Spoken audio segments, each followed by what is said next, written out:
Chapter 801 The Wood Release of the First Generation. Looking blankly at the kunao that was almost against his throat, Darui was a little dazed for a while. If you continue to be in a daze, you will die. At this time, a voice came into his ears.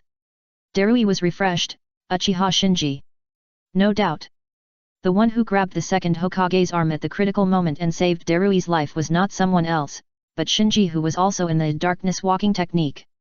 Actually, it's not just Darui's side. Ringo Yuyuri, who was not far away, was also in a desperate situation of being killed by the second Hokage. It was Shinji who split a shadow clone and rushed over to save the other party. Thank you. Ringo Yuyuri, who was still scared, thanked Shinji's shadow clone. Shinji's shadow clone said lightly, "Don't panic, the range of this technique is so large, the outside world should have discovered it long ago, so as long as you hold on, you can survive." Ringo Yuyuri curled her lips. You make it sound simple, the second Hokage is much more difficult to deal with than you think. He chuckled. Shinji's shadow clone said, "Don't get me wrong, the first and second generations didn't want to kill you at all, they are just warming up now." Swish! At this moment, a burst of light dispelled all the darkness. Darui and Ringo Yuyuri, who were trapped in the darkness, were a little uncomfortable. They squinted their eyes and asked, "What's going on? What happened?" Shinji smiled and said, "It seems that the action outside is faster than I expected." Because he had been keeping his eyes closed, Shinji adapted to the light faster than Darui and Ringo Yuyuri. In his field of vision, the senior ninja team led by Kakashi joined the battle. It was probably them who dispelled the darkness walking technique just now. Just as Shinji was looking at the senior ninja team, the senior ninja team that rushed over was also observing the situation on the field with a nervous look. After the darkness was dispelled, they found that Shinji, Darui, and Ringo Yuyuri, who were trapped in the technique, were still alive, and they couldn't help but feel happy. Then, they noticed that Darui and Ringo Yuyuri seemed to be seriously injured, especially Darui, who had a large area of blast and burns, making him look extremely miserable. On the contrary, Shinji, who faced the suspected Orochimaru, the first Hokage and the second Hokage, had no injuries at all. After landing on the field, Kakashi asked, "Shinji, are you okay?" Shinji said while removing the shadow clone, "I'm fine, but the two of them were seriously injured and need treatment." Shizune hurried over and checked the injuries of Darui and Ringo Yuyuri. Asuma, who was on guard, looked at the first Hokage and the second Hokage standing in front of Orochimaru, and was furious. "How dare you blaspheme the first and second Hokage, no matter who you are unforgivable." Orochimaru said, "Forgive? Unfortunately, I don't need that kind of thing." "You." Asuma was furious and was about to step forward. Hong stopped him and shook his head. "The opponent is very strong, don't be impulsive." Kakashi lifted his eye mask with a serious expression, revealing the Sharingan inside. He was a little hesitant now, because according to the village's intelligence, Orochimaru had defected from Akatsuki several years ago. He had even been hunted by Akatsuki in these years. So for a moment he couldn't tell whether Orochimaru's attack on the village was an isolated incident or a conspiracy with Akatsuki. If this was just an isolated incident planned by Orochimaru alone, then if the village overreacted, it would probably alert the enemy and scare off Akatsuki, which was preparing to attack the village, and make the painstaking arrangements of the 5 cage go down the drain. Swish, swish, swish. Accompanied by the sound of breaking wind, Haku, Karin, Naruto, Sasuke, Sakura, as well as Ryaga and Chino also rushed to the sidelines one after another. "Is that the first generation? The second generation?" Sakura, who recognized the first and second generations, looked incredulous. Naruto scratched his head. "Is it the first generation on the Hokage Rock? The second generation? But aren't they dead?" Sasuke, who was carried on Naruto's back, said, "The first and second generations are obviously not in good condition. It should be that guy's technique." Karin and Shiro looked at each other and saw shock in each other's eyes. This technique that can summon the dead back to the world and let the dead fight for themselves is the first time they have heard of it. Chino was shocked. What a terrifying technique. Longshi was secretly afraid and said, "Fortunately, I listened to the adults and didn't provoke him, otherwise we would be in trouble." Seeing the students approaching, Hong immediately shouted, "Don't come over, it's dangerous here, leave here quickly."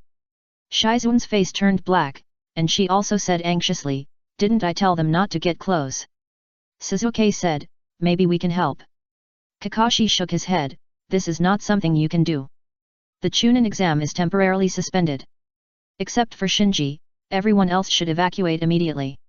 Since you are here, don't leave. Orochimaru snorted and launched the technique again. For him who was going to kidnap Suzuki directly, the more chaotic the scene, the more favorable it would be for his actions.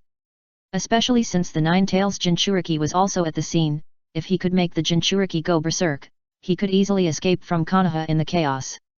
As Orochimaru launched the technique, the first generation standing in front of him also raised his arms and began to seal. Not good. Everyone hurry up. Kakashi was shocked. Boom. Without waiting for Kakashi to warn, accompanied by a tremor, countless branches and vines rose from the ground, and then grew wildly, quickly forming a sea of trees. It's the first generation's wood release, retreat quickly. Kakashi no longer had any luck in his heart, and while flying backwards, he reminded everyone to retreat. Everyone was in a panic. Facing the first generation's wood release that pacified the chaos of the Warring States period, no senior ninja in Konoha could remain calm. At this time, the second generation Hokage also attacked with the galloping sea of trees. Orochimaru smiled, and with the cover of the sea of trees, he attacked Naruto who was carrying Suzuki on his back. Unlike the retreating people, Shinji went upstream alone, passing through the gaps in the trees at a very fast speed, first confronting the first generation, and then stopping the second generation. He almost held back the first and second generations by himself, buying time for everyone to retreat. Seeing the first and second generations being held back by Shinji, Orochimaru's face darkened, and he stopped paying attention to them, but rushed straight to Naruto with the cover of the sea of trees. Because he was carrying Suzuki on his back, Naruto's speed was a little slower and he fell behind the team. But when he felt the evil wind coming from behind him, he was too late to react. Just then, a figure suddenly appeared and blocked between Orochimaru, Naruto, and Suzuki. Bang bang bang! After a round of attack, both sides jumped away. At this time, Orochimaru realized that the person standing in front of him was actually an inconspicuous teammate of Uchiha Shinji. Bai asked Naruto and Suzuki, "Are you okay?" Naruto breathed a sigh of relief, "Bai, fortunately you are here." Swish, swish, swish. With a few sounds of breaking wind, Karin, Ryaga, and Chino also turned back and landed next to Bai. Seeing this, Orochimaru sneered, "You little brats who don't know how to live or die. The second update is here. It's almost a new week, and I beg for votes to support it. Thank you all." Chapter 802 Wood Release vs Wood Release. Orochimaru didn't take Bai, Karin, Ryaga, and Chino seriously. Even Chino, who had performed amazingly before, was just a genius with some extraordinary talent and physical skills in his eyes. If it was normal, he might be very interested, but he couldn't take care of these things at the moment. Taking Suzuki away and evacuating Konoha was his top priority now. Suzuki, who was carried on Naruto's back, said, "Naruto, put me down, you are no match for him." Naruto shook his head repeatedly, "This guy's target is you, I can't hand you over to him." Humph. Orochimaru snorted and launched an attack again. If he didn't take advantage of the opportunity when the first generation of the Sea of Trees forced the Konoha Jonin team to retreat, he would have no chance when the Konoha reinforcements arrived. Swish. However, before Orochimaru could pounce on Naruto, Ryaga and Chino attacked him from the left and right. Not only were the two extremely fast, but they also cooperated well. After a series of attacks, they actually beat Orochimaru left and right, and he was a little overwhelmed. How is it possible? Orochimaru was shocked. In his opinion, a kid with the strength of Chino was 1 in a million. Compared with her, the 4 Odanin he carefully selected were simply vulnerable. So he never thought that Longshi actually had the same strength as Kiano, which really surprised him. Haha, I didn't expect to be intercepted by a few little ghosts. If I had time, I really wanted to play with you, but unfortunately I don't have time. Orochimaru said while making a seal. As he made a seal, the first generation of Hokage no longer held back, and with a snap sound, he put his hands together, would release, the tree world is born. Hwalala! In an instant, the already extremely active sea of trees boiled directly, and all the branches seemed to have consciousness, attacking all enemies with their fangs and claws. For a while, everyone within the attack range of the sea of trees was under great pressure, even Shinji was no exception. Swish! After taking out a kunao and cutting off several attacking branches, Shinji found that the surroundings had been completely swallowed by the sea of trees, and there was no foothold, so he had to retreat. Outer Circle. After the Jonin team broke out with the injured Darui and Ringo Yuyuri, they rested and looked back at the battlefield behind them. Hong said, "Not good, Naruto and Sasuke haven't withdrawn yet." Shizune treated the injured Darui and Ringo Yuyuri and asked anxiously, "Why hasn't the support arrived yet?" Before she finished speaking, several figures landed near them. The people who came were not others, but a Jonin team led by Yamato. In addition to Yamato, the members also included Gekko Gale, Shiranui Genma, and Yamashiro Aoba. Looking at the terrifying sea of trees not far away, Yamato was shocked. "What's going on? Is Yakumo fighting over there?" Kakashi shook his head. Asuma gritted his teeth, "It's Orochimaru. He used the immortal reincarnation to summon the first and second generations." "What?" Hayate and the others looked at each other in bewilderment. Yamato pointed to the distance and said, "It was the first generation who performed the wood release."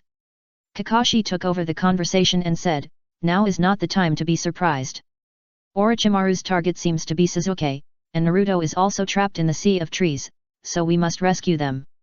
Yamato, you came at the right time. With you here, our chances of rescuing them are even greater." Yamato opened his mouth, but swallowed the words that were on the tip of his tongue and nodded. Sasuke aside, Naruto is the village's Jinchuriki. Whether he is abducted or driven out of control, it is not allowed, so he can only bite the bullet now. Soon, leaving Shizune and several Anbu to look after the wounded, Kakashi and other senior ninjas rushed into the sea of trees again. As soon as they entered the sea of trees, the senior ninjas were attacked from all sides. Fire escape, water escape, earth escape, all kinds of ninjutsu came out at once, but in front of the churning sea of trees, these dazzling ninjutsu did not have much effect. The trees ignited by the fire escape ninjutsu were instantly replaced by new trees, and they did not grow as fast as they burned. The water escape ninjutsu hit the sea of trees, and only splashed some water. As for the earth escape ninjutsu, it was like a sand sculpture in front of the sea of trees and was easily destroyed. "Yamato," Kakashi said anxiously. Yamato made a seal with a bitter face, wood style, tree wall. As he pressed one hand on the ground, wooden fences rose from the ground and built a wooden wall in front of the senior ninjas. Asuma asked, "Is this the only way you can do it?" Yamato wanted to explain, Boom.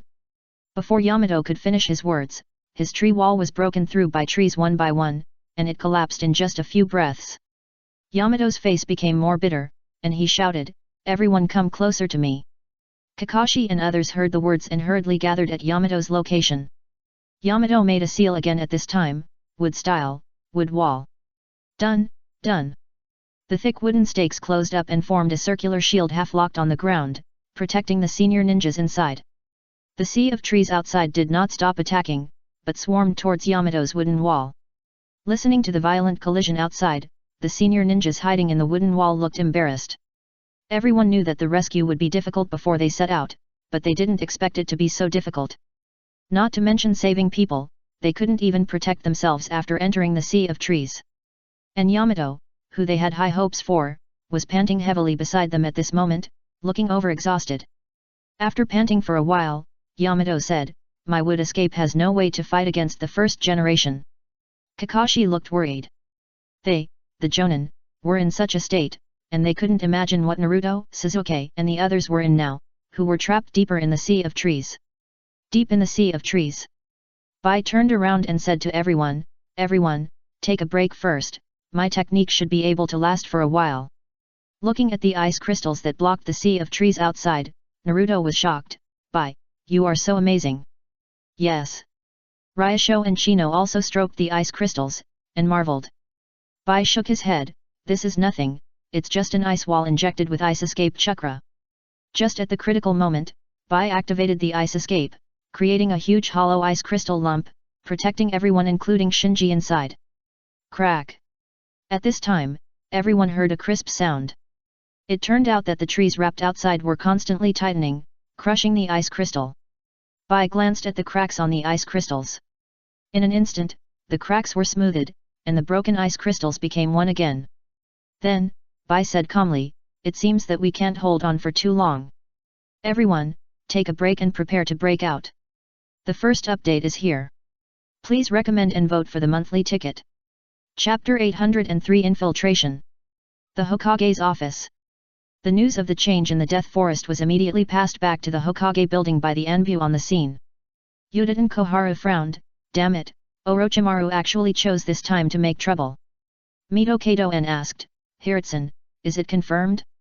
Is it really that technique? The third Hokage, who had released the telescope technique, nodded solemnly. Well, it has been confirmed that it is the immortal reincarnation developed by the second Hokage. I just didn't expect him to be so bold as to reincarnate the first and second Hokage. Mito Kato-en said, I remember that the dead who are reincarnated cannot exert all the strength they had before they were born, right? The third Hokage sighed, I don't know if he has improved the immortal reincarnation, or used some special sacrifices. The first and second Hokage who were summoned are not as strong as they were before they were alive, but they are much stronger than the average immortal reincarnation. Yuditen Koharu accused, you shouldn't have let him go in the first place. Not to mention Yuditen Koharu, even the third generation himself was somewhat regretful for letting Orochimaru go. After all, this was the critical moment for the 5 major ninja villages to fight against the Akatsuki organization. Orochimaru's disruption was likely to cause the long-planned plan of the 5 major ninja villages to fail. The third generation waved his hand in annoyance. Shua. A dark tribe member came to the third generation, Hokage-sama, what do you want? They. Third generation walked to the window with his hands behind his back. Is everything normal in other parts of the village? Is there any new news from the intelligence team? Anbu replied, everything is normal at the moment, and the intelligence team has not sent any new news. Yuditen Koharu walked to the third generation, are you worried that Orochimaru's actions this time were instructed by the Akatsuki organization? The third generation said, we can't rule out this possibility now. Mitaman said, if Orochimaru is in collusion with the Akatsuki organization, then the Akatsuki organization should launch an offensive now. Suddenly, a ninja from the intelligence team rushed into the Hokage's office and reported, Hokage, the patrol team discovered that a large number of mysterious terracotta warriors appeared in the forest 15 kilometers away from the village. Terracotta warriors. The third generation and the 2 advisory elders changed their faces. Could it be the undead army summoned by the monsters and goblins in the records? After a pause, Koharu Uchiha said, the Akatsuki organization has taken action. The third generation nodded heavily, as if relieved, and ordered the intelligence team, notify everyone, the action has officially begun. In Konoha village, the temporary base of Kirigakure. Zigwashin Puffer Ghost looked at the cloaked Billahu in front of him and said in surprise, why are you here? Billahu smiled, isn't this what you expect?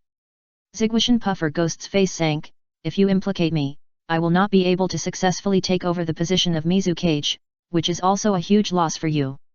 Humph. Billahu snorted lightly, his expression full of disdain. In his opinion, after this war, it is not certain whether there will be 5 major ninja villages. It is ridiculous that this short-sighted guy in front of him is still thinking about the position of Mizukage. However, the other party's cooperation is still needed at the moment, so Billahu asked, where are the Jinchuriki who stayed in Konoha now? Zigwashin Puffer Ghost said, Konoha's 9-tailed Jinchuriki, Tsunagakure's 1-tailed Jinchuriki and Takanen's 7-tailed Jinchuriki all participated in this Chunin exam, so if nothing unexpected happens, they should all be in Konoha's Death Forest now. Billahu stopped talking nonsense and turned around and walked out.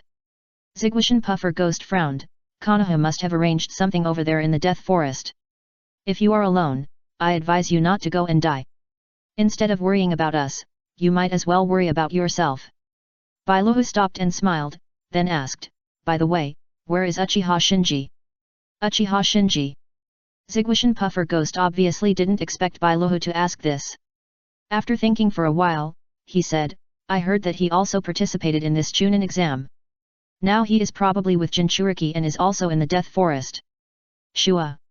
After listening to Zigwashin Puffer Ghost's words, Billahu stopped talking nonsense and disappeared instantly. After a while, Billahu came to the roof of a building on the street of Konoha, glanced at the Konoha Anbu who was lying on the side and fainted. He raised the corner of his mouth and said to the air beside him, how do you feel? A crisp voice came from the place where there should be nothing, I sneaked all the way without being discovered by anyone. No doubt. As Hiriko's partner, Ranmaru, who also completed the bloodline fusion ritual, also sneaked into Konoha. The Anbu lying on the side was responsible for monitoring this block. As a result, Ranmaru sneaked up behind him without noticing, and was knocked unconscious by Ranmaru for no apparent reason. Hirako smiled, "It's normal. Even my Mangeki Sharingan can't easily see through your transparent escape, let alone the people in Konoha. I have to say that the transparent escape you chose is more effective than I thought." Hirako didn't lie. After the ritual baptism, the effect of transparent escape was far stronger than he expected. Combined with the speed of swift escape, stealth assassination was as easy as pie. So watching Ranmaru sneak into Konoha so easily, it was obviously not true to say that he didn't feel a little jealous. Sensing the malice emanating from Bailuo, Ranmaru quickly changed the subject. "Where is he?" Bailuo said, "We have already found out that the Jinchuriki who stayed in Konoha and Uchiha Shinji are now in the Forest of Death. We don't have to run back and forth yet." Ranmaru suppressed his emotions and nodded gently. He endured the pain of the ceremony and pretended to be friendly with Bailuo, who was full of malice towards him, all for one purpose, that is, to avenge Kuroki Rega and kill Uchiha Shinji. Now that the target's location has been found out, he has also gained the ability to take revenge, and he is inevitably a little excited. "Wait a minute." As he said that, Bailuo walked to the side of the unconscious Konoha Anbu, stretched out his hand to pinch the other's neck, and lifted him up. Ranmaru said, "He has passed out and didn't notice me." Harakua grinned, "Being soft-hearted will only hurt others and yourself. Our raid this time is top secret. Small troubles like this must be dealt with." Crack! He exerted force on his hand, and the neck of the Anbu was instantly crushed. After throwing the Anbu's body into the corner, he clapped his hands and said, "Okay, we can set off now." Ranmaru nodded respectfully. Head, "Yes. The second update is here. Please recommend and vote for me. It's just a small favor, please help me." Chapter 804, The Undead Army. Because the undead army summoned by the ghosts is attacking Konoha village, and it is only a dozen miles away from the village. So in order to deal with it, a large number of Konoha ninjas who were originally responsible for garrison, patrol, and alert were temporarily transferred by the village to form a ninja army. They set out from all corners of the village and rushed to the front line to resist the undead army. So on the streets of Konoha, you can see fully armed Konoha ninjas passing by in a hurry from time to time. Seeing this, Bailuo chuckled and said, "It seems that the 5 major ninja villages have discovered the undead army of Wuliang." Ranmaru breathed a sigh of relief. "In this way, our pressure will be much less." "Yes." After a smile, Bailuo said, "The soldiers summoned by Wuliang are immortal. There is no good way except sealing techniques. It is enough to give the 5 major ninja villages a headache for a while." In history, the undead army summoned by the monster Wuliang has a record of slaughtering several countries, so facing such an enemy, Konoha will definitely treat it seriously. After all, once there is a problem, the first to suffer is Konoha village. Bailuo continued, "But don't underestimate the 5 major ninja villages, especially Konoha. There are all kinds of sealing techniques, so we must speed up here." "Yes." Ranmaru responded. For Hirako and Ranmaru, who have mastered the quick escape, it only takes a moment to reach the death forest on the other side of Konoha village. So after a while, the two of them arrived in front of this primeval forest that Konoha specially maintained. A Konoha team stopped the two. "Which village are you from?" Because this was a secret raid, both Hirako and Ranmaru wore a black cloak over their red cloud suits, so the Konoha team guarding the entrance to the death forest did not recognize them as members of the Akatsuki organization at the first time. Hirako ignored the Konoha team that stopped them, but introduced to Ranmaru beside him in a very casual tone, "This is Konoha's death forest. Uchiha Shinji and the Jinchuriki should be in it." "Understood." Ranmaru nodded gently. When Hirako mentioned Jinchuriki, the Konoha team immediately reacted, "Who are you?" "Shua." Hirako suddenly attacked and bullied the captain of the Konoha team. His right hand stretched out instantly and accurately pinched the opponent's neck. This Konoha team was originally responsible for maintaining the order of the exam. They were fully armed, so when they saw the captain being attacked, the team members immediately launched a counterattack. Fire escape, flame bomb. Lightning escape, lightning wave. In an instant, the fire escape ninjutsu and lightning escape ninjutsu attacked Hirako from the left and right. Humph! Hirako smiled contemptuously, crushed the neck of the Konoha team leader, raised his empty left hand, launched the dark escape to absorb all the attacking fire escape and lightning escape. It's Hirako of the Akatsuki organization. The faces of several people in Konoha changed. Through the point of dark escape, they immediately knew Hirako's identity. Bailuo launched the swift escape again, passing by several Konoha ninjas like an afterimage, and then with a puff, several Konoha ninjas spurted out blood, and finally fell to the ground one after another, without a breath. After dealing with the Konoha team, Bailuo turned to Ranmaru and said, "Let's go, we don't have much time left." "Yes." When he thought that the enemy was in the forest in front of him, Ranmaru's clear red eyes overflowed with murderous intent. Bailuo grinned, and then tore off the black robe covering the red cloud suit. "Remember, this time we have to catch the one-tail Jinchuriki, the seven-tail Jinchuriki, and the nine-tail Jinchuriki, to make up for the task that Kuroki Rega and I failed to complete last time." Ranmaru also tore off the black robe, revealing the red cloud suit that marked the identity of the Akatsuki organization. In the Forest of Death. After avoiding round after round of sand, Yakumo covered Shin and Tenten and hid behind a big tree. Being suppressed all the way, Shin couldn't hold back her anger and said, "These sand village ninjas are too much." Tenten also said, "It's not a solution to hide like this." Yakumo shook her head. "The one-tail Jinchuriki of Sand Village has a good relationship with Naruto and is our potential ally. Kumagakuer, Mist Village, Iwagakuer, Kyuzagakuer, and Sound Village are surrounded by powerful enemies. We don't need to fight with Sand Village to a loss." It was because of this that she didn't launch the wood release to fight Gaara, but conserved her chakra and retreated while fighting. Swish! Just then, an Anbyo came to the front of Yakumo's team. "Kurama Yakumo, something has happened. The Chunin exam is temporarily suspended. You come with me to support another battlefield immediately." Yakumo was surprised. What happened? Why did the exam have to be suspended? Anbyo shook his head. "I don't know the specific situation." Yakumo then asked, "Who are we going to support now?" Anbyo replied in a deep voice, "Uzumaki Naruto and Uchiha Sasuke." Shin on the side asked hurriedly, "Someone attacked Naruto and Sasuke? Is it Akatsuki?" Anbyo shook his head again, no comment. Unlike Yakumo, who is Tsunade's disciple, the Anbyo obviously will not answer the sensitive questions of the demon country Maiko who lives in Konoha. Yakumo pointed to his teammates beside him. And what about them?" "Don't worry, my colleagues will take them to the nearest shelter." After saying that, the Anbyo looked away.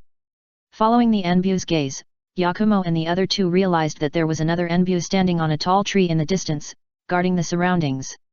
Yakumo nodded immediately. "Okay, I'll go with you." Swish!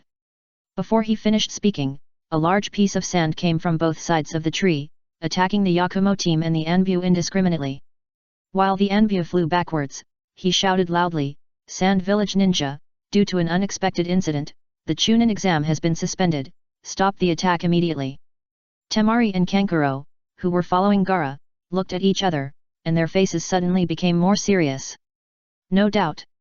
Before leaving, the fourth Kazekage told them privately that if an accident occurred during the Chunin exam, they should not ask any questions and immediately follow the Konoha ninja to seek refuge. And now, the accident has obviously happened. So the two of them shouted to Gaara in front of them, "Gaara, the Chunin exam is over, stop it." However, Gaara turned a deaf ear and continued to concentrate on controlling the sand. Kankuro was a little depressed. "Damn it, why is it at this time?" Temari also looked depressed.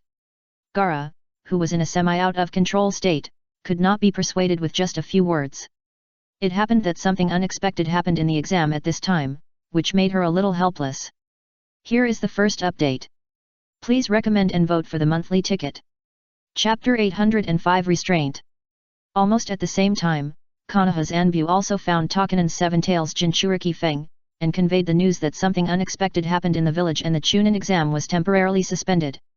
After learning that the Chunin exam was suspended and the Jinchuriki needed emergency shelter, Feng hurriedly asked, "Where is Naruto? Is he okay?"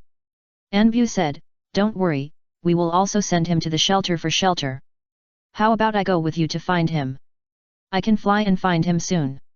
As he said that, Feng transformed himself into a half-tailed beast, stretched out two pairs of insect wings unique to the seven-tailed beast from behind, and flew into the air.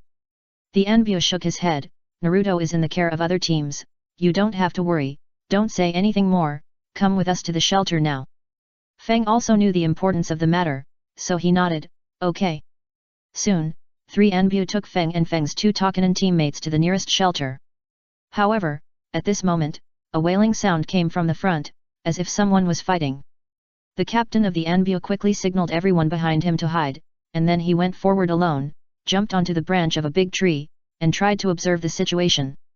Hehe, after searching for a long time, I finally found a sister to play with. Suddenly, a playful laugh suddenly rang in the ears of the Anbu captain. How is it possible? The captain of the Anbu team turned around suddenly, and his hands moved quickly, and the kunao he held quickly slashed backwards. Clang! Accompanied by the harsh sound of metal collision, the captain of the Anbu team was horrified to find that his kunao slashed on the opponent's blocking arm, and it was the kunao that broke.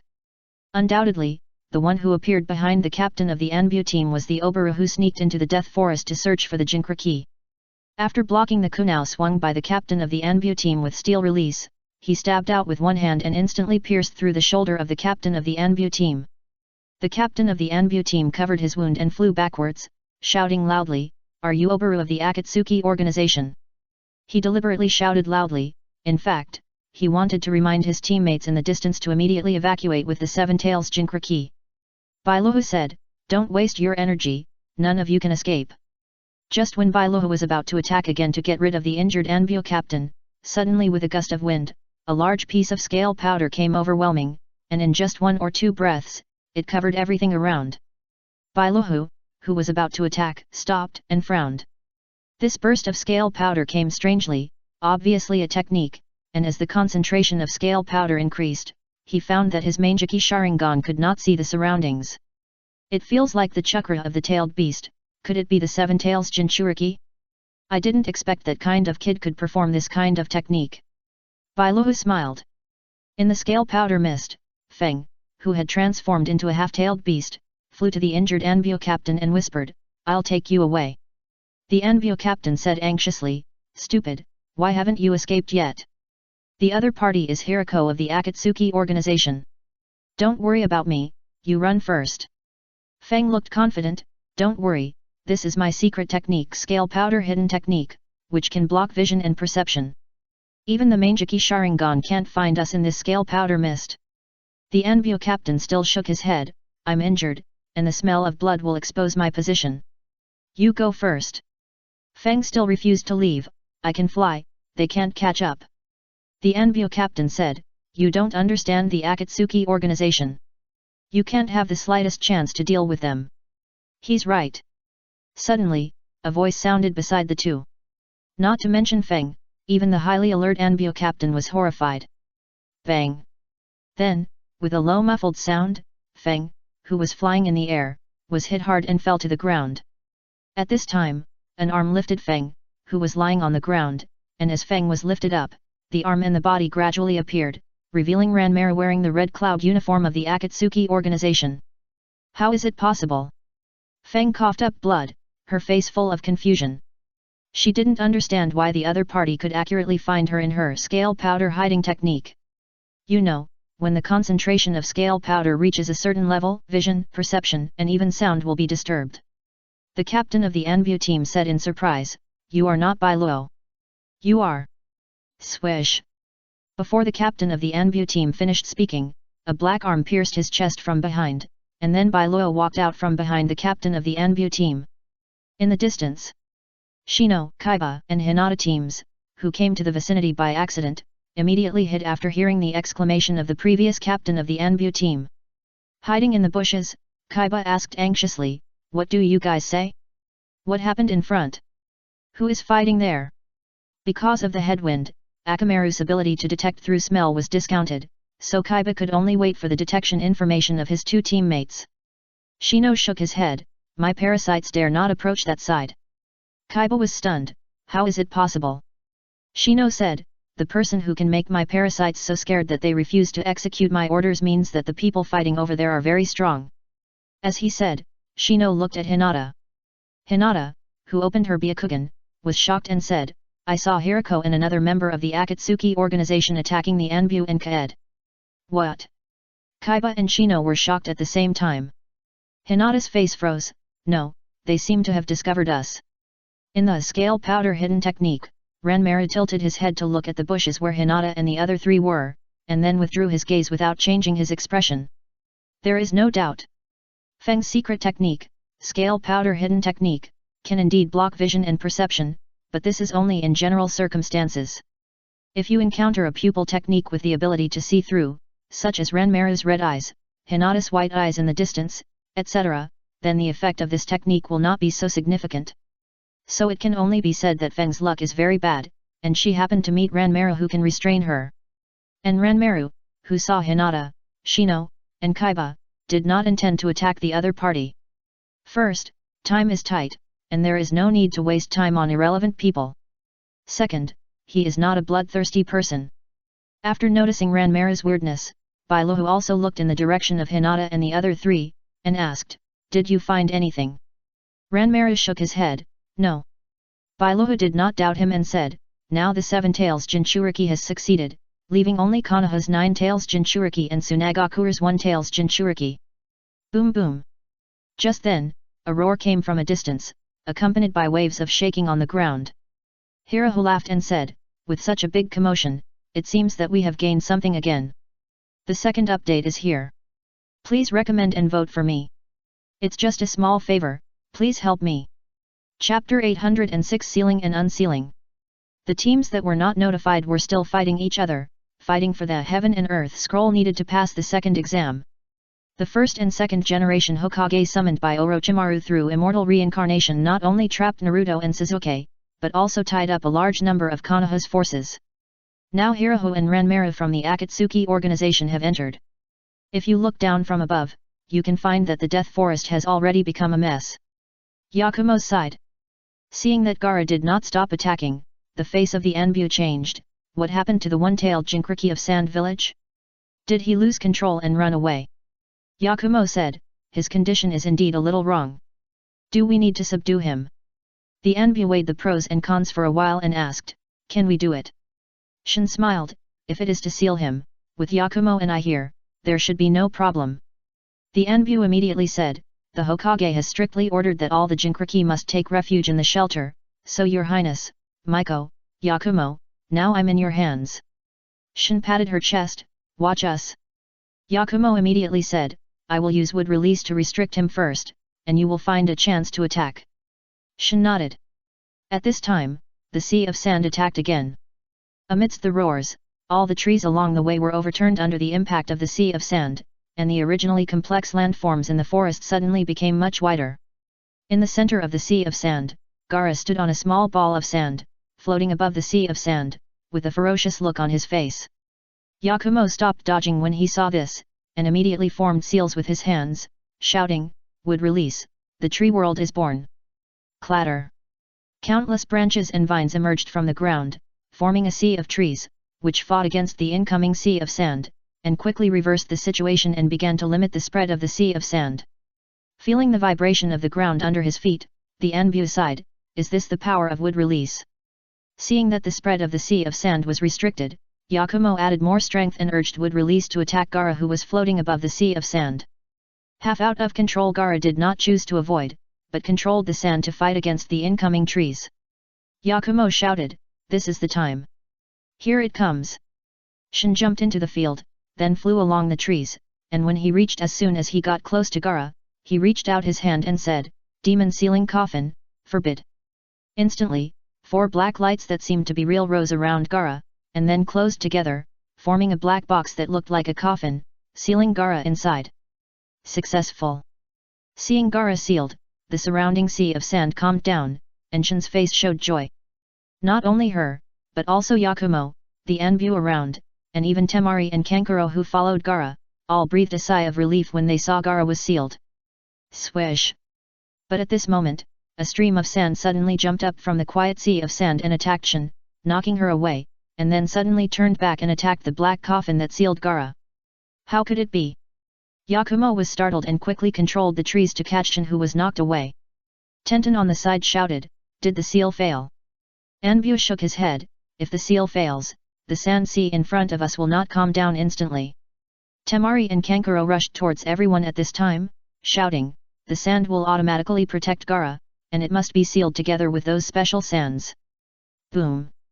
The returning sand hit the black coffin and made a loud noise, but Shin's black coffin did not move at all. This violent collision did not even leave a trace.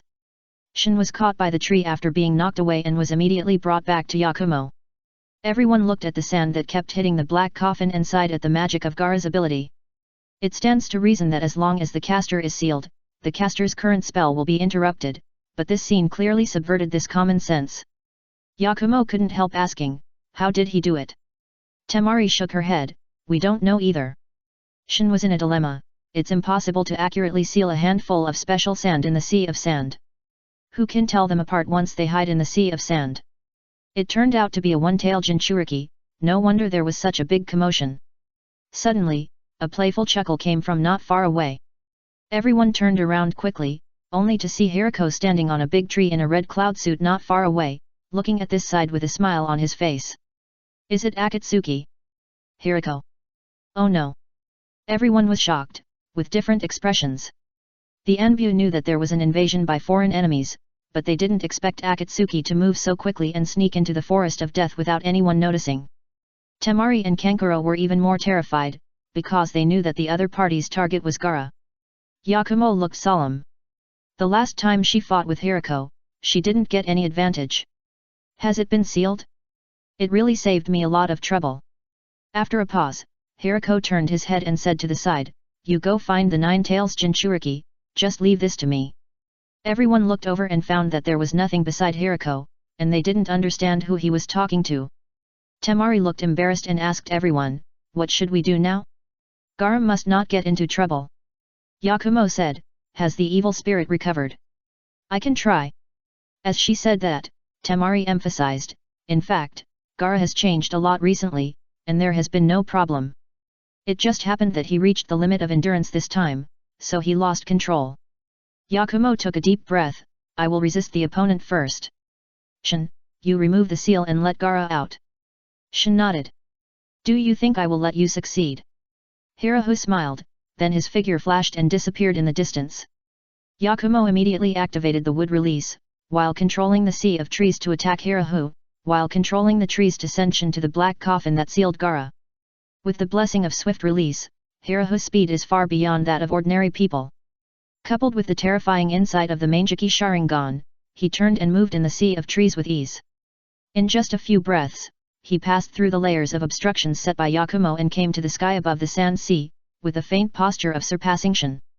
At this time, a puppet jumped out of the sand and attacked Hirahu. Bang! Hirahu did not dodge or evade, and activated the steel release, smashing the puppet that intercepted him with one punch. Wind release, wind cut. Temari on one side waved her fan violently and activated the wind release she was good at. Facing the wind escape that can cut gold and break bones, even Hirako had to treat it with caution, so his momentum was defeated and his speed slowed down. On the other side, Shin, who finally approached the black coffin, ignored the sand in front of her and resolutely launched a technique on the black coffin, release. The first update is here. Please recommend and vote for the monthly ticket. Chapter 807 The Opportunity Appears. When Shin released the demon sealing coffin, the surface of the black coffin, which was like a solid, suddenly rippled, and then dissipated in the air like a floating flower. And as the black coffin dissipated, Gaara, who was sealed inside, suddenly opened his eyes. In an instant, the originally silent sea of sand boiled again, and all the people within the range of the sea of sand, whether they were from Tsunagakuer, Konoha, or Hirako of the Akatsuki organization, were all attacked indiscriminately. Kanker shouted, I love you, Luo, it's us. Temari rushed towards Gaara regardless of the danger, shouting, Gaara, wake up. The enemy is Akatsuki. Hearing the shouts of Kankuro and Temari, Gaara's eyes full of hostility suddenly regained some clarity. Akatsuki.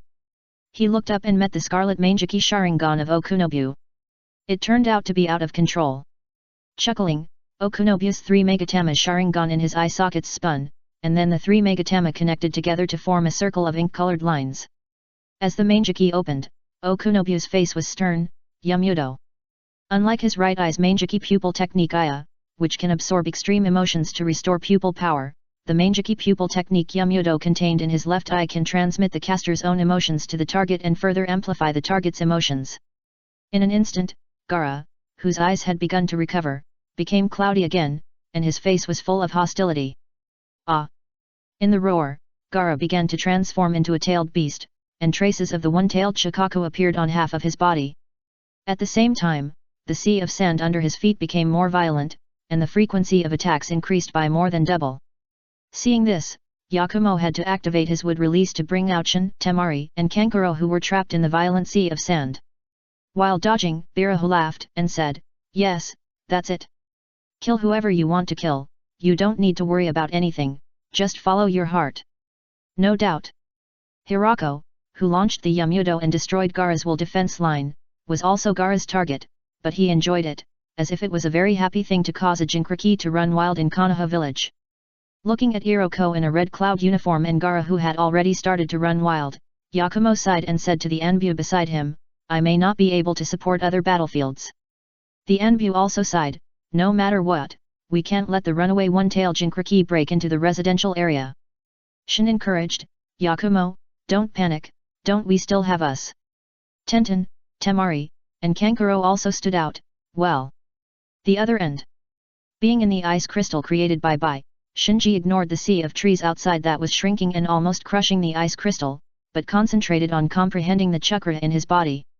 Just after fighting with the first and second generation Hokage, he found that the fusion of Yin escape chakra and Yang escape chakra in his body had entered an unprecedented state. A large amount of power of all things was continuously extracted in his body, and then quickly replenished to his body and the pair of eternal Manjiki Sharingan in his eye sockets. "Is the time right?" He smiled, and then secretly said, "I didn't expect that the opportunity to impact the Samsara Eye would appear under such circumstances." Crack!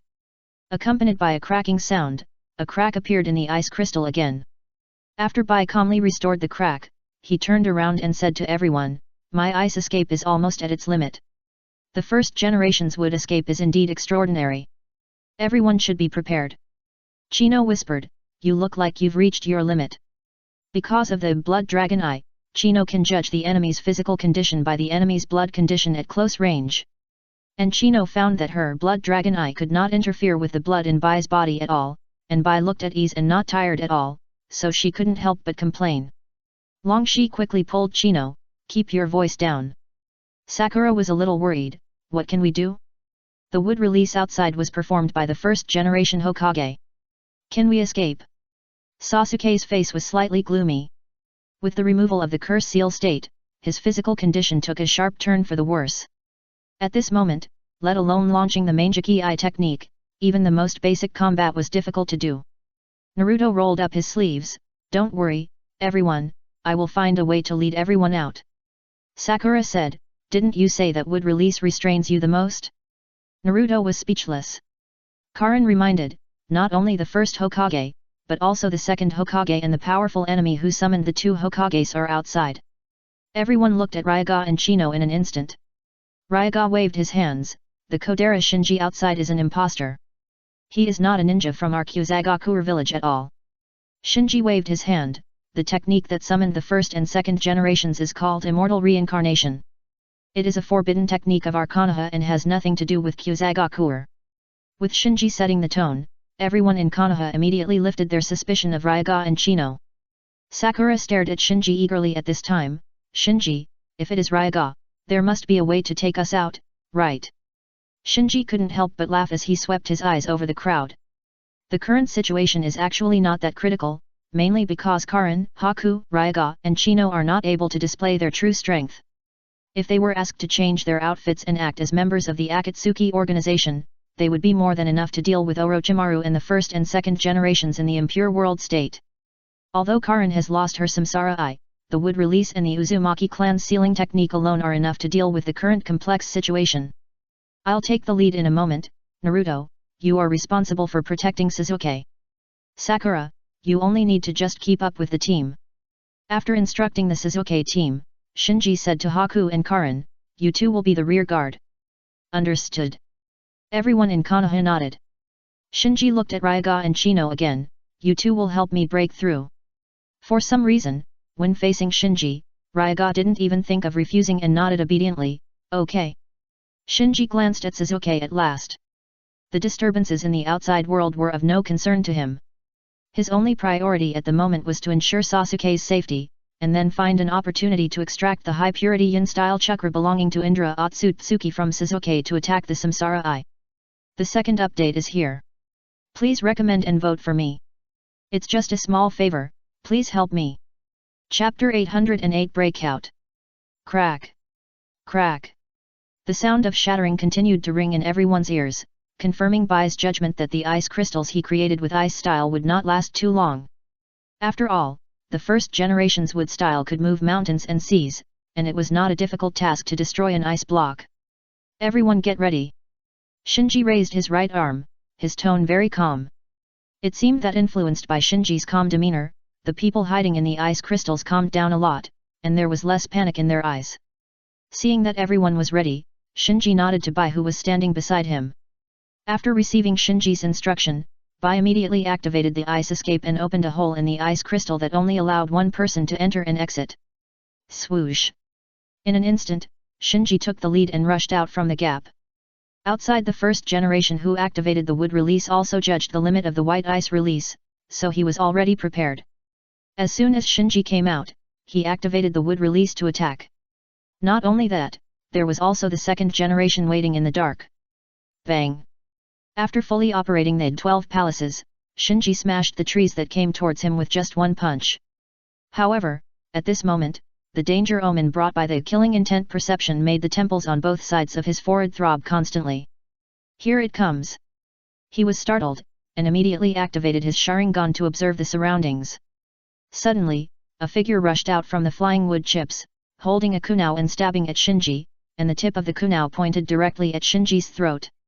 Undoubtedly, the second generation who was waiting for an opportunity made a move. Shinji, who had a premonition, did not panic because of the sudden attack of the second generation. He stretched out his hands accurately and caught the arm of the second generation. Swish! Accompanied by a sound of breaking through the air, the second generation caught by Shinji's hands suddenly disappeared on the spot.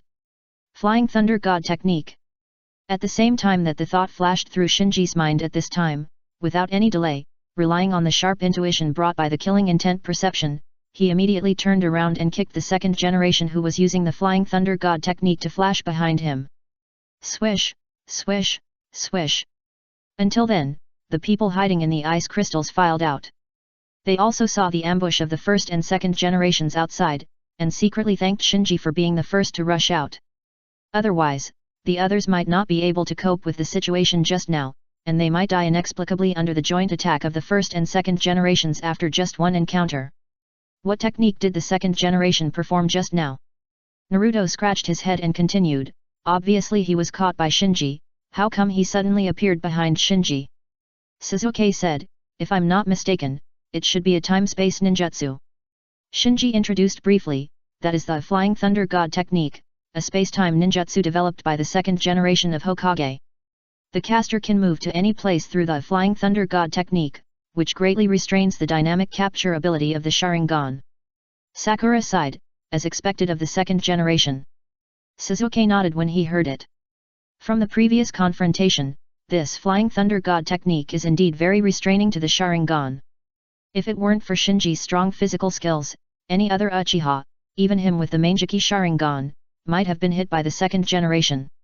Looking at the raging trees around him, Shinji said calmly, remember my arrangement just now, everyone do your own thing. Understood. Everyone responded in unison. Breakout. Shinji stopped talking nonsense and rushed into the sea of trees. Ryuga and Chino followed him on both sides.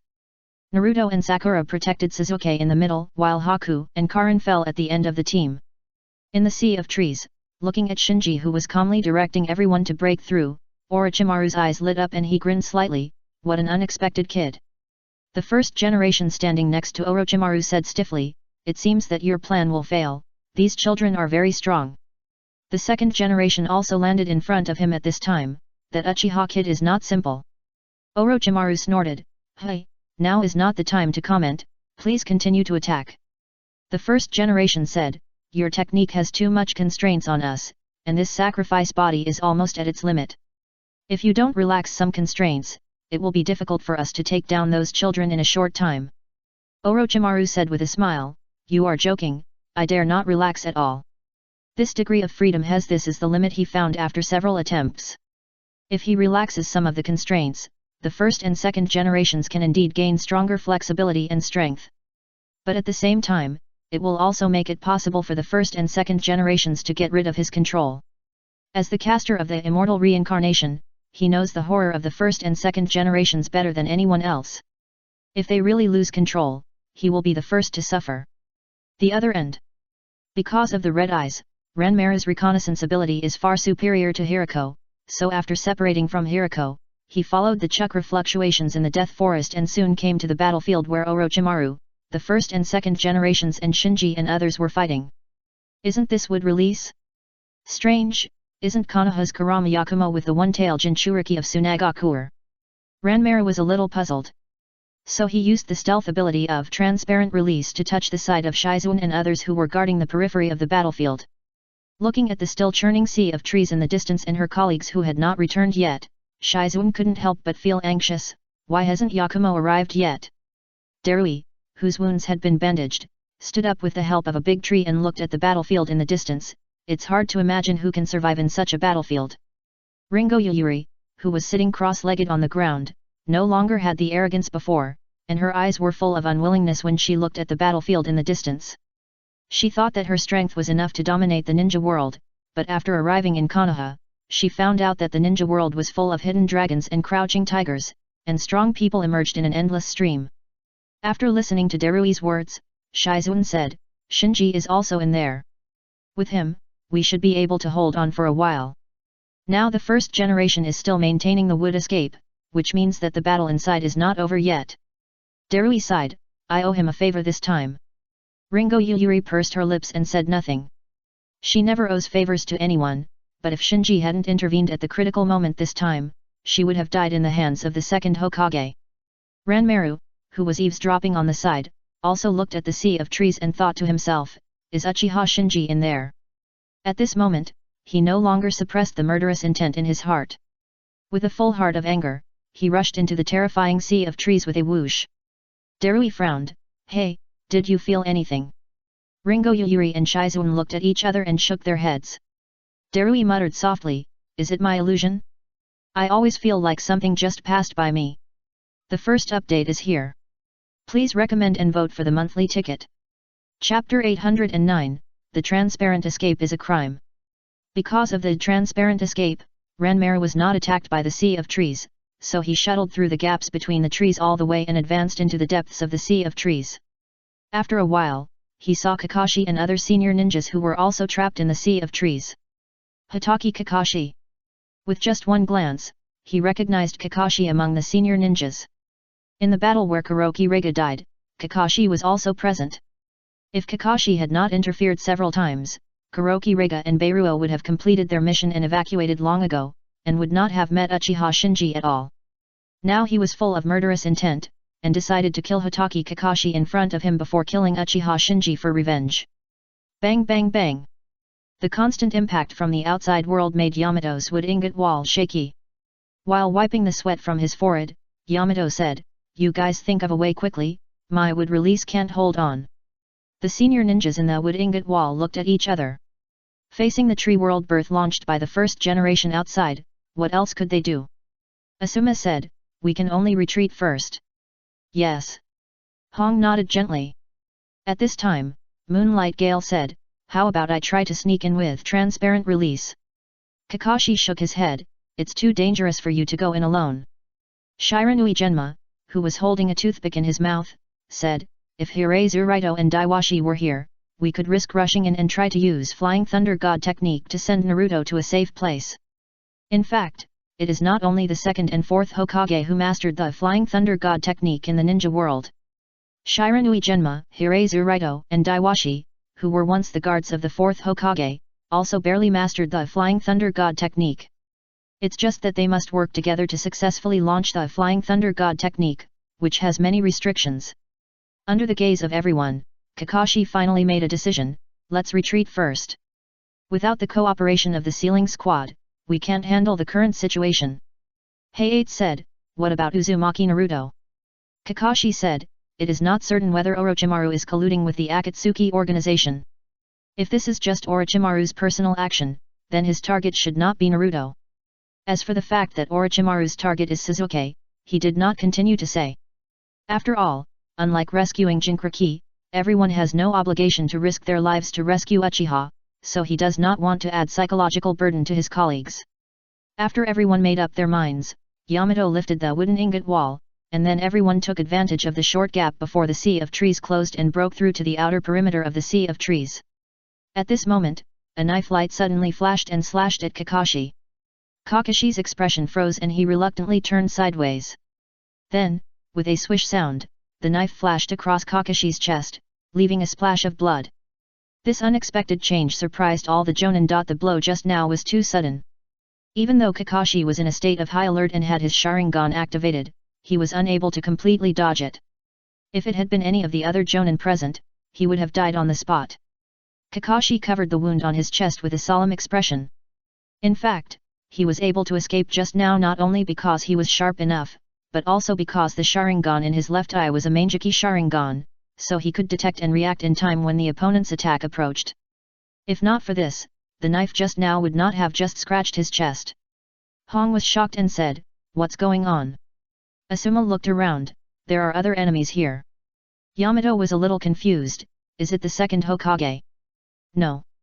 After a pause, Moonlight Gale looked solemn, "That was Transparent Escape just now. There is a Transparent Escape ninja lurking nearby." After saying that, Gale drew out his long sword and activated Transparent Escape to hide his figure. As a result, he was attacked as soon as he became invisible. Not only was the long sword in his hand taken away in an instant, but the opponent also stabbed his long sword into his body. Soon, Moonlight Gale, who was pierced by the long sword, exited the Transparent Escape state and appeared in everyone's sight. What? How could it be? Damn it! The surrounding senior ninjas were shocked and angry. No one expected that Moonlight Gale, who activated Transparent Escape, would not only be found by the opponent in an instant, but also be defeated as soon as they fought, and even his sword was disarmed. "The enemy is very strong, everyone be careful." Asuma shouted a warning, then rushed to the front of Gecko Gale regardless of the danger, carrying the seriously injured Gecko Gale on his back and trying to break out. At this time, they were already at the edge of the Sea of Trees and Shinji and others were fighting in the center of the Sea of Trees, which attracted the attention of the first generation, so the Sea of Trees reduced the frequency of attacks on them, allowing them to break out calmly. Kakashi deliberately fell behind the team, while covering everyone and thinking about countermeasures. Transparent Escape is not a powerful blood limit, and the Transparent Escape performed by Gale can't actually be hidden from his Mangeki Sharingan. However, the Transparent Escape of the mysterious and powerful enemy in front of him is extraordinary, and his Mangeki Sharingan can't even see through it. In addition, the opponent can not only easily find the wind that has also launched the Transparent Escape, but also suppress the wind with good swordsmanship in the physical confrontation, which is also. Combining these 2 points, he searched his brain and couldn't think of any characters in the ninja world that meet these characteristics. After breaking through all the way, the Jonins soon came to the periphery of the Sea of Trees. When breaking through just now, the Jonins were not idle, and they had completed the communication through eye contact, so as soon as they rushed out of the Sea of Trees, Asuma handed the injured Moonlight Wind to Hong, turned around and launched the Fire Escape Ninjutsu Ash Accumulation Burn at the empty space behind him. Instantly, a huge cloud of dust covered the entire world, reflecting a vague outline inside. Explode! Asuma instantly detonated his Ash Accumulation Burn. Boom! Accompanied by the sky-high flames, the entire cloud of dust that Asuma had just spit out was quickly detonated. Without waiting for the result, Yamato, Shiranui Genma, and Yamashiro Aoba, 3 senior ninjas, formed seals at the same time, water style, Water Dragon Bomb. Instantly, 3 water dragons rushed into the fire scene and submerged everything. At this time, Kakashi, who had taken the time to summon the ninja dog, launched the Reikari in one direction under the guidance of the ninja dog Parker. The dazzling lightning spread with the water style, instantly covering a large area, and as expected, a vague human figure was reflected. Finally solved. Asuma and other senior ninjas breathed a sigh of relief. Hong, who was holding the wind, frowned and said, "Who is it?" Kakashi shook his head, "I don't know, maybe. Before Kakashi finished speaking, the vague figure covered by the lightning suddenly disappeared from everyone's sight, and then with a puff, a slender arm pierced from Asuma's back and pierced Asuma's chest. Asuma looked down at the arm that pierced his chest with a puzzled look on his face. How? How is it possible? The second update is here. Please recommend and vote for me. It's just a small favor, please help me. Chapter 810 Analysis. Asuma's eyes were full of confusion. Based on the blurred figure in the smoke and dust before, he was very sure that the other party had been hit by his fire escape ninjutsu ash accumulating fire. Later, in order to cover a larger attack range, several jonins jointly performed water escape and Kakashi's lightning escape, and they also successfully hit the other party. It was really hard for him to imagine how the other party could launch a counterattack so quickly after being hit by his ash accumulating fire and Kakashi's rakery. Swish! At this time, the bloody arm that pierced Asuma's chest was pulled out. The blood on the arm flickered under the light and shadow camouflage of the transparent escape, which looked extremely weird. Then, the opponent swung his arm to shake off all the blood, and as the blood fell off, the opponent's traces disappeared again, without a trace. Damn it! Asuma fell to his knees. Asuma! Hong was stunned for a moment, then rushed over regardless of anything. Kakashi was very anxious, be careful. Sure enough, before Kakashi finished speaking, Hong was lifted up out of thin air, as if something was strangling her neck. I got you. Hong said with difficulty, while forming a seal and launching an illusion tree binding kill. Obviously, she also knew that if she approached Asuma rashly, she would be attacked by him, but only in this way could she hope to contact him and launch the illusion. As the illusion was launched, a big tree appeared behind the opponent, and several branches were separated, binding the opponent, and a vague transparent human figure was squeezed out. Hong took out the kunai with a murderous look on her face. I want to see what your true face is like. However, just as she stabbed the enemy controlled by the tree binding kill fiercely, the opponent suddenly stretched out a hand and firmly grasped the kunai she stabbed. Then, the tree binding kill that bound the opponent disappeared, as if it had never appeared. How could it be? Hong was shocked. She didn't expect that the opponent would break her illusion without leaving any trace. After the opponent grasped the kunai, with a clang sound, the fine steel-forged kunai was instantly broken, and then he held the broken half of the kunai and stabbed Hong. Swish! Just then, a figure passed by and saved the stunned Hong. Kakashi! Hong, who was full of fear, realized that it was Kakashi who saved her. After putting Hong down, Kakashi said, "This guy is very strong, everyone must be careful." In fact, Kakashi didn't need to remind her. The other party resisted Asuma's fire escape and Kakashi's rakery. Not only did he not seem to be hurt at all, but he also instantly broke Hong's illusion and broke Hong's kunai with his bare hands. This is no longer something that can be explained by the word strong. It is simply incredible. If the other party hadn't performed transparent escape and remained silent throughout the whole process, Kakashi would have thought that the other party might be Obito. Swish, swish, swish.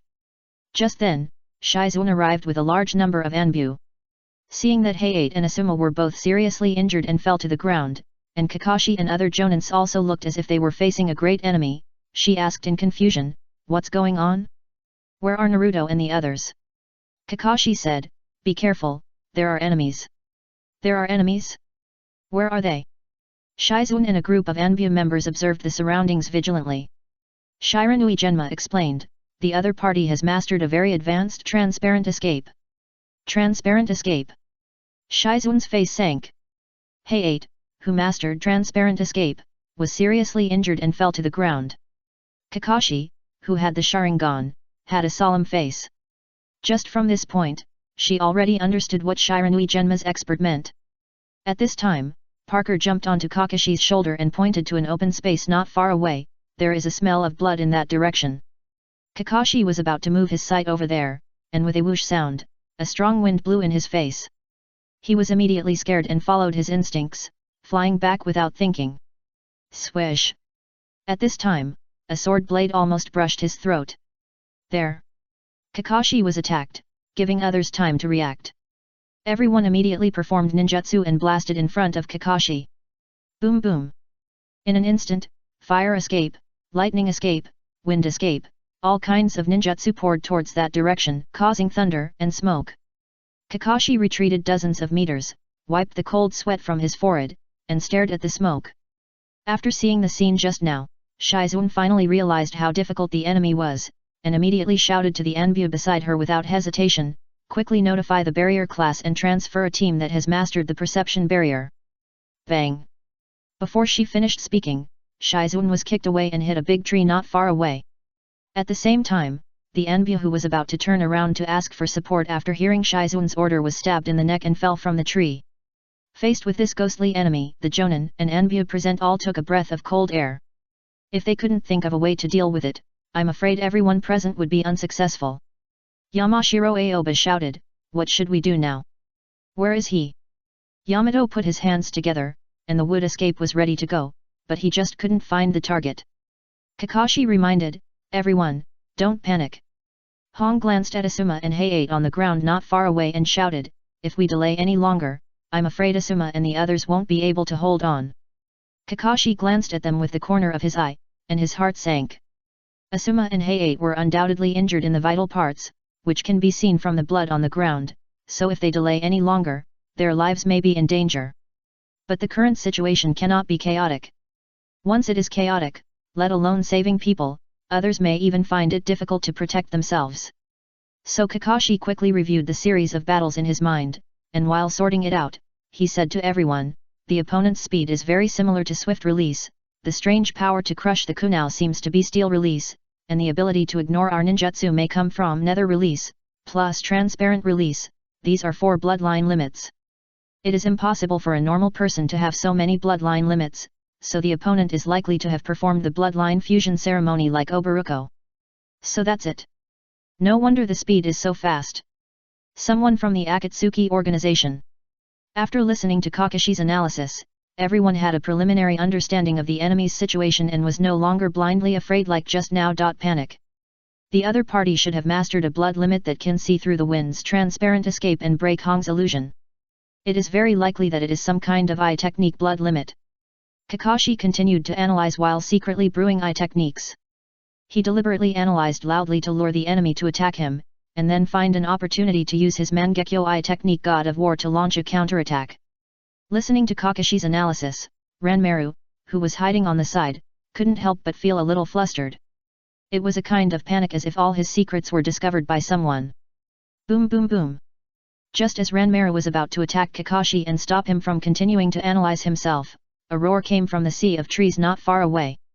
He looked in the direction of the sound, and Shinji's figure appeared in the field of vision of red eyes, so he ignored Kakashi and other senior ninjas, and his figure flashed and flew towards the direction of the roar. The first update is here. Please recommend and vote for the monthly ticket. Chapter 811 Failure. Parker on Kakashi's shoulder said, "The smell seems to have disappeared." "What do you mean?" Kakashi frowned. He had been prepared to exchange a chance to attack at the cost of serious injury, but Parker actually said that the smell had disappeared. Parker said, either he was in front of the injured and used the bloody smell of the injured to cover up his own smell, or he was scared away by you. How could that be? Kakashi was speechless and still did not dare to let down his guard. "Let me try." Shizune dragged her injured body and limped towards Asuma, who fell to the ground with serious injuries. Everyone knew that Shizune's doing this was no different from committing suicide, but now there was no better way, so in addition to being vigilant, they could only watch Shizune take risks. Soon, Shizune came to Asuma and began to perform medical ninjutsu on him. An Anbu who knew some medical ninjutsu also ventured to Hayate and treated him. Seeing that neither Shizune nor the Anbu who treated Hayate were attacked, everyone confirmed that the enemy might have really left. Kakashi came to Asuma and Hayate, and after a brief understanding of their injuries, he immediately ordered everyone, send all the injured to the hospital, and then notify the barrier team to come over. Yamato came over and asked, "Senior Kakashi, is that guy really scared away by you?" Kakashi shook his head. Even if his plan to lure the enemy went smoothly, it was just a serious injury in exchange for a serious injury, and given the situation just now, the other party had no reason to withdraw. Unless... Thinking of this, Kakashi looked at the still churning sea of trees in the distance. In the sea of trees. Bang! After smashing the attacking trees with another punch, Shinji continued to lead the way out. On both sides of him, Ryusuke and Chino had extremely strange expressions on their faces at this time. Maybe it was because they practiced the 12 zodiacs together, or maybe it was because they often practiced against the leader. They were more familiar with the leader's attack habits, speed, strength, etc. than they could imagine. Especially Chino, who possessed the blood dragon eyes, could judge familiar people through blood, a detail that others could not notice. Therefore, when they broke through with Shinji at close range, they vaguely discovered that Shinji seemed to be the leader. Shinji actually realized it a long time ago, but he did not want to hide it. First, the power of Ryaga and Chino was needed at the moment. Second, Ryaga and Chino were not ninjas from the 5 major ninja villages, so there was no conflict of belonging to a certain force. They had been trained by themselves for a long time, so their loyalty was not a big problem. S.A. At this time, the first generation leaped and rushed in front of Shinji. Shinji didn't waste any words, he stepped forward to receive the attack of the first generation, and ordered Chino beside him, clear the nearby wood release. When she heard this familiar tone, Chino activated her blood dragon eye without thinking. Instantly, Chino, who cut her wrist and drew out some of her own blood, clenched her right hand, and the blood gathered in her right palm as if it had a spirit, and condensed into a slender blood blade 3 or 4 meters long. Shua! Accompanied by the sound of breaking wind, the blood blade slashed out, and all the trees and branches along the way were cut off by the blood blade, and bursts of roars broke out. This! Naruto and Sakura widened their eyes. Sasuke was also obviously surprised. He was still wondering how Chino from the Kyuzagakure village defeated Yakumo before, but now he saw the other party's means, and he immediately had the answer. Not to mention Naruto, Sasuke, and others, even Haku and Karin were a little surprised.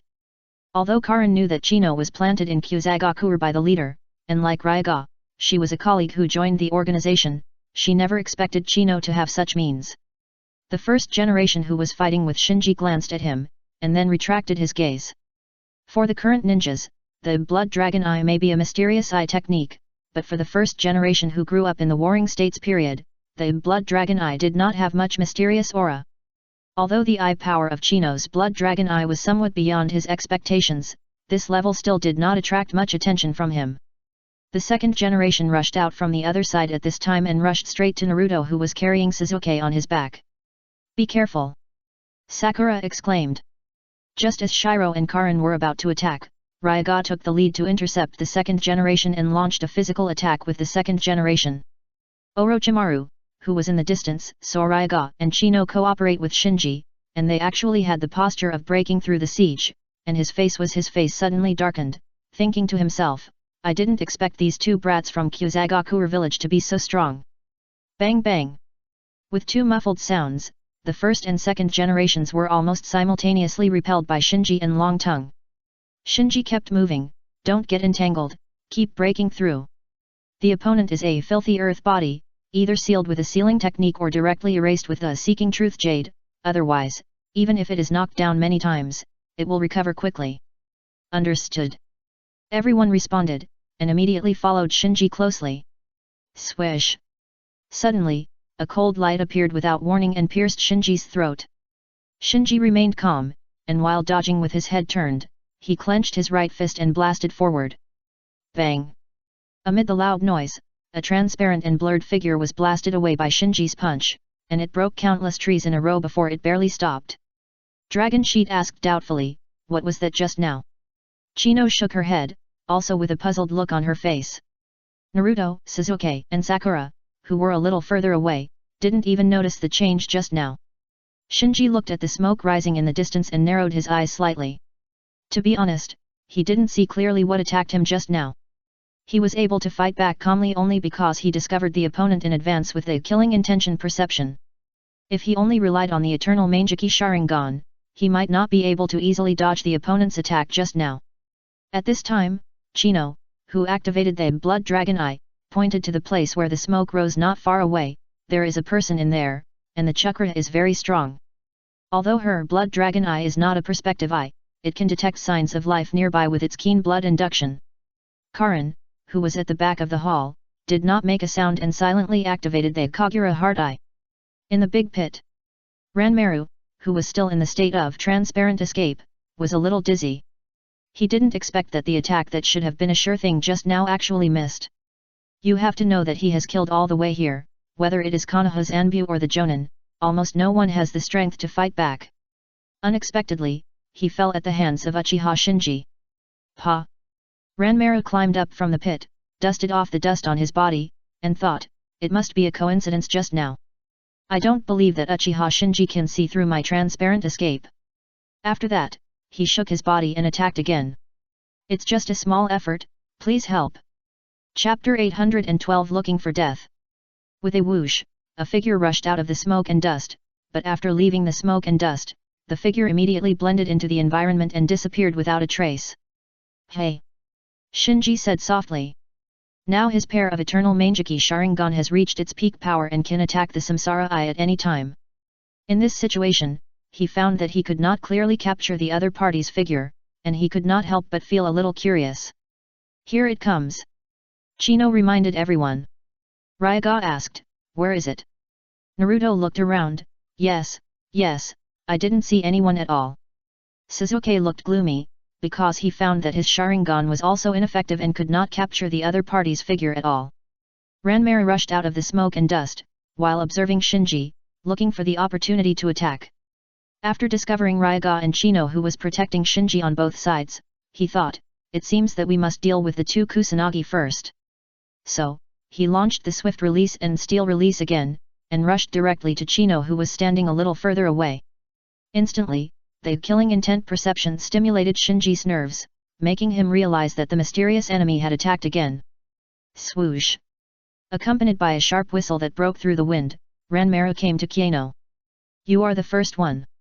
After saying this secretly, Ranmaru's arm, which was strengthened by steel release, stabbed towards Kiano's heart.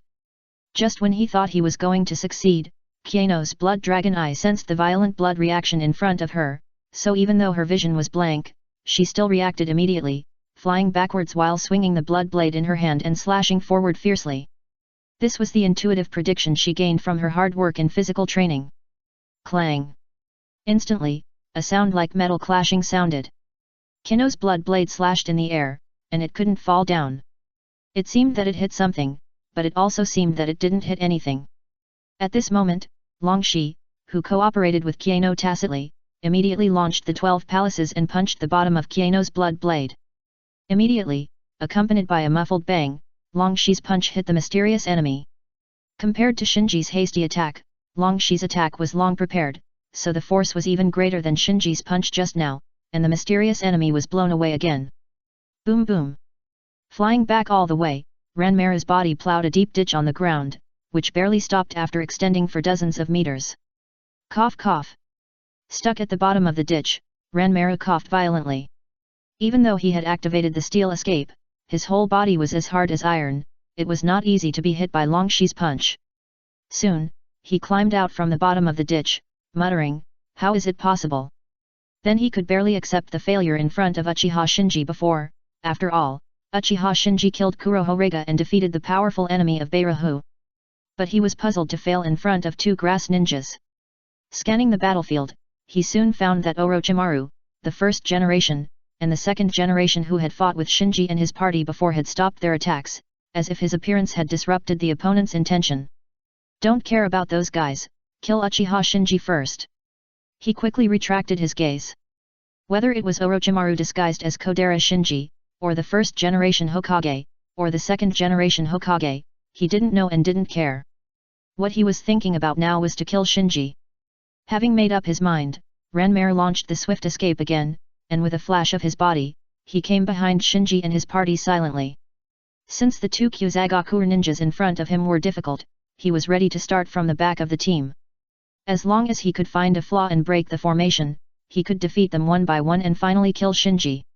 As soon as the thought came to him, he rushed out without hesitation. With the blessing of swift release and steel release, he was like a sharp sword, piercing Karin at the back of the team. So fast! Karin said secretly. There was nothing in her vision, but the perception of Kagura's heart eye allowed her to lock the position of the mysterious enemy. Although such locking had a certain delay and could not be used to actively attack, passive defense was more than enough.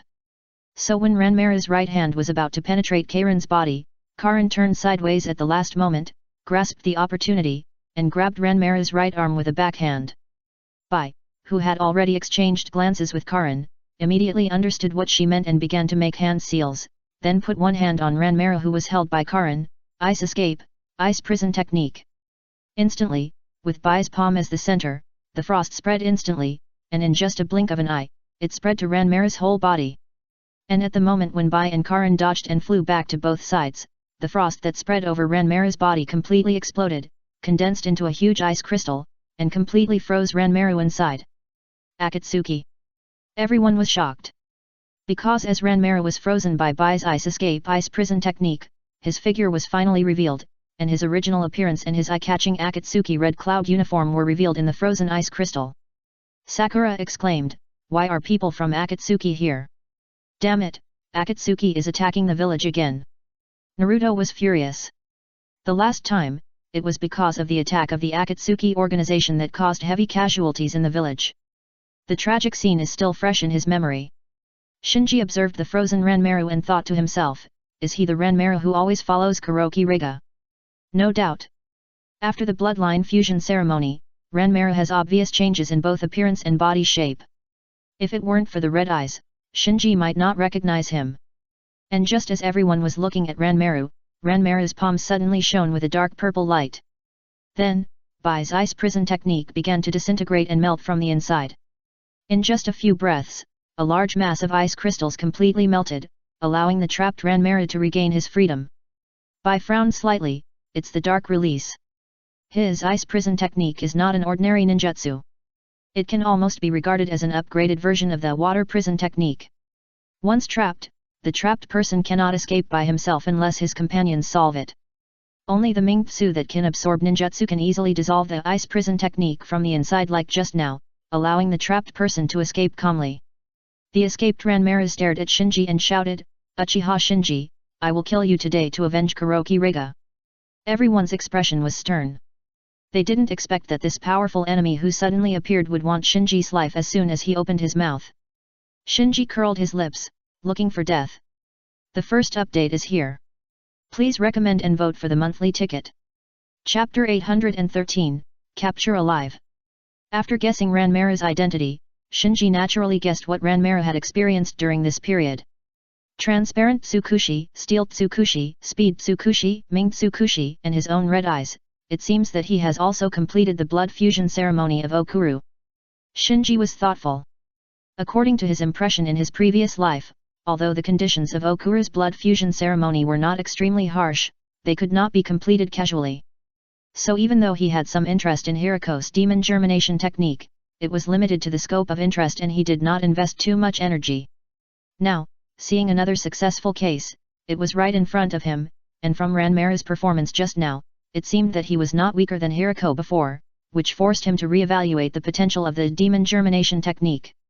Suzuki said at this time, this guy, like Hiriko, has also integrated other bloodline limits.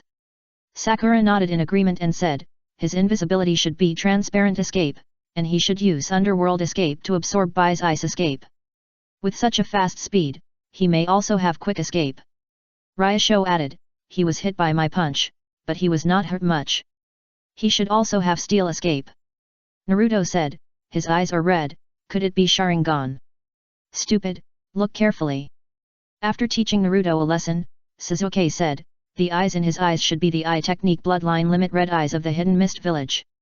Seeing that the people in front of him had revealed his true identity in a few words, Ranmaru was a little flustered.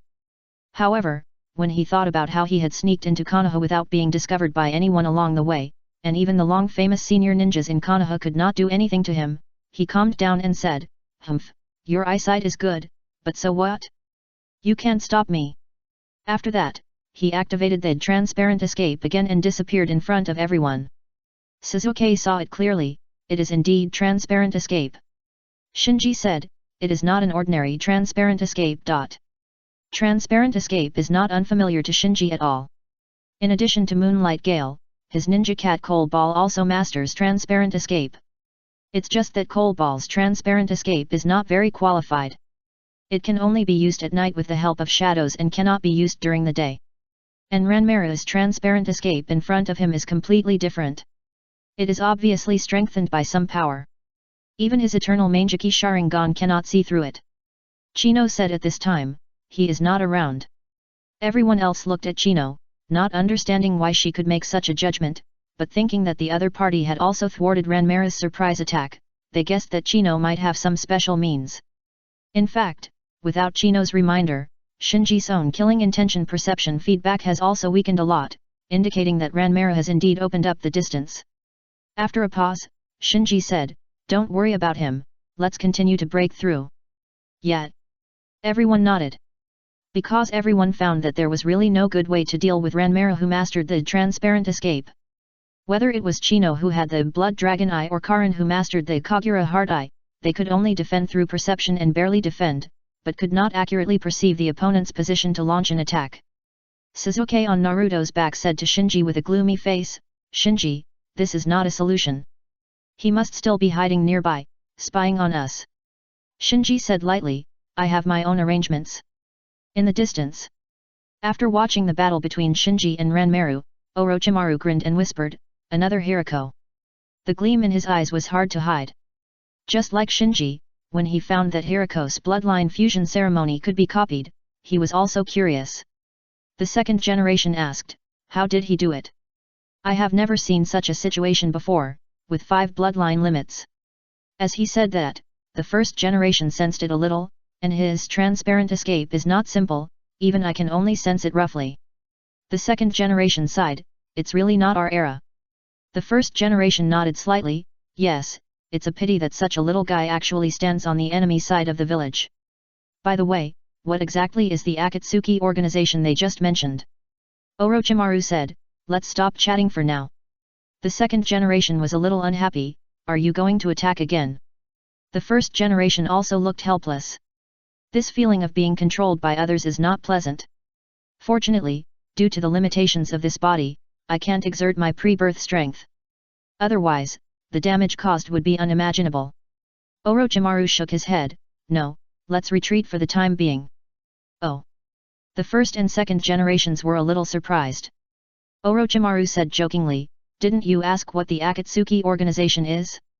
"The reason I chose to retreat is because they are now attacking Konoha. It's better not to provoke those guys for the time being."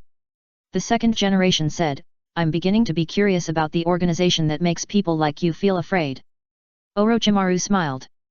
Shinji sighed, a group of people quickly broke through, and soon met Kakashi and other senior ninjas not far away.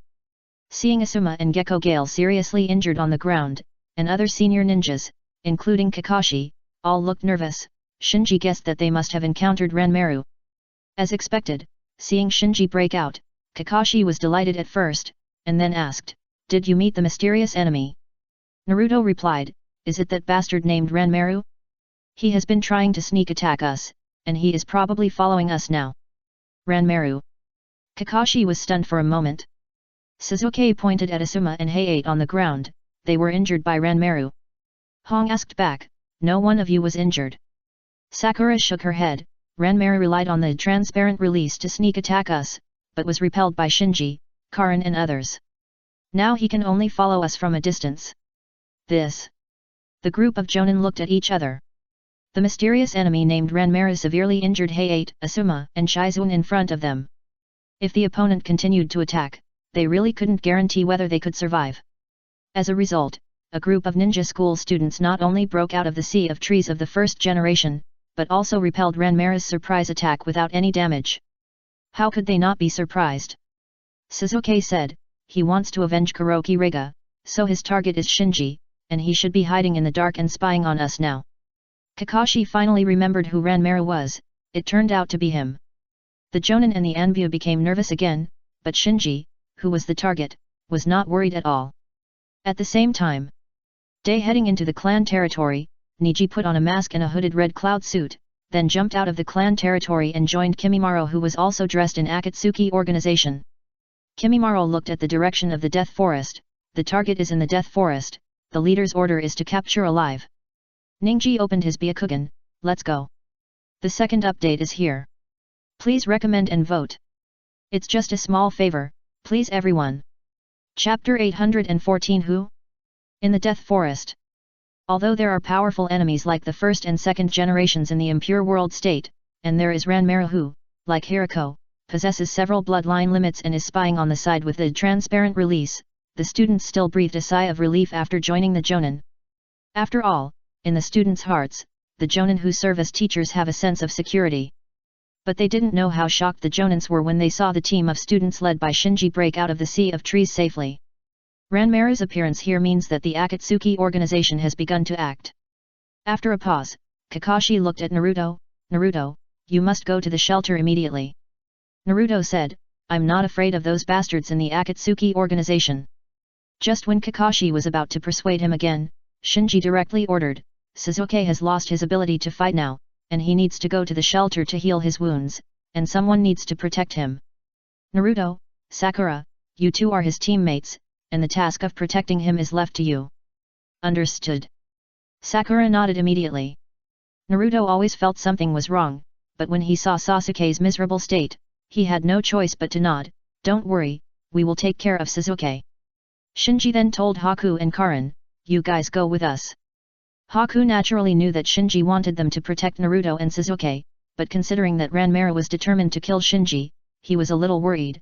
What about you? Karin said, how about, let me stay. Don't worry about me. Shinji waved his hand. Shua. Just then, an Anbu hurried over and said, it's not good, the Tsunagakure one-tail Jinchuriki was attacked by Akatsuki's Hirako. What? Everyone's face sank. Kakashi asked, why didn't you arrange for the Jinchuriki to take refuge? Anbu said, as soon as the team that conveyed the order to take refuge arrived, Akatsuki's Hirako appeared. There was no time to take refuge. Kakashi then asked, what's the situation? Anbu said, Kurama Yakumo's team happened to be there, and they should be fighting with Hirako at this time. Shizune suddenly realized, no wonder Yakumo didn't come to support for so long. Boom boom boom. Just then, a roar like a roar and an explosion came from a distance. Hearing the loud noise, everyone instinctively felt their scalps tingling. Is it the one tail? Oh no, it's not out of control, right? Didn't they say that the Jinchuriki of Tsunagakure was stable? How could he suddenly go out of control? The violent-tailed beast Chakra in the air, even if it was not a perception-type ninja, could detect something wrong, so everyone guessed that the one tail might have gone out of control. Damn it! Kakashi's face was extremely gloomy. The Akatsuki's target was undoubtedly the tailed beasts. Now Naruto was attacked by Ranmaru, and the one-tailed Jinchuriki was attacked by Obaru, so the seven-tailed Jinchuriki who was also in the Death Forest was likely attacked, and might even have been abducted by the Akatsuki. But at the moment he couldn't spare any manpower to rescue the one-tailed Jinchuriki and the seven-tailed Jinchuriki, because even their own side was not very safe. Although the sea of trees was silent, the threat of Orochimaru had not been lifted, and no one knew when he would control the first and second generations to take action again. Ranmaru, who activated the transparent release and lurked nearby, was even more of a concern. Compared to Kakashi, Shinji, who had secretly contacted Yakumo and Shin who were fighting fiercely with Obaru at the other end of the Death Forest through direct access, as well as Niji, Kimimaro and others who were in the village, undoubtedly had a clearer judgment of the current situation. The current situation was indeed a bit bad. Although Akatsuki has not launched a large-scale attack on Konoha, Okuriko, and Ranmaru, who have launched the attack, have completed the bloodline fusion ritual and possess several bloodline limits. It is very difficult to deal with these two people alone. In addition, Orochimaru intervened and summoned the first and second generations of the first generation with the immortal reincarnation at this critical moment, as well as Gaara who was out of control and running wild. Anyone who faces this situation will inevitably feel overwhelmed. But Shinji really can't take care of these things at the moment. The opportunity to attack the Samsara Eye has finally appeared, and he can't just let it go. So from his own point of view, he only needs to ensure the safety of Sasuke and Naruto, and then find a quiet place to attack the Samsara Eye. As for the one-tailed Jinchuriki Gaara and the seven-tailed Jinchuriki Kaed, he can only choose to give up. Because from a higher perspective, Akatsuki's behavior of collecting tailed beasts and resurrecting the 10 tails is actually related to the safety of the entire ninja world.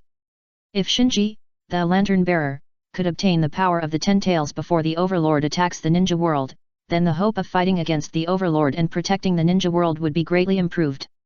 After sorting out all the information, Shinji told Naruto and Sasuke, Ranmaru's target is me. Now, you should immediately go to the shelter. Sasuke hesitated, but Kakashi said immediately, I will stay with Shinji to deal with that guy, you go first. Seeing that Kakashi stayed to cooperate with Shinji, Sasuke said no more. So, under the cover of the Anbu, Shizune took the injured Asuma, Heiei, Darui, Ringo Yuyuri and others, as well as Naruto, Sasuke, Sakura, Bai and Karin and other students to the nearest shelter. Ryaga and Chino stayed where they were, waiting for orders. Seeing this, Shinji also waved his hand, you go too. Yes, yes. Ryaga and Chino nodded obediently and followed the people who left.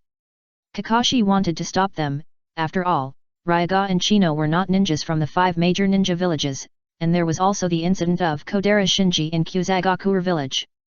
But when he thought of Ryaga and Chino's strength, and that they had just covered Naruto and Sasuke's escape from the Sea of Trees, he acquiesced to Shinji's arrangement. After a while, only Shinji, Kakashi, Yamato and other senior ninjas were left on the field. Hong whispered, is he still there? Shinji smiled, don't worry, his target is me. Killing Intense Sense was still reminding Shinji that the threat was not far away, so he knew that Ranmaru was nearby and did not follow the retreating people. Hong sighed, you can still laugh. In the dark, Ranmaru stared at Shinji on the field. After seeing Chino and Karin, who had sensed his transparent escape before, left one after another, his eyes were filled with murderous intent. Uchiha Shinji, you are simply courting death. The next moment, he flashed and pounced on Shinji. Swoosh! A kunao shot from the air and nailed on the root. He pounced on Shinji, stopping him in the surprise attack. Who? Ranmaru looked up suddenly and found 2 people wearing red cloud clothes standing on a tree branch not far away. The first update is here. Please recommend and vote. Chapter 815 The Ability of Ranmaru's Red Eyes.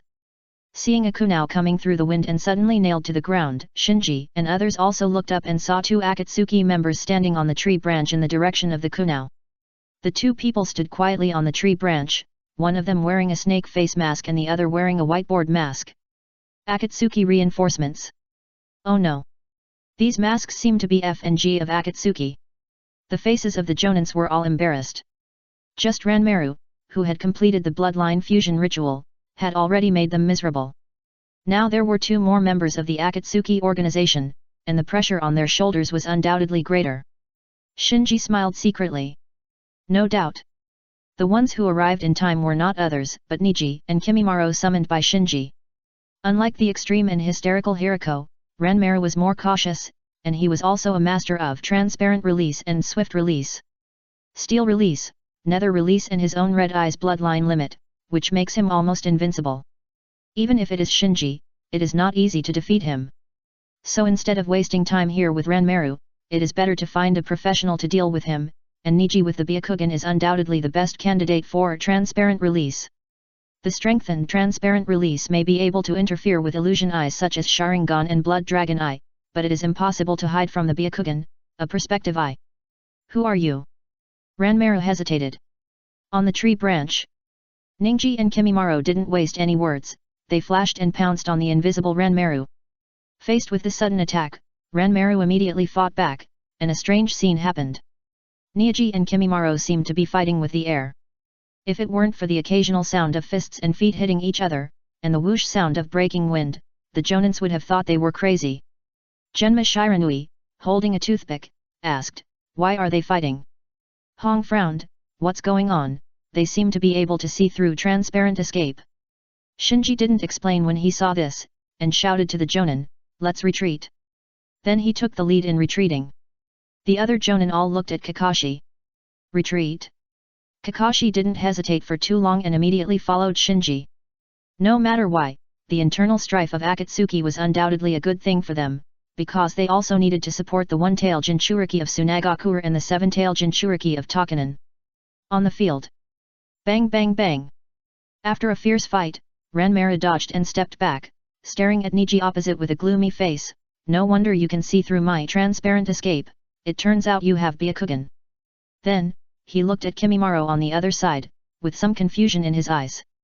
Because in his red-eyed vision, the eyes in Kimimaro's eye sockets obviously did not belong to any kind of eye technique bloodline limit, so he was a little confused about why Kimimaro could also see through his transparent escape.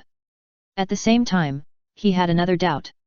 That is, he didn't understand that the most active area of chakra for other people is often near the heart, but the most active area of chakra in the bodies of the two Akatsuki members in front of him is abnormally concentrated on the eyebrows. The heart, especially the most dazzling part, even his red eyes can't see clearly. Opposite. Under the mask, Niji and Kimimura's expressions are also a little solemn. Although Ranmaru's physical skills are a bit stiff and immature, with the blessing of swift release and steel release, it has a great effect of flying bricks. In addition, Ranmaru is obviously also a pupil bloodline ninja, and his insight is also good, so they found that it is not as easy to defeat or even capture the opponent alive as imagined. Especially Kimimaro needs the biological exoskeleton H to help him share Nishi's Byakugan vision, so that he can find Ranmaru in the transparent release state, and the delay is inevitable, so his physical strength cannot be perfectly exerted. After a brief panic, Ranmaru gradually stabilized his mind and said, "Don't think that you can restrain me with Byakugan. Haven't you heard that the nemesis of Byakugan is red eyes?" As he said, Ranmaru put his hands together with a snap sound and activated his pupil power. Swish! Swish! Swish! Instantly, as his red eyes burst out, red light shone from his eyes, projecting vivid phantom clones around like projections. These phantom clones then began to change in light and shadow, gradually disappearing, just like Ranmaru's original body, in the state of transparent escape. This. Ninkai was stunned for a moment. Because he found that his Byakugan could not distinguish which phantom was real and which was fake. At this moment, all the phantoms moved, rushing towards Niasai and Kimimaro from all directions. Faced with this dazzling phantom attack, both Niasai and Kimimaro were unable to resist and could only retreat. Bang!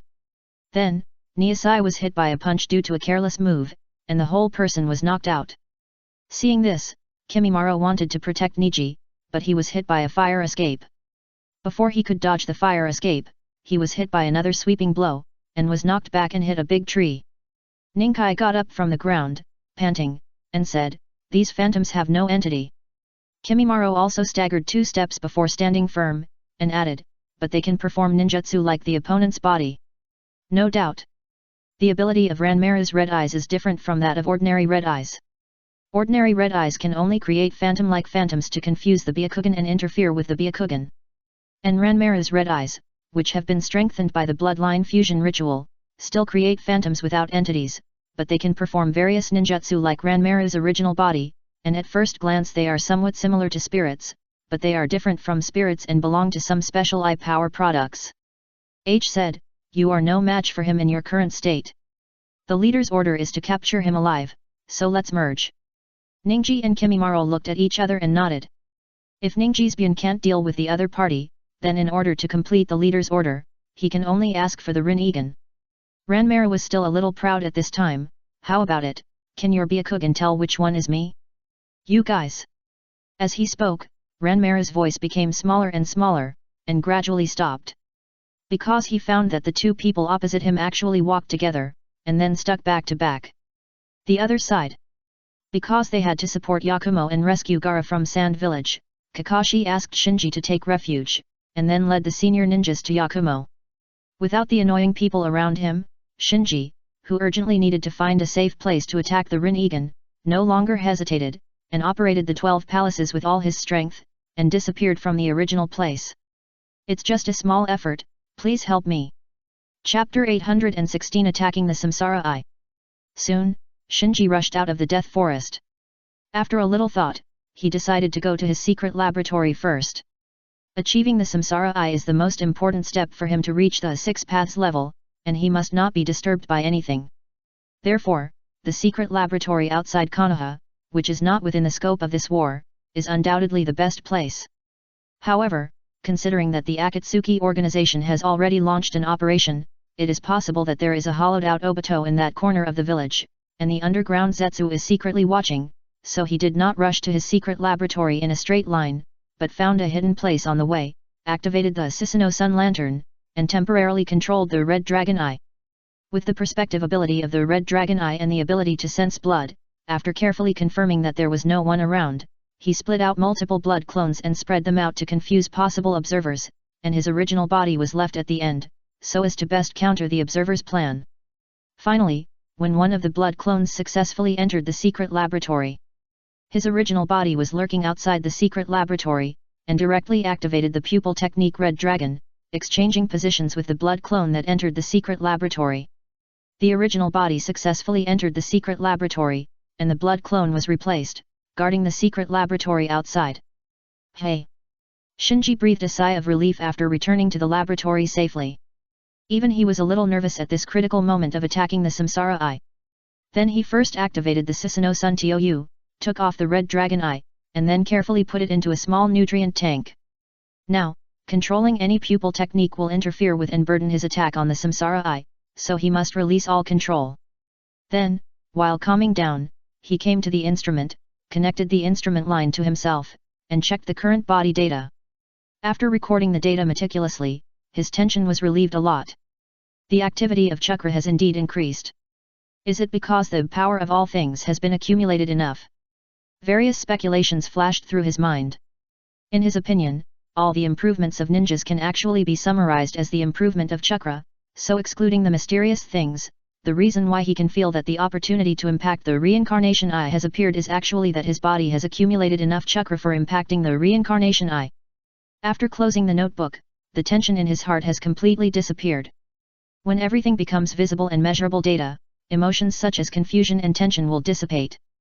After all, the biggest cause of fear is the unknown. From the data, Shinji has completely surpassed Karin, who was preparing to impact the reincarnation eye, so his success rate this time is very high. After leaving the laboratory, Shinji came to a more spacious practice field. He did not turn on the lights, but slowly stepped into the shadows, using the quiet and dark environment in the underground practice field to focus more on himself. He came to the center of the practice field, sat down cross-legged, and slowly opened his tightly closed eyes, revealing the scarlet Sharingan inside. He did not start the pupil techniques Hibi and Hwajin to extract the chakra of Otsutsuki Indra from Suzuki, but tried to use his own chakra to impact the Samsara Eye. So, in the darkness, his chakra surged, and while the three Megatama on the Sharingan spun quickly, the entire pupil also bloomed with dazzling red light. Shua! In an instant, his Sharingan transitioned from the ordinary Megatama state to the eternal Mangeki Sharingan state, and his momentum gradually climbed to the peak. Is this my limit? Shinji was secretly shocked. Because he had been preparing to attack the Rinnegan before, he hadn't used his full chakra for a long time. Now that he had used his full chakra, he found that his chakra had grown to this point, which made him a little frightened. However, even with such a terrifying chakra, there is still a step away from opening the Rinnegan. Although this step is very clear, Shinji just can't take that step with his own ability. In terms of Yang escape chakra, both the quality and quantity are sufficient, but the quality of Yin escape chakra is still a little lacking. Shinji couldn't help but sigh. He felt that if he launched Niobe and Hwajin desperately, and gathered the chakras of the marked subordinates such as Karin, Shiro, Yakumo, Shin, Niji, Kimimaro, Ryaga, and Chino together, and rushed with a huge amount of chakra, there was actually a good hope to break through the shackles and open the Rinnegan that symbolizes the threshold of the six paths. But at the moment, the Akatsuki organization was invading Konoha, and fighting was going on all fronts. If he rashly extracted the chakra of his subordinates, it would likely cause accidents to his subordinates, so he did not act rashly and decisively gave up the attempt. He decided to follow the original plan and extract the chakra of Otsutsuki Indra from Suzuki to attack the Rinnegan in the most reliable way. Soon, Shinji, who had activated Niobe, sensed Suzuki. At this time, Suzuki had entered the shelter under the protection of Naruto, Karin, Haku, and others, but because of the excessive use of the curse seal before, his body was very weak and even his movements were difficult. Shinji didn't waste any words and directly said to Suzuki through Niobe, "I need your chakra." What? Hearing the voice of the leader in his heart, Suzuki was stunned. Shinji made his own conditions, "Give me chakra, and I will help you restore your pupil power." Suzuki, who reacted, was overjoyed, "Really? The exhaustion of the pupil power of the Mangeki Sharingan is his biggest worry now. Otherwise, he would not use the power of the curse seal." Shinji did not emphasize that he could do it, but said coldly, "Tell me your answer." "Okay."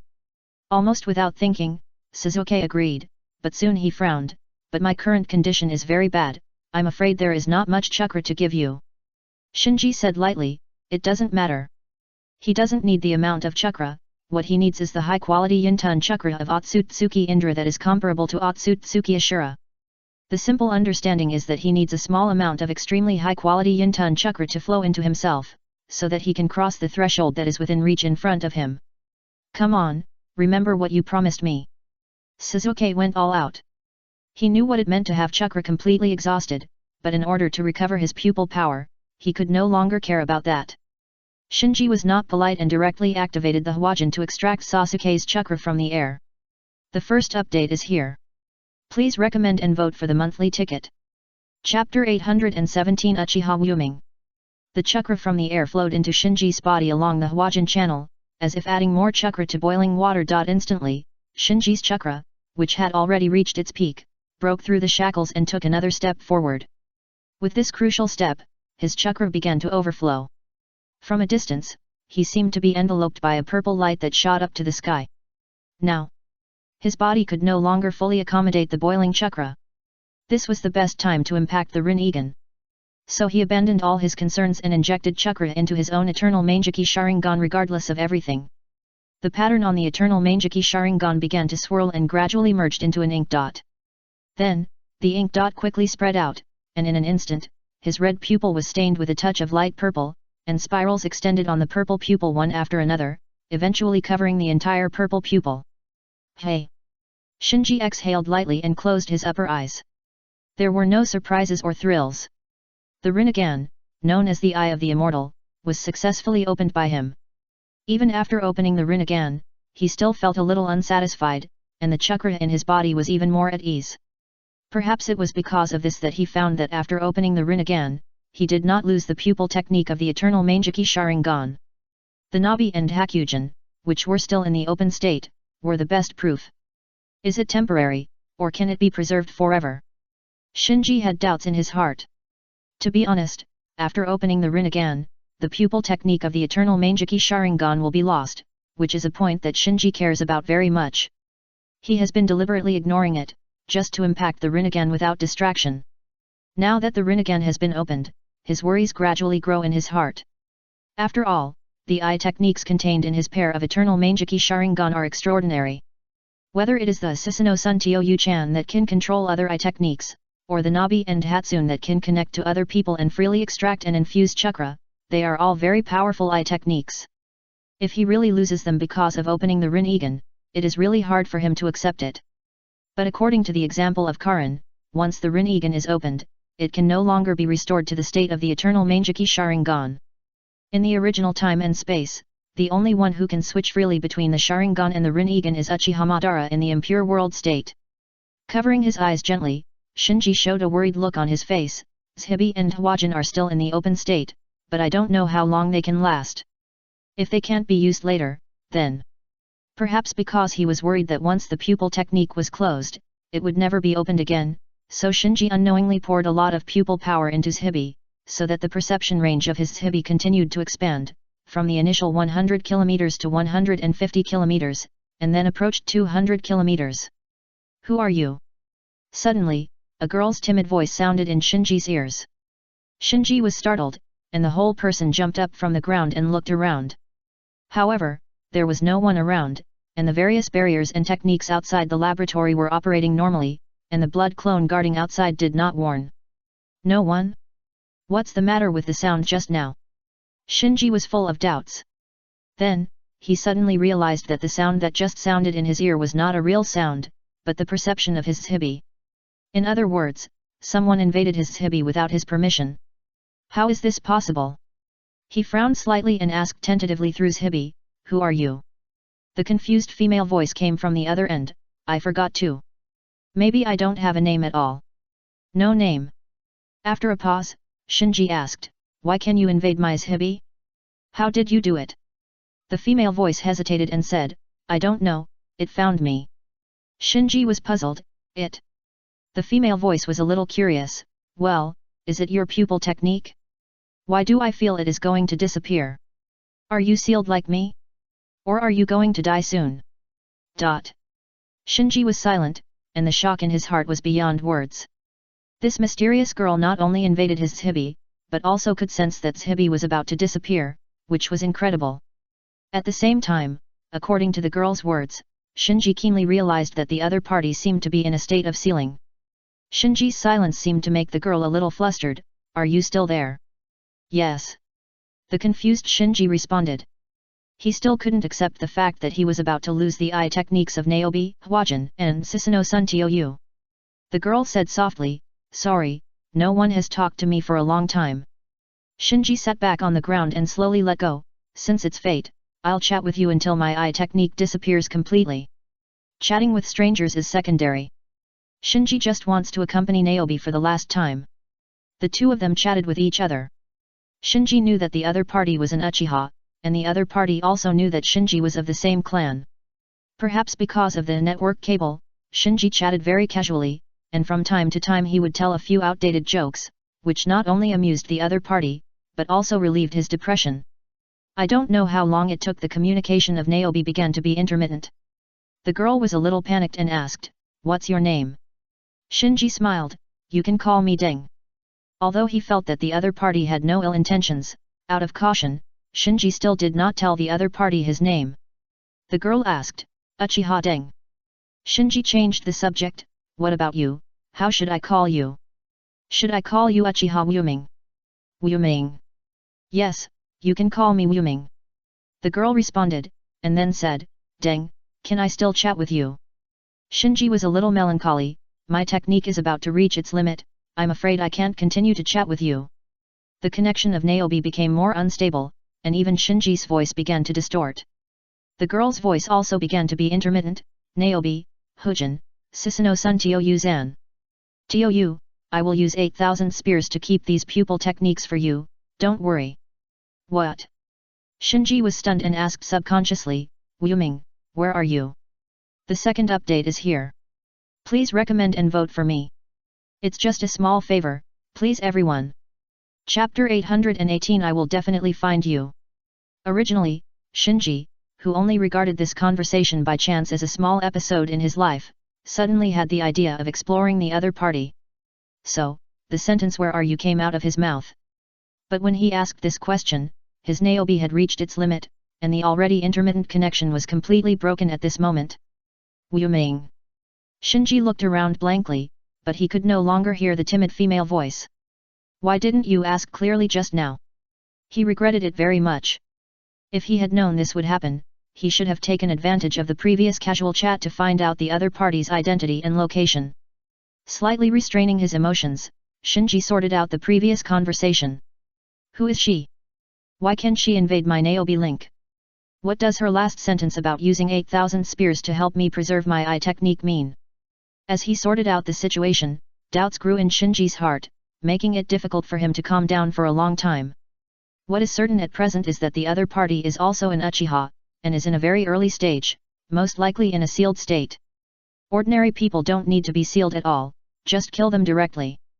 Since she was sealed by someone, it means that her identity is not simple, or her strength is very strong.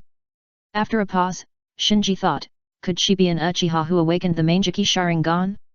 Yes, she can invade my Niobe space, an ordinary Megatama Sharingan can't do it at all. Uchiha. Woman. Mangeki Sharingan. By connecting these three key points together, the scope of the investigation can be narrowed down. Looking up the family tree, we should be able to find some clues. After all, there are not many people who can awaken the Mangeki Sharingan, and there will be 1 or 2 lines of records in the family tree. Shinji had an idea. The reason why he wanted to start with the family tree was because his intuition told him that Wuming should not be the current Uchiha. Firstly, according to the memory of his previous life, after Itaki exterminated the family, there were only a few Uchiha surviving in the ninja world, and there was no one called Uchiha Wuming. Secondly, from the previous casual chat, he found that Wuming didn't even know Konoha. After having an idea, the worry on Shinji's face disappeared a lot. Just as he was about to leave the dark underground training ground, he suddenly thought that if he was sealed in such darkness, he was not sure how long he could hold on rationally. Wuming. Has she been locked in such darkness? Shaking his head, Shinji murmured, I must have thought too much. She may not have been sealed for long. She clearly laughed when we were chatting. If it was Shinji himself who was sealed in the darkness, he was very sure that he would not be able to laugh even if he heard the funniest joke. Besides, the joke he just told was very ordinary. After a short pause, Shinji took a step and walked out of the darkness. If Wu Ming was really locked in a certain darkness, he would definitely pull Wu Ming out of the darkness. Who told him to tell Wu Ming that his name was Deng? After leaving the dark underground practice field, Shinji came to the laboratory and connected the instrument to himself again. He began to record various physical data after opening the Samsara Eye. As he expected, opening the Samsara Eye is not just a simple improvement of pupil power. Just like Karin who opened the Rinnegan before, after successfully awakening the Rinnegan, all the data of Shinji's body have been greatly improved, especially the quality of chakra, which has been significantly improved compared with before. Generally, when ninjas practice chakra, they are more about accumulating the amount of chakra, and it is difficult to involve the improvement of chakra quality. Often, only by fully mastering a certain change in the nature of chakra can the quality of chakra be barely improved a little bit. For example, the black lightning of Kumigaku Darui, and the purple lightning developed by Kakashi who lost the Sharingan in the original time and space. This is because under the system of ninjutsu, there is almost no means to improve the quality of chakra. The amount of chakra and the quality of a ninja's chakra are often determined at birth.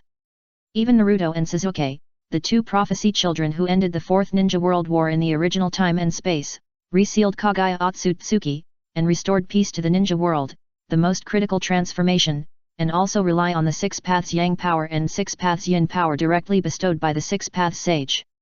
So every opportunity to improve the quality of chakra is precious in the ninja world. After meticulously recording all the data of the body, Shinji untied the instrument, then raised his hand to the distance, and a repulsive force suddenly generated, sending the notebook to the bookshelf in the distance.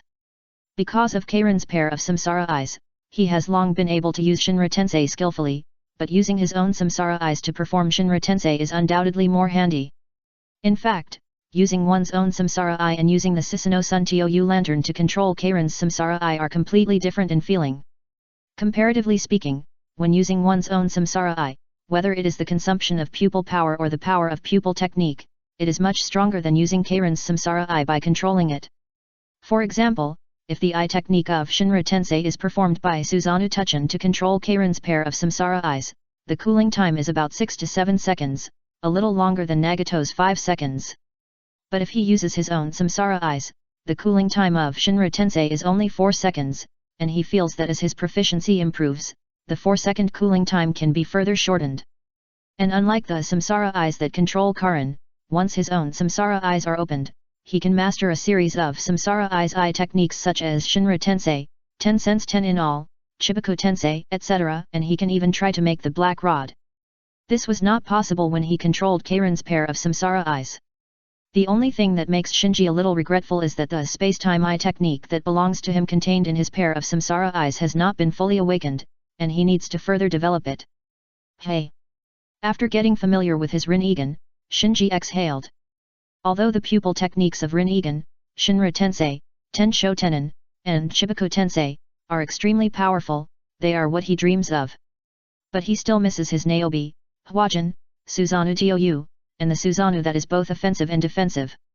Without these pupil techniques that accompanied him from weakness to strength step by step, he always felt that he had become incomplete. Wu Ming, I will definitely find you. The first update is here. Please recommend and vote for the monthly ticket. Chapter 819 Defeat. After getting his mood in order, Shinji came to the cloakroom and changed into the red cloud suit of the Akatsuki organization and the contact lenses he had prepared in advance. The Rinnegan cannot be closed, and Shinji had already considered this. So in addition to using more noticeable goggles, the only option is to use contact lenses to cover the special patterns of the Rinnegan.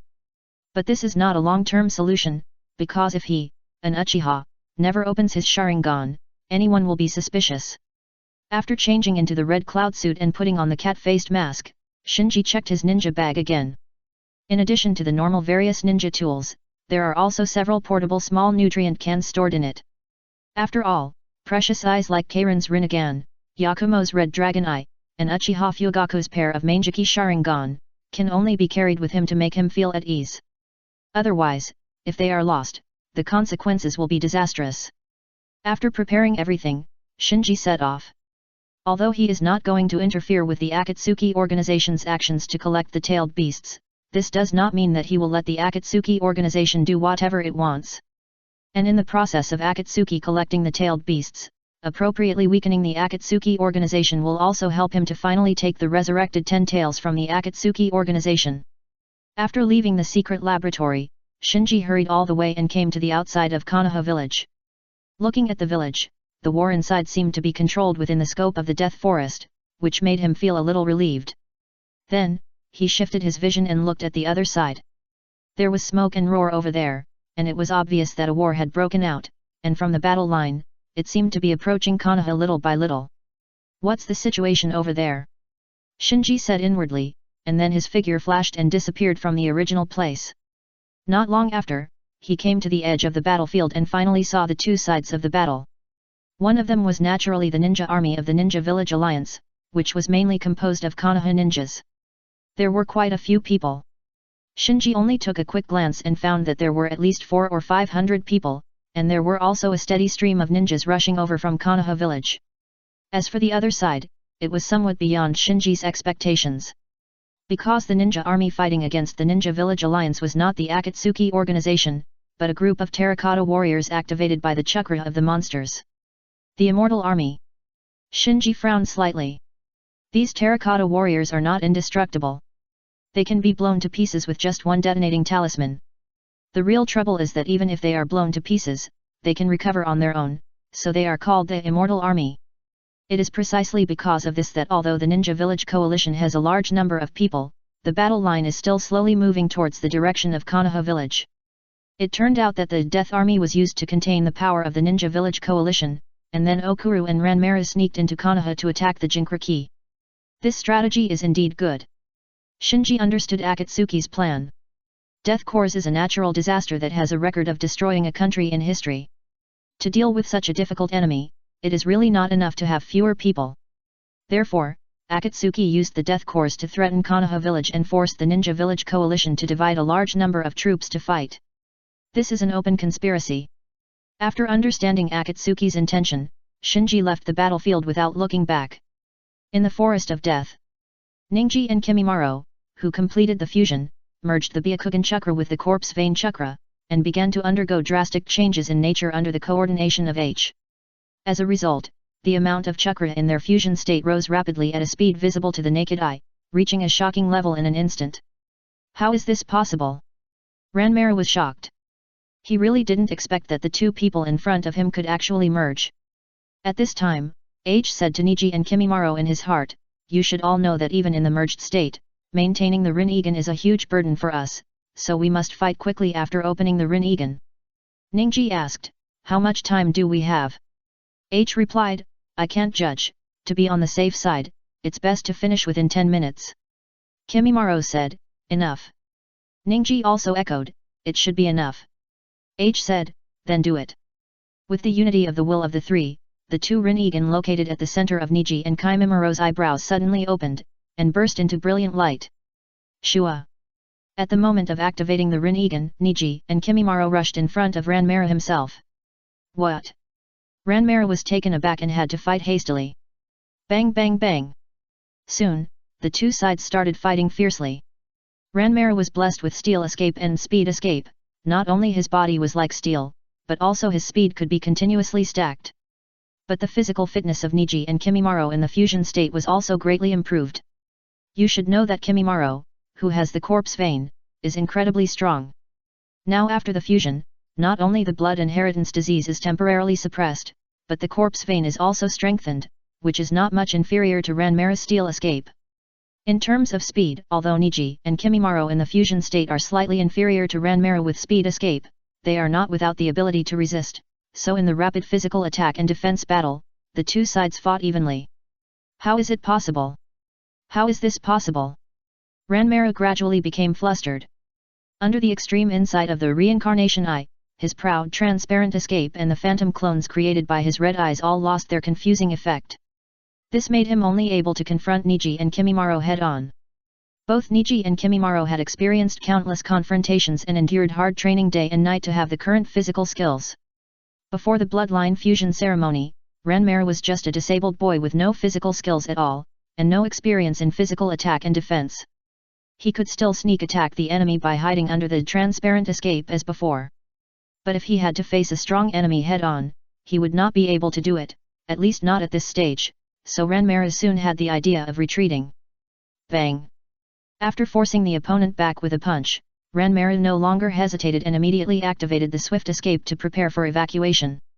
In his mind, as long as he wanted to escape with the swift escape, even the tough enemy behind him would not be able to do anything to him. But who knew that as soon as he jumped out, an inexplicable suction suddenly enveloped him, sucking him towards Niji, Kimimaro. Ranmaru looked incredulous, turned around, and found that the powerful enemy behind him had only stretched out an arm towards him.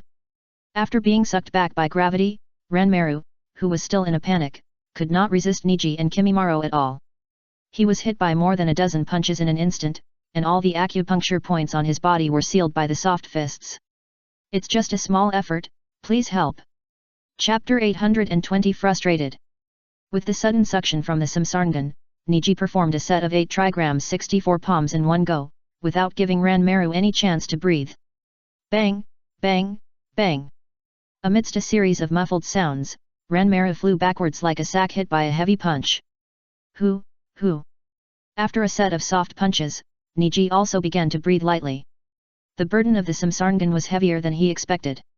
Although his insight had been unprecedentedly improved after opening the Samsarngan, and he also had magical abilities such as suction and repulsion, the consumption of chakra had also reached an unbearable level.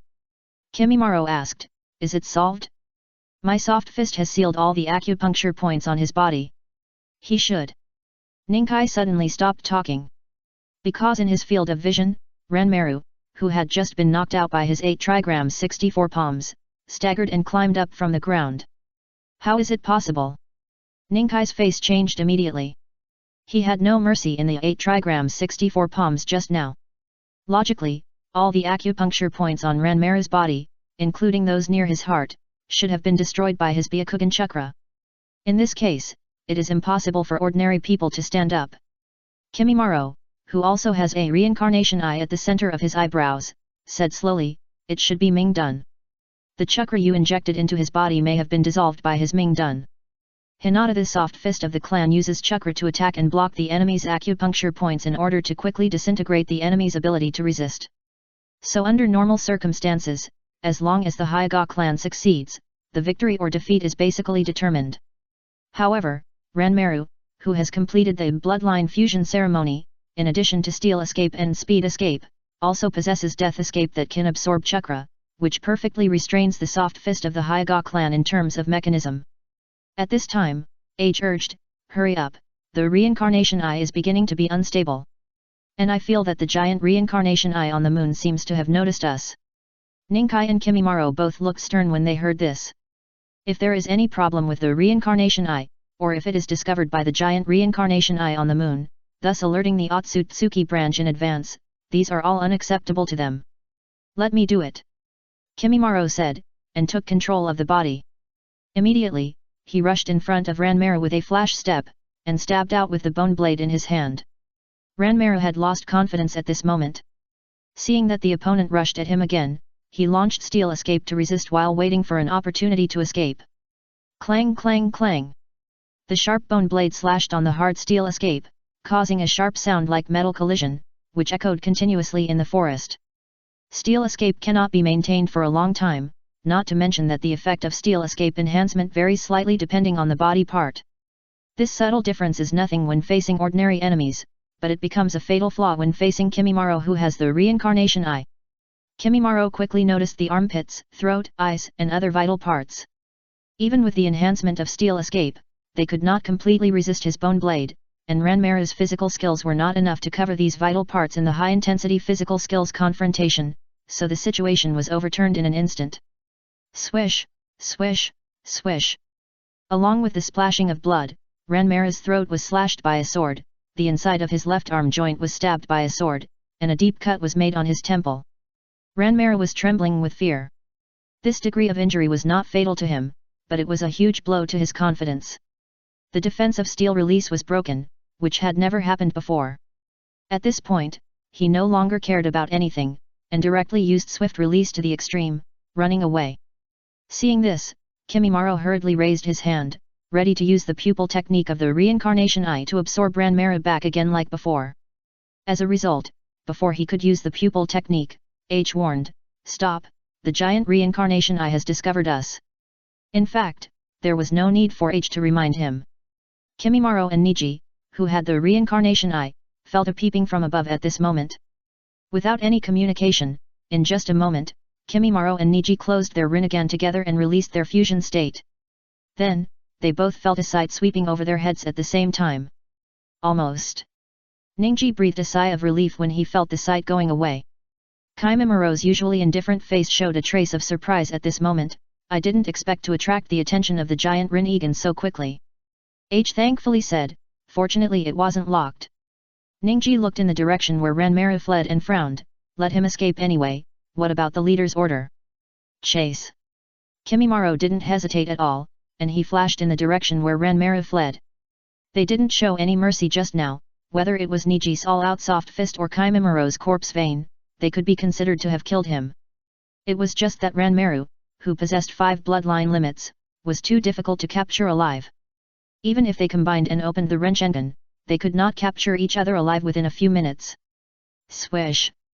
Ranmaru, who was galloping in the forest of death, had lost his previous composure and even forgot to maintain the transparent release, so he ran into a team of Konoha's Anbu team head-on. "It's the Akatsuki organization. He's injured. It seems someone is chasing him from behind." The Anbu team that blocked Ranmaru's way immediately dispersed and deployed a battle formation. "Get out of the way!" Ranmaru yelled and wanted to rush over, but was forced back by an Anbu with superb swordsmanship. At this time, Niji and Kimimaro, who had released their combined state, also caught up. After seeing Niji and Kimimaro, who were also wearing Akatsuki's Red Cloud uniforms, appear, the Anbu team members are all ready to face the enemy. However, fortunately, Kakashi had already spread the news of the internal conflict in Akatsuki, and coupled with Ranmaru's injuries and his hasty escape, the Anbu vaguely guessed that the two groups of Akatsuki members in front of them seemed to be different. Damn it! After seeing Niji and Kimimaro catch up, Ranmaru was shocked and tried to force his way through the Anbu team's blockade. Analyzing that Niji and Kimimaro might not be in the same group as Ranmaru, and Ranmaru was injured again, the Anbu naturally they could not let Ranmaru off easily, so they immediately launched an attack. Boom boom! Just as several Anbu were about to attack, a fire ninjutsu and a wind ninjutsu suddenly appeared behind them. Under the combination of wind and fire, the fire suddenly surged and engulfed them all. Here is the first update. Please recommend and vote for the monthly ticket.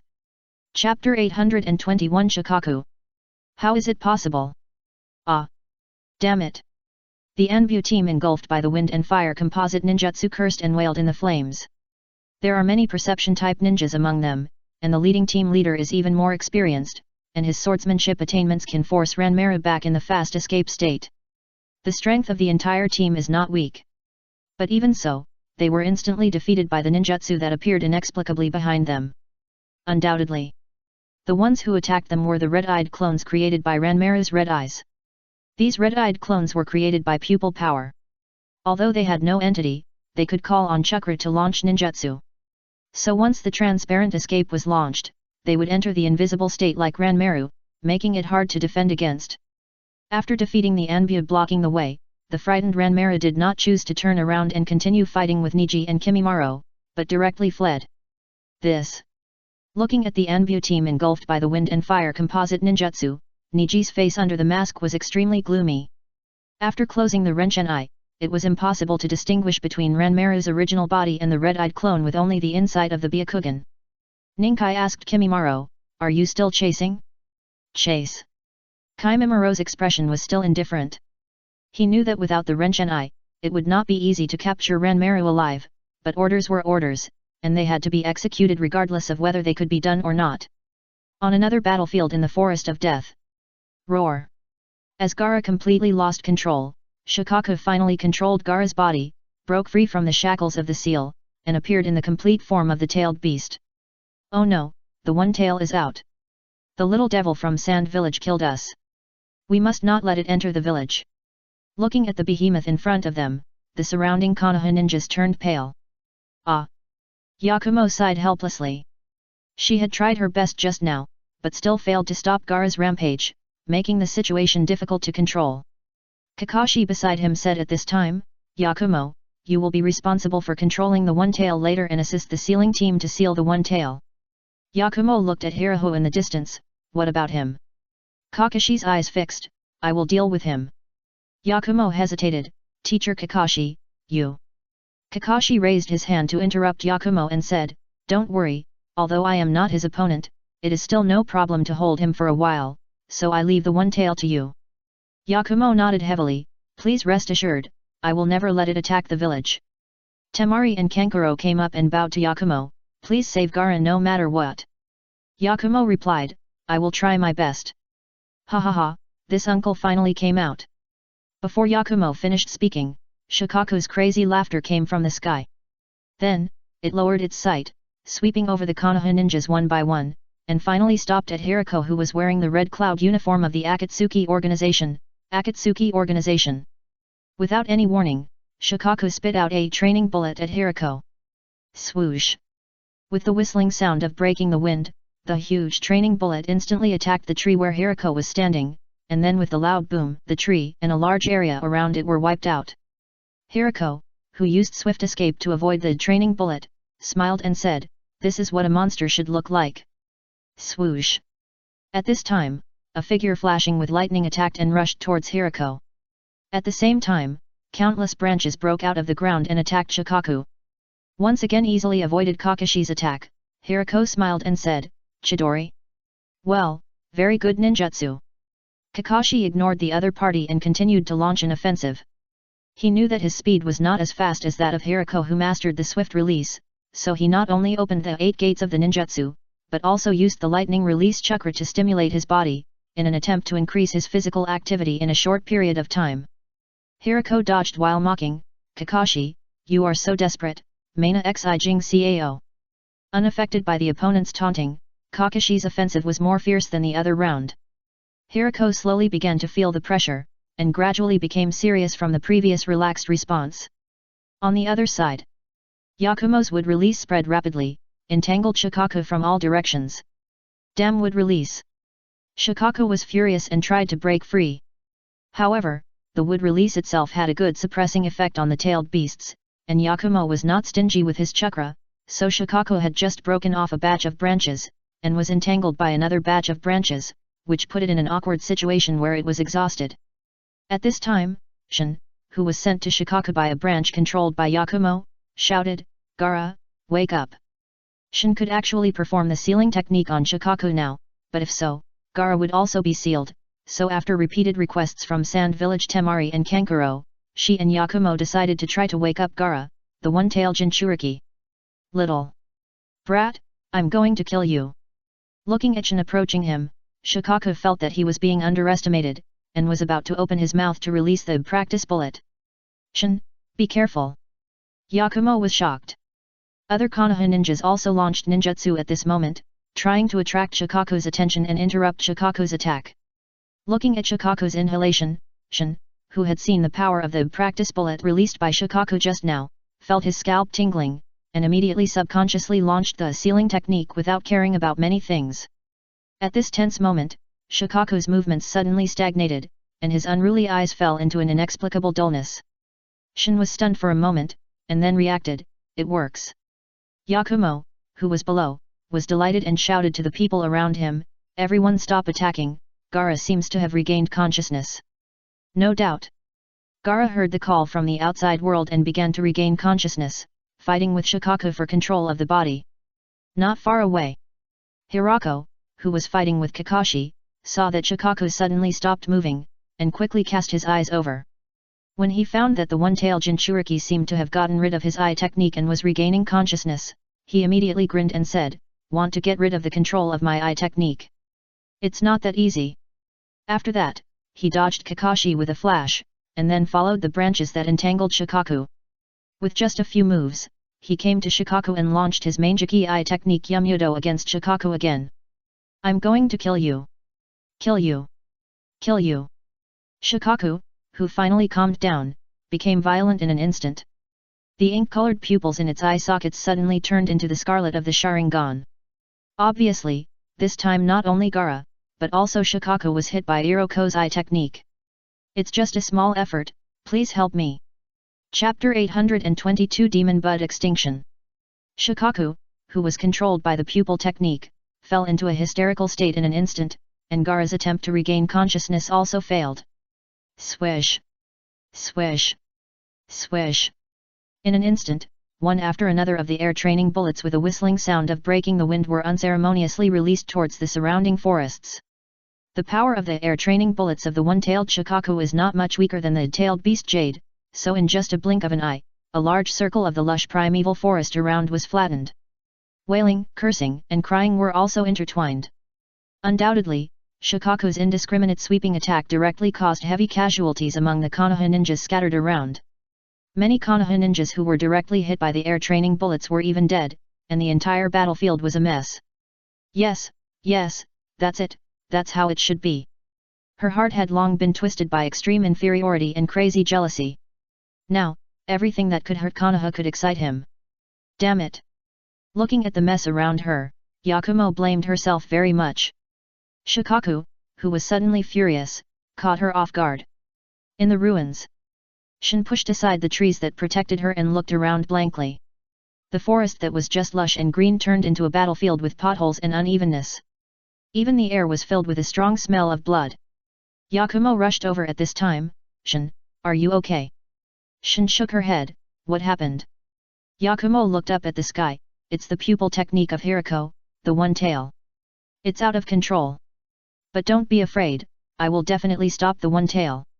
Shua. Just when Yakumo was ready to suppress the out-of-control one tail at all costs, a somewhat panicked figure suddenly rushed into the field. She looked over quickly and found that the figure was actually a young man wearing the red cloud uniform of the Akatsuki organization. The other party gave her a familiar feeling, as if she had seen him somewhere, but she couldn't remember it for a moment. In addition, the other party's condition was obviously not good. There were obvious scars on his cheeks and neck. Coupled with his panicked figure, he looked very embarrassed. Obviously, the one who suddenly rushed into the field was not someone else, but Ranmaru, who was chased by Niji and Kimimaro. Just when Yakumo was guessing Ranmaru's identity, Bailuo, who also noticed Ranmaru, frowned. You are injured. What happened? Lost in front of Bailuo, Ranmaru said while panting, it's the Akatsuki organization, I was attacked by them. When Bailuo heard it, his brows were knitted tighter. What nonsense are you talking about? Ranmaru didn't know how to explain, so he had to point in the direction behind him. Following the direction of Ranmaru's finger, Okuro's eyes shone, because in that direction, two mysterious people wearing hooded red cloud suits and masks were coming quickly. It's them. Okuro's expression became serious.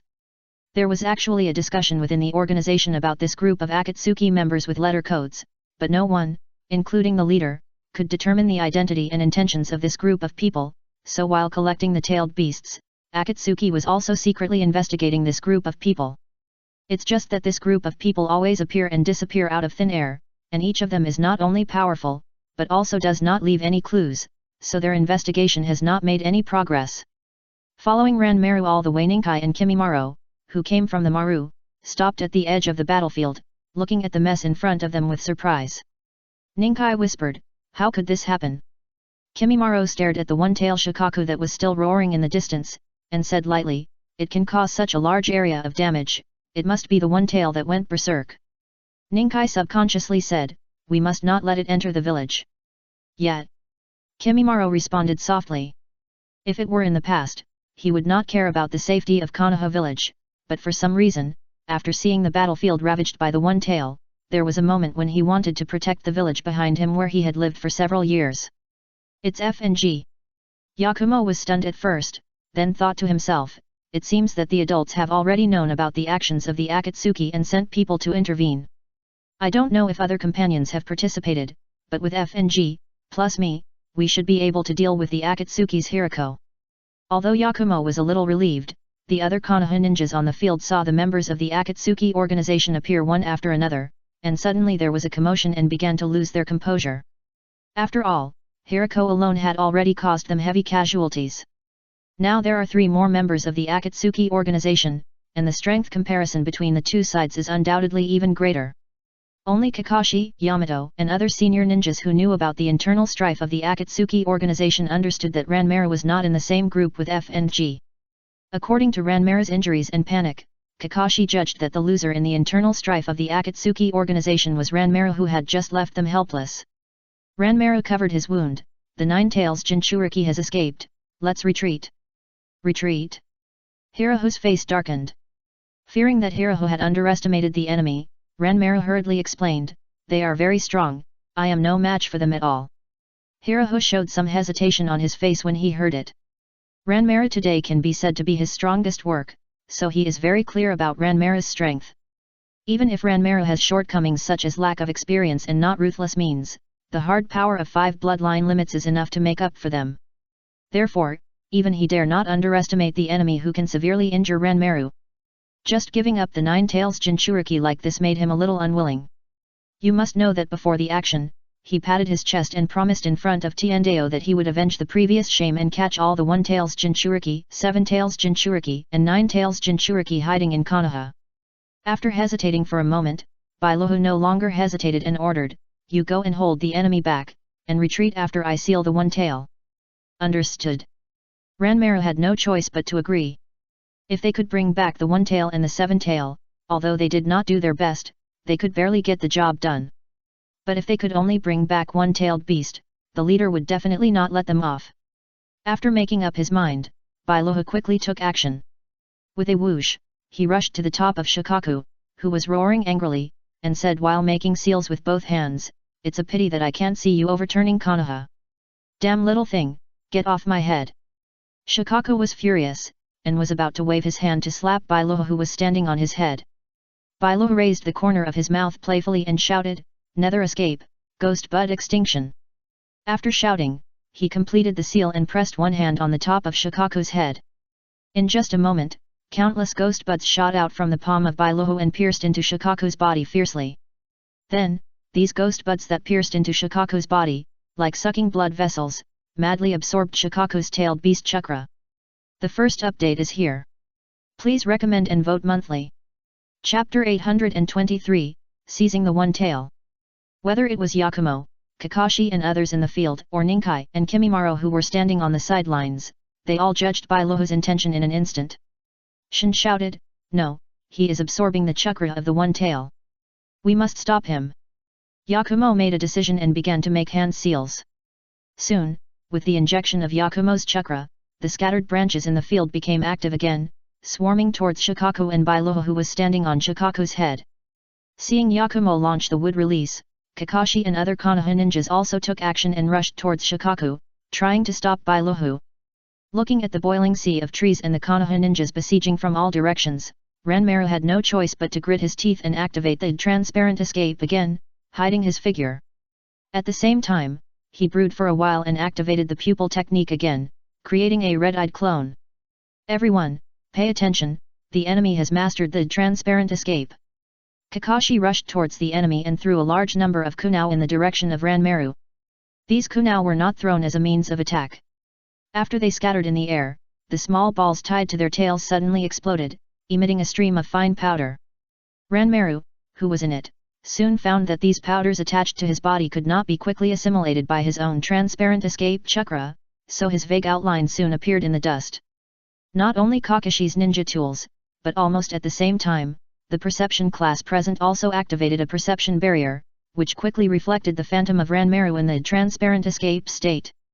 However, what everyone did not expect was that, whether it was the dust thrown by Kakashi or the perception barrier of the barrier class, they found not just one target, but 7 or 8. Kakashi had doubts in his heart, could it be a shadow clone? At this time, he had already approached the first target. Looking at the blurred outline of the opponent in the dust, he did not dare to be careless and used the seal to launch the Reikari. With his chakra, such frequent use of Reikari has already caused a great burden on his body, but facing the strong enemy in front of him, he can only go all out. Swish! In an instant, Kakashi, holding the Reikari, crossed with the blurred figure with dust in front of him. How is it possible? At the moment of crossing each other, Kakashi's pupil shrank. Only then did he realize that the opponent had no entity, like a ball of air, but the dust hanging on the opponent's body seemed to indicate that there seemed to be something there. Hey! Just then, a whistling sound came from behind him. He hurriedly turned his head and found that the phantom that passed through him actually used a seal to cast a fire escape ninjutsu on him. Kakashi didn't bother to think about it and quickly dodged sideways. Although he dodged in time, the fire escape still hurt his left arm. Looking at the large area of burns on his left arm, he knew it was not an illusion. Others were not as sharp as Kakashi. Many Konoha ninjas were killed by Ranmaru's red-eyed clone after just one encounter. What kind of technique is this? Looking at his dead and injured colleagues around him, Kakashi's face was full of grief and anger. If these clones have no entity, they should not be attached to dust, nor should they be able to perform ninjutsu independently. But if they have the same entity as the shadow clone, they should not have passed through him like a ball of air just now. Obviously, with the eyesight of Kakashi, the first technician of Konoha, he did not see the peculiarity of the red-eyed clone created by Ranmaru. The red-eye clone is not completely without a physical body, but its physical body is a small ball of chakra based on Ranmaru's red-eye power, so it is as soft as air. Although it can be contaminated by dust floating in the air, it cannot engage in physical combat with the enemy. Just as Kakashi was stunned, Hokuno's new sealing technique Demon Bud Annihilation, which combines Maidun and Demon Bud Ra, quickly extracted Shikaku's tailed beast chakra. The huge body of the one tail, which was tens of meters high in a fully liberated state, shrank rapidly at a speed visible to the naked eye. In just a short while, Shikaku was only 2 or 3 meters high, like a fat giant cat. As Shikaku's body became smaller and smaller, Gaara's body gradually separated from its body. Gaara, who had half of his body exposed from Shikaku, grabbed a ghost bud that had been inserted into Shikaku's body. "Stop it!" Hiraho laughed and said, "Give up, and be sealed by me obediently, so you can suffer less." Although he was already extremely weak, Gaara still held the ghost bud tightly. "You bastard, let Shikaku go. You are overestimating yourself." Hiraho snorted and stepped up the sealing technique. Soon, Shikaku was absorbed by the ghost bud and only a small ball was left. Most of Gaara's body was freed, and only his right hand was connected to Shikaku, and the other end that was pulling Shikaku was dense with ghost buds. Gaara, who had already landed on his feet, immediately made a pulling motion. He leaned back like a tug-of-war, leaving only a small ball of Shikaku, like a long rope in tug-of-war, and the other end was Hiraho who was performing the sealing technique. Gaara, who was in a weak state, was obviously no match for Hiraho, so after a short struggle, Gaara began to lose the upper hand. Just when Gaara and Shikaku were about to be pulled away by Hiraho's ghost bud, several branches stretched out, entangled Gaara's body, and pulled him back. At the same time, several chakra lines shot out and stuck to Gaara's limbs, also helping him to pull back. Gaara looked sideways and found that it was Yakumo who controlled the wood release and Kankuro who was injured, who lent him a hand at the critical moment. Swish! Soon, a ball of sand crossed most of the battlefield, flew over, and rushed towards Gaara. These sands were obviously the sands left at the other end of the battlefield when Gaara went completely crazy. After finding that he had escaped from Shikaku, they immediately flew over to protect him. "Damn it, one by one, they come to hinder me." Hiraho was a little annoyed. With Yakumo's wood release, Kankuro's chakra, and the annoying sand, he found that his ghost buds could not completely absorb Shikaku and Gaara in a short period of time. Discovering that F and G who had been standing on the sidelines were rushing towards this side, he knew that he had little time left, so he made up his mind and gave up sealing Gaara directly. Anyway, he had obtained the one tail, and as for the one tail Jinchuriki, it didn't matter much if he gave it up. So, he was ruthless and no longer tried to absorb Gaara together, but only took Shikaku from Gaara, and then quickly restrained the ghost buds, and disappeared from the spot with a flash. It's just a small effort, please everyone. Chapter 824 Storm Release Secret. This tug-of-war ended with the rope breaking. But the result of the rope breaking was not something Gaara, as a Jinchuriki, could bear, because there was only one result for the Jinchuriki who lost the tailed beast, that is death. Plop! With a muffled sound, Gaara fell to the ground. "No!" Kankuro roared. Temari stood there in a daze. Yakumo also looked depressed. She thought she was just if they could find a way to seal Gaara, they could reverse the situation. However, they didn't expect that Hiraho actually mastered such a terrifying sealing technique. With the combination of Ming-Dun and Ghost Bud, he actually snatched the one-tailed beast from them. At the other end, Hiraho, who had retreated far away, grinned. Another tailed beast was obtained. Although there was a small accident on the way, and he failed to seal the one-tailed beast Gaara together. At least the one-tailed beast was caught. Then, he glanced at Ranmara who was blocking the Konoha ninja, and his eyes suddenly became cold. The strange red-eyed clones around Ranmara soon came into his sight, and he couldn't help but marvel at them even though he had the Mangeki Sharingan. Without a physical body, they can perform ninjutsu. Combined with the transparent tunic mastered by Ranmara himself, these red-eyed clones are simply hard to guard against. How dare that kid lie to me? Instantly, Bailuo realized that Ranmara had not told him the truth before. The previous bloodline fusion ceremony on the top of the snowy mountain not only strengthened Ranmara's transparent escape, but also strengthened Ranmara's red eyes. Humph! After a light snort, Bailuo calmed down the doubt on his face and hid the covetousness in his eyes. Now was not the time to turn against Ranmaru. His sight shifted, and Bailuo looked at Yakumo, Shin, and others who were full of grief and anger, with his mouth corners raised high. Now Takanen's seven-tailed Jinchuriki Ka-ed was temporarily sealed in the scroll by him. Although living creatures like humans cannot be sealed in scrolls in general, Jinchuriki are different. Their strong vitality ensures that they will not die immediately even if they are sealed in the scroll for a short time. And the one-tailed Shikaku was temporarily sealed in his body by him. Aside from the escaped nine-tails Jinchuriki, they had already accomplished more than half of their goal this time, so the burden on their shoulders was much lighter, and they could retreat without burden at any time. Therefore, he planned to kill one last time before retreating, and teach Konoha a lesson that would be unforgettable. At this time, Hirahu noticed Shin beside Yakumo, and an idea came to his mind, a priestess from the land of demons? If I catch her, that guy Wuliang will probably be very grateful to me. Shua! Without hesitation, he rushed towards Shin in a flash. Yakumo, Shin, and others were still feeling sad and angry about Gaara's death, when they saw Hirahu suddenly coming over, so they had to fight hastily. Yakumo, who didn't have time to launch the wood release, stepped forward directly, and with the help of Hirahu, launched a fierce physical attack and defense with the opponent. Bang bang bang! In an instant, a series of low punches and kicks echoed on the battlefield. Kurama Yakumo, I heard that you are Tsunade's disciple. If I kill you here, she will be very angry. While Hirako continued to attack, he did not forget to interfere with Yakumo. Yakumo did not make a sound, but silently gritted his teeth and persisted.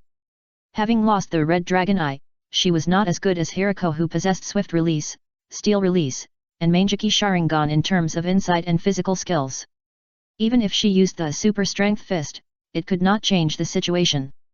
Because there is a pre-swing when launching the super strength fist, it can be concealed by skills when facing ordinary enemies, but when facing Hirako who has the Mangeki Sharingan and has mastered the quick release, the disadvantage of the super strength fist is infinitely widened. No matter how powerful it is, if it can't hit the enemy, it will not have any effect. I will kill you. Kankuro and Temari, who wanted to avenge Gaara, joined the battle regardless of the danger. Bailuo raised his lips. Yakumo was shocked, don't come over here. Before he finished speaking, as Bailuo's figure flashed, Kankuro and Temari flew backwards like a kite that had lost its line. Kankuro was a puppeteer, and Temari was also a ninja who mainly used ninjutsu, so the two of them could not even play a role in restraining Bailuo in a physical battle, let alone pose a real threat to him. Just when Yakumo was under great pressure and was about to be defeated, a large group of black crows flew over, and a black sword that was dyed black without any metallic luster disappeared in the crows and stabbed Bailuo. Humph! Bailuo snorted and directly launched the steel escape, stretched out one hand, and grabbed the stabbing black sword fiercely. However, just as Bailuo was about to break the black sword, several wooden stakes suddenly stretched out from the ground and flew towards him. At the same time, a large piece of petals fell from the sky, and the light and shadow around him began to change. Wood release. An illusion. Hiraho immediately activated swift release and escaped the siege. After landing not far away, Iroha glanced back and found that it was actually 4 Konoha Jonin who had just besieged him. The one who controlled the black crows was Yamashiro Aoba who activated the scattering thousand crows technique. The one who hid in the crows and attacked with a black sword was Bingzu Lietong. The one who activated wood release was Yamato, and the one who activated the cherry blossom illusion was Yui Kurane. After seeing Iroha attacking Yakumo and Shin, the 4 Jonins rushed to support him, but due to the continuous battles, their condition was also very poor, and many of them were injured. You want to stop me with just a few of you? Ridiculous. Hirahu turned around and slowly raised his with both arms. he began to seal. Boom! As his chakra exploded, a thunderclap suddenly sounded in the sky. This thunderclap made the entire battlefield pause. Whether it was Yakumo, Shin, Yamato and others on this side, or Kakashi and others who were fighting with Ranmaru on the other side, they all stopped fighting and looked up at the black clouds that were forming rapidly in the sky. After completing the seal, Oburu shouted coldly, "Secret, Storm Dragon!" As soon as he finished speaking, a dragon-shaped lightning rolled up in the black clouds that were gathering more and more above his head. Immediately, thunder roared in the sky, and the whole sky became dark. What kind of ninjutsu is this? The range is too exaggerated. Damn it! The Konoha ninjas on the battlefield looked at each other, and they didn't need any reminders. Their instincts reminded them that the ninjutsu above their heads was extremely dangerous. Ranmaru, who also looked up, was surprised and said, "Is this the power of storm release?" Until this moment, he finally knew why Bailuo recommended him to fuse storm release. The first update is here. Please vote for recommendation and monthly ticket. Chapter 825 Take Action. Ha ha ha, see, this is my power. Bailuo laughed wildly. The dark clouds above his head were still expanding, and the thunder dragon hidden in the dark clouds was also several times larger. How is it possible? After a pause, Yakumo suddenly felt dry in the mouth. Obviously, his storm release was not so strong last time we fought. As a shrine maiden, Shin had an instinctive intuition about chakra, so she immediately said, "Is it because he just absorbed the one tail?" Everyone was shocked when they heard this. Undoubtedly, Shin's guess was correct. Hirako used the dark release demon bud extermination to extract the one tail from Gaara's body and temporarily sealed it in his own body. Although he was not yet a Jinkraki, the special nature of the demon bud allowed him to borrow some of the one tail's chakra. Hirako, who had completed the bloodline fusion ceremony, already had an extremely large amount of chakra. Now with the support of a large amount of tailed beast chakra, the secret of the storm release he launched was naturally extremely terrifying. Taking a full view of the horrified expressions of the people around him, Hirako laughed heartily. As the dark clouds above his head gathered more and more, they gradually enveloped the entire death forest, and the sky suddenly became as gloomy as night. At this time, it was not only the huge thunder dragon entrenched in the dark clouds that was terrifying, but even the ordinary lightning that kept falling from the dark clouds was already terrifying to the point of making people palpitate. Boom boom boom. Every lightning strike was accompanied by dazzling light and deafening roar. If it hits an open space, a large pit with a diameter of several meters will explode on the ground. If it hits a tree, the whole tree will be quickly ignited, even a giant tree that requires several people to hug will not be spared. So in just a moment, dozens or hundreds of trees were struck by lightning and ignited, becoming torches of illumination in this dark world. In this world-destroying scene, Beiruo laughed and said, "Konoha, bear my anger." After that, he raised his right arm and swung it down in the direction of Yakumo and Shin. Roar! In an instant, the huge thunder dragon that was constantly rolling in the dark clouds in the sky seemed to roar, and broke away from the black clouds, attacking Yakumo, Shin, and others with the momentum of overturning the world. This! Yamato was stunned on the spot, and he didn't even want to make a seal to resist. Other ninjas, such as Hong, Yamashiro Aoba, etc., also looked up at the attacking giant thunder dragon, stunned. It's not that they are weak-willed, it's just that facing such a terrifying ninjutsu, they really can't think of any way to resist. Ordinary defensive ninjutsu, even would release, seems so pale and powerless in the face of this great power, like a heavenly punishment. Yakumo flashed in front of Shin, summoned up all the chakra in her body, and prepared to launch wood release for a last-ditch effort. Even though she knew it was impossible, she didn't want to surrender. Hwalala! Instantly, countless branches and vines rose from the ground, entangled together above everyone's heads, forming one wooden barrier after another. Before Yakumo's wood release could build more barriers, the giant thunder dragon in the dark clouds had already attacked. Boom boom! At the moment when the thunder dragon collided with the wood release, a huge roar sounded, and even the earth trembled. This thunder dragon is not a simple thunder escape ninjutsu, but is generated by the bloodline limit of storm escape, and it absorbs the power of celestial phenomena and is tempered with a large amount of natural energy, so it is essentially the same level of power as wood escape. Therefore, the huge thunder dragon was unstoppable and soon broke through the barriers built by Yakumo with wood escape. Watching the wood escape barriers above his head being blown up one by one, the dazzling lightning was getting closer and closer. Several Konoha jonin sighed. At this point, unless you master the space-time ninjutsu, no one can escape the attack range of Beiruhu's storm escape. Boom boom. The roar continued, and the wood escape barriers became fewer and fewer. In the blink of an eye, the last wood escape barrier was also broken by the Thunder Dragon. At this moment, the huge and ferocious appearance of the Thunder Dragon appeared in everyone's vision. Even Yakumo felt desperate, and his hands trembled unconsciously. Is my life over? Shin, who was hiding behind Yakumo, also looked ashen. She was terrified, and seemed to have burst out her last strength, shouting, Shinji! Shua! Just when everyone was waiting for the Thunder Dragon to descend, a figure suddenly flashed and appeared in front of everyone. Who? Everyone was in a trance. In this desperate situation, they really couldn't think of anyone else who would dare to risk almost certain death to intervene. But because the Thunder Dragon in the air was too dazzling, the back of the figure that suddenly appeared and blocked them was also infinitely stretched. Yakumo, who had the blood dragon eye, squinted his eyes and saw the familiar red cloud clothes floating on the figure, and said in his heart, My lord. Shin recognized Shinji by intuition, and was happy and surprised. No, run away. However, Shin's shouting at this time had long been drowned out by the huge roar of the Thunder Dragon in front of her. Except for herself, even Yakumo in front of her could not hear it clearly. The one who flashed in front of everyone was naturally Shinji, who rushed over. If Hiraho and Ranmaru had taken away the one tail and quickly retreated, he might not have taken action, but now Hiraho actually dared to set his sights on Shin, which made him unbearable. Looking at the approaching huge Thunder Dragon, Shinji slowly raised his right hand. Boom! In just a moment, the Thunder Dragon hit Shinji. Just when everyone behind him thought that Shinji would be instantly wiped out, the huge Thunder Dragon was restrained by Shinji with one hand.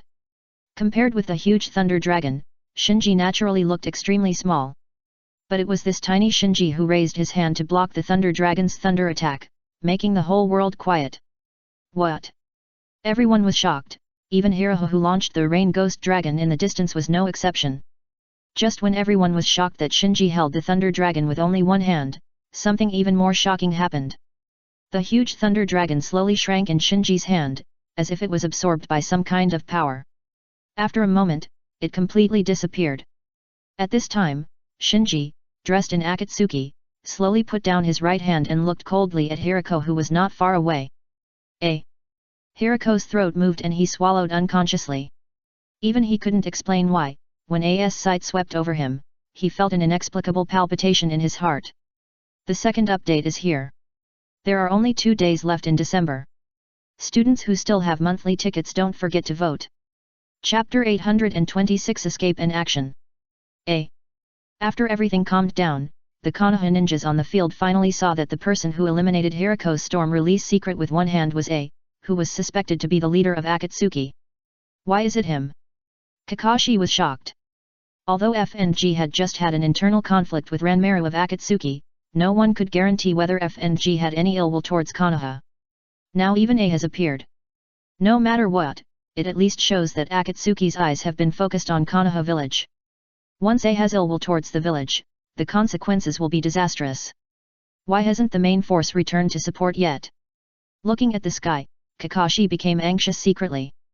According to the original idea of the Ninja Village Alliance, this time they wanted to use Konoha village, as well as the one-tailed Jinchuriki, seven-tailed Jinchuriki and nine-tailed Jinchuriki in Konoha as bait to lure Akatsuki into action, and then gather the strength of the Ninja Village Alliance to wipe out Akatsuki. In order to let Akatsuki launch the attack with peace of mind, the Ninja Village Alliance pretended to fall into Akatsuki's plan of luring the tiger away from the mountain. However, in fact, the main elite of the Ninja Village Alliance did not go to the land of demons to rescue Lao Ziai, Han, and Yugao, the 3 Jinchuriki captured by the Akatsuki organization. Instead, after leaving Konoha village, they secretly lurked in the territory of the Land of Fire. As long as the news came from Konoha village, they would immediately return to support and cooperate with the remaining ninjas to wipe out the members of the Akatsuki organization who participated in the attack. Although Orochimaru's actions disrupted the arrangements of the Ninja Village Alliance, the situation has developed to this point, and the village should have sent out the signal long ago. Even if the main elite lurking in the Land of Fire cannot arrive now, the first batch of high mobility support should have arrived. Is there something wrong with the message transmission? For some reason, Kakashi had a bad premonition in his heart. Tick-tock. Tick-tock. At this time, because of the thunderstorm caused by Beirahu's Ragilong just now, the sky began to rain lightly, making the already gloomy sky even more hazy in the mist. Ningji and Kimimaro fell to Shinji's side and stood by him. Yamato, Hong, and other senior ninjas were terrified at this moment. Although they had saved their lives from the gates of hell, they dared not underestimate the enemy in the face of Akatsuki's A. Yakumo secretly breathed a sigh of relief, and his tense nerves also relaxed. Shin stared at Shinji's back in a daze, thinking excitedly in her heart, I knew you would come to save me. Just like last time, and the time before that. Shinji, bathing in the drizzle, looked around quietly. Fortunately, I came here. Beirahu is so dangerous. He was somewhat thankful that he had not wasted time with the Death Legion of the demons, otherwise, he might not have been able to save Yakumo and Shin in time. He was actually a little nervous when he made the move just now. Theoretically, the sealing technique absorption seal of the Samsara Eye can absorb any ninjutsu, but after all, he had just opened the Samsara Eye and had not yet fully adapted to this new pair of Samsara Eyes. In addition, just now, the Storm Demon Dragon of Obaru was the same as the Kirin created by Suzuki. In other words, these two techniques passively absorbed a lot of natural energy during the process of their creation. Although they were not senjutsu launched by pure senjutsu chakra, they were actually close to senjutsu. So even Shinji himself was not sure whether his sealing technique absorption seal could completely absorb Obaru's Storm Demon Dragon. Fortunately, although it was a bit difficult, he managed to cope with it. It should be a matter of quantity. If the level of the immortal technique is low, or the fusion ratio is low, my sealing technique absorption seal seems to be able to deal with it. Shinji thought secretly. The scene just now shows that the sealing technique absorption seal of the Rinnegan is not completely unable to absorb immortal techniques, but it is different from absorbing ordinary ninjutsu in terms of absorption efficiency and absorption limit. In the original time and space, Jiraiya's immortal technique, super large raise nan and immortal technique, Gomen were absorbed by the sealing technique absorption seal of the Hungry Ghost Path, but the absorption speed was obviously much slower. Not far away, Bailuhu, who was staring at Shinji, thought to himself, could he also know Nether Escape? No, the Storm Demon Dragon I just performed, even if I was myself, I didn't dare to use Nether Escape to block it. Could it be Shua? Just when Bailuhu was slightly distracted, Shinji came to Bailuhu with a shake. So fast. Bailuhu was shocked and immediately activated the quick escape and flew backwards. Facing A, he dared not underestimate the enemy. However, he had just jumped out for only 3 or 4 meters, and his body seemed to be bound by a huge suction force, and then he flew towards Shinji involuntarily. What is this? Bailuhu was horrified. He had seen this move before, and because of this, the leader's appearance and the pair of lavender immortal eyes in the leader's eye sockets flashed in his mind. Bang!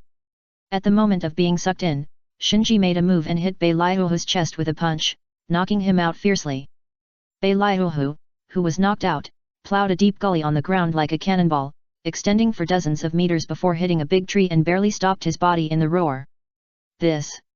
Everyone in the audience, including Niji and Kimimaro who were not far behind Shinji, and Ranmaru who was opposite, all widened their eyes, with incredible expressions on their faces. Everyone saw the strength of Okuro just now. Even though he was surrounded by ninjas 10 times or even dozens of times, Okuro could still easily take away the one tail and cause a lot of casualties. Such strength is definitely at the level of Kage. If the 5 Kages were to face him one-on-one, none of them would dare to be sure that they could win. But even such a strong man, after meeting Akatsuki's A, did not even have the strength to parry and was easily knocked away. I don't know if it was because of the power of Shinji's punch or the rain in the sky had stopped, the drizzle in the sky actually stopped, and the dark clouds covering everyone's heads began to gradually dissipate. At this time, Okuro climbed out of the big pit. Even with the protection of Golden Release, Shinji's punch just now still made him feel dizzy and as if the sea was turning upside down. However, after suffering such a big loss, there was no anger on Bailuhu's face, let alone hysteria, but only fear and panic. If I don't run away, I may not be able to leave. The other side. Orochimaru, who secretly followed Suzuki all the way to the shelter, glanced at the dark clouds that began to dissipate over the death forest in the distance, and thought, is it over there? It seems that there will be no chance if I don't take action now. The first update is presented. Chapter 827 The Battle Between Master and Apprentice. Pa. Orochimaru, with his hands clasped together, summoned the coffins of the first and second generations again. Clang! As the coffin lid fell to the ground, the first and second generations staggered out. Shinji had previously guessed that Orochimaru had either improved the immortal reincarnation in advance or used special sacrifices, and he was not wrong. The sacrifices used by Orochimaru to summon the first and second generations were indeed extraordinary. The two bodies used as sacrifices were the bodies of experimental subjects who had survived the transformation of the transformation fluid in his laboratory but ultimately failed to withstand the curse seal. Because they had undergone the transformation of the transformation fluid before death, the strength of the two bodies was far beyond that of ordinary people. Although they could not be compared with the white Zetsu clone sacrifices containing the first generation cells and the sacred tree factor used by Orochimaru to summon the 4 previous generations of Hokage during the Fourth Ninja World War in the original time and space, they were far beyond ordinary sacrifices. This is also why the strength of the impure earth bodies of the first and second generations summoned by Orochimaru this time was much stronger than the impure earth bodies of the first and second generations during the Chunin exam in the original time and space. Young man, you must know when to stop. Feeling that he was still in Konoha, the first generation was a little unhappy. The second generation stared coldly at Orochimaru. Do you think we really can't do anything to you? Don't forget, this technique was created by me. Facing the momentum of the first and second generations, Orochimaru felt a little guilty, but he with great experience, he was not frightened by the first and second generations. He smiled and said, I am Uchiha Sasuke. Bring me back the child and I will leave Konoha. The second generation relaxed his frown a little. Uchiha? So your target is him? The first generation asked, what do you want the child for? Orochimaru smiled and said, don't worry about it. The first generation said, if you are coveting his eyes, I suggest you reconsider. His Sharingan has been exhausted. Even if you take it, it doesn't make much sense. As the first generation who has been in love and hatred with Uchiha Madara for a lifetime, his understanding of Sharingan is actually far beyond the imagination of ordinary people, so he has long discovered that the Uchiha boy who looks like Madara has actually exhausted his Sharingan's eye power. Orochimaru's face darkened. You don't need to worry about this either.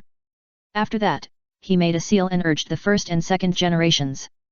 Under the control of the technique, the first and second generations looked confused, and their expressions quickly became indifferent. Swish! Swish! The first and second generations rushed out one after another and rushed to the shelter not far away. Ding-ling-ling! After a while, a series of piercing alarms rang in the shelter. Inside the shelter. Hearing the piercing alarms, Sasuke's face changed and asked, what's going on? Sakura, who was standing by, got up quickly, I'll go ask. Before Sakura took a few steps, an Anbu hurried over and said, it's Orochimaru. The first and second generations impure earth bodies have already entered the shelter. What? Everyone was shocked. Bai and Karin looked at each other, then got up and walked out. The Anbu stopped them. What are you doing? There are guards outside, just stay here. Bai said, we can help. The Anbu smiled. Konoha is not yet at the point where children must go to the battlefield. In addition, the news of the attack has been reported back to the village, and the Hokage is on his way. When they heard that the third Hokage was coming in person, Bai and Karin had to hold back. The Anbu pointed to the warning light on the wall, just wait here. If the warning light on the wall is on, you will escape from the secret passage behind, and don't come to the front. After that, the Anbu turned and left. Is Grandpa Hokage here too? Naruto was eager to try, and said, I'm going to deal with that bastard Orochimaru with Grandpa Hokage later. Sakura held Naruto, stay here honestly, you will only cause trouble for Lord Hokage. It's so suffocating to hide here. Naruto could only mutter in a low voice. At this time, Long Shi said, when we came in, we passed several checkpoints in total, and each checkpoint was guarded by ninjas. Even if the enemy wanted to attack here, it might not be that easy. Sakura nodded, well, as long as we wait for Lord Hokage to arrive, everything will be fine. Although he understood the reason, Sasuke still couldn't help looking at the passage ahead, feeling a little uneasy in his heart. Boom boom! Just then, there was a roar from the passage ahead. Because the roar was too fierce, the piercing alarm bells in his ears were covered by the roar. Then, All kinds of crashing sounds and wailing sounds came all at once, getting closer and closer, and becoming clearer and clearer. This. Sakura, who was full of confidence just now, was at a loss. Here it comes. Chino said as she dodged in front of everyone, and at the same time, she cut her wrist without hesitation, letting the blood flow out. Ryosho protected Sasuke and Naruto, and Sakura retreated.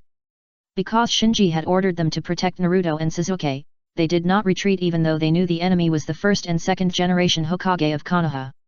Shiro and Karin exchanged glances, and then stood guard on both sides. Seeing Shiro, Karin, Chino, and Ryosho all stand up, Sakura and Naruto were very moved, and Naruto was even more determined to stand up and fight with everyone. Longshi advised, "Don't you want to protect your teammates? Take Uchiha Sasuke away quickly. We just need to hold on here for a while and wait for your Konoha Hokage to arrive, so it's okay." Before he finished speaking, Chino, who was guarding the front, had already fought with the impure earth body of the second generation who rushed over. Seeing this, Longshi had to push Naruto to the secret escape passage. Outside the shelter, the third generation Hokage, dressed in military uniform, arrived with a direct anbu. Looking at Orochimaru standing outside the shelter, the third generation Hokage said with mixed feelings, "Today I will correct the mistakes of the past with my own hands." Orochimaru smiled, "Teacher, can you do it now?" The third generation slowly raised his hand and began to seal, "You seem to have grown a lot in these years, so let me, your teacher, personally test your growth." After that, the third generation Hokage completed the seal. With a bang, a sturdy ape came out from the rising white smoke. The third generation said in a deep voice, "Ape demon, please help me." "Is it Orochimaru?" After a pause, the Saiman demon summoned by the third generation said, "I knew this day would come eventually." Orochimaru raised his head, slowly spit out a sharp sword from his mouth, held it in his hand, and the battle was about to start. "It's the last day of December, don't forget to vote for the monthly ticket. Ask for leave. It's my first anniversary, I'm taking a leave today, and I'm going out to eat with my wife. I also wish you all a happy new year." Chapter 828 Kusanagi Sword. Clang! Clang! Clang! Along with the sudden fire, there were a series of harsh metal collisions. Neither the third generation nor Orochimaru had any intention of continuing the greeting.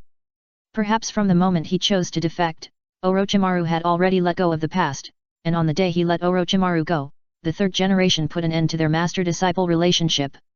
"Teacher, your movements are slower than expected." Orochimaru held a sword to block the attack of the third generation, while mocking jokingly. "It's enough to deal with you." The third Hokage responded immediately. For him, who had led Konoha through 3 great ninja wars, he had experienced too many battles in his life. Even if the current situation was serious, even if the opponent was a former disciple, it could not disturb his mind or affect his judgment. Clang! Once again blocking the powerful sweep from the third Hokage, Orochimaru smiled and said, "You are wavering." "Humph!" The third generation snorted and did not continue the verbal dispute.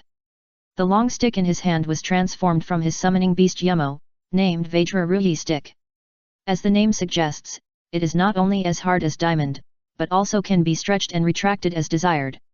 In general situations, the third generation cannot use the Vajra stick, and when he uses the Vajra stick, it means that he is serious. Swish, swish, swish. The third generation swung several sticks in a row, forcing Orochimaru to retreat again and again. While the long stick swept, no matter whether it was trees or buildings along the way, as long as they were swept by the Vajra stick, they were all smashed by one stick, without exception. Unable to avoid it, Orochimaru held the sword to block it, and with a clang sound, he once again blocked the swing of the third generation's Vajra stick. The third generation's face sank, and his eyes focused on Orochimaru's hand. "Is it the Kusanagi sword?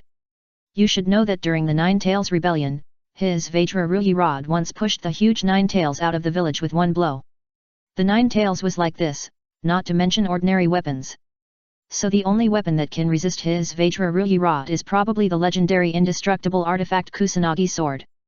Seeing that the third generation failed to suppress Orochimaru, the accompanying Anbu team immediately deployed a battle formation and prepared to join the battle. Seeing this, the third generation immediately shouted, "Stop! Hokage-sama!" The captain of the Anbu team looked puzzled. The third generation ordered, "Leave this to me, you go to the shelter immediately to confirm Naruto's safety." "This is..." After a slight hesitation, the captain of the Anbu nodded and led the team into the shelter.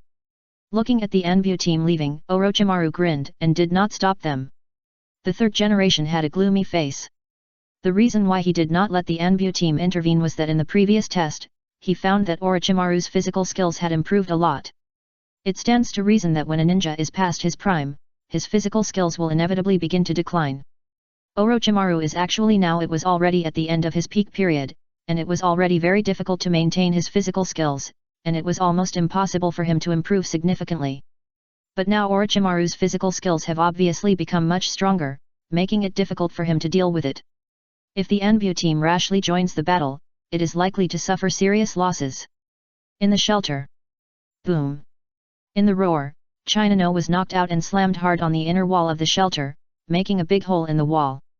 "Chinano!" Ryushe exclaimed. "SA!" At this moment, the second generation flashed in front of Ryushe with the Flying Thunder God technique, and the kunao in his hand slashed down. Ryushe had to withdraw his gaze from Chinano, and flew back while forming seals. In an instant, balls of fire appeared in the shelter that flickered due to the flashing warning lights. "Go!" Longshi waved his hands. The flames suspended in the air immediately glowed brightly, and then shot out like meteors in the direction of Longshi's waving hands. Boom boom boom! Such a large-scale fire escape ninjutsu could not be dodged in the small environment of the shelter, so in just a moment, the second generation was engulfed by Longshi's fire escape ninjutsu. Longshi stared at the smoke and dust in front of him. Is it solved? Soon, as the smoke and dust dissipated, the second generation was exposed, with only half of his body left after being blown away by the fire escape. However, just when Longshi breathed a sigh of relief, the fragments of the second generation that were blown away returned to the second generation's body little by little, but after a few breaths, the second generation's body was restored to its original state. Very good fire escape. The second generation gave a calm evaluation. In fact, the second generation could have used the Flying Thunder God technique to leave the shelter and dodge Longshi's fire escape ninjutsu, but he knew the characteristics of the immortal body, so he took on Longshi's fire escape. This. Looking at the recovered second generation, Ryushe looked incredible. The second generation Hokage was a difficult opponent to defeat, and with this body that could recover infinitely, she could not think of any way to defeat the second generation. The front of the shelter. Haku and Karin, who were fighting against the first generation, were also in a tough battle at this moment. Without the Samsara Eye, and unable to publicly perform the wood release and the Uzumaki clan's sealing technique, Karin's actual means of display were very limited. Therefore, the main force of the battle was Haku. And Haku also encountered the same trouble as Ryushe, that is, no matter how many times he defeated the first generation, as a filthy earth body, the first generation could recover quickly. It's useless. Shaking his head, the first generation said, "You can only defeat it with a sealing technique." Sealing technique. Haku glanced at Karin. The first generation also looked at Karin. "If I'm not mistaken, you should be a member of the Uzumaki clan, right? Although you are suppressing your chakra, I feel a very strong chakra in you, try to seal me." Karin hesitated after hearing this. Unlike others, she doesn't care about Jinchuriki, Konoha, or even the Kusagakure village, and the only ones who can really affect her mind are her mother and the leader. If there is anyone else in Konoha that she cares about, perhaps only Shinji who really cares about her. Therefore, she doesn't want to expose herself by saving Konoha. Shiro saw Karin's concerns. In the absence of clear instructions from the leader, protecting colleagues from threats is the best they can do. If their identities are exposed because of protecting Konoha and affecting the leader's plan, they can't bear this responsibility. The first generation was somewhat puzzled. "What are you hesitating about?" Swish, swish, swish. Just then, the Anbu team following the third Hokage arrived at the battlefield. The first update is here. Chapter 829 The Departure of the First and Second Generations. After the Anbu team entered the shelter, they saw the tragic situation along the way. The guards were almost completely destroyed, and all facilities were almost completely destroyed. In this case, they had already made plans for the worst. As a result, after arriving at the battlefield, they found that the first generation's impure earth body was actually fighting with Haku and Karin, two ninja school students. Bai saw the support coming and breathed a sigh of relief. Is the Hokage here? The captain of the Anbu team observed the surroundings and replied, you guys run away quickly, just leave this to us. Based on the situation at the scene, the first generation's impure earth body was obviously blocked by Bai and Karin, 2 ninja school students. Considering that the third generation had told them before that the impure earth body could not exert all the strength before birth, the Anbu were sure that it would not be a big problem to gather the strength of a team to seal the first generation's impure earth body that even 2 ninja school students could barely resist.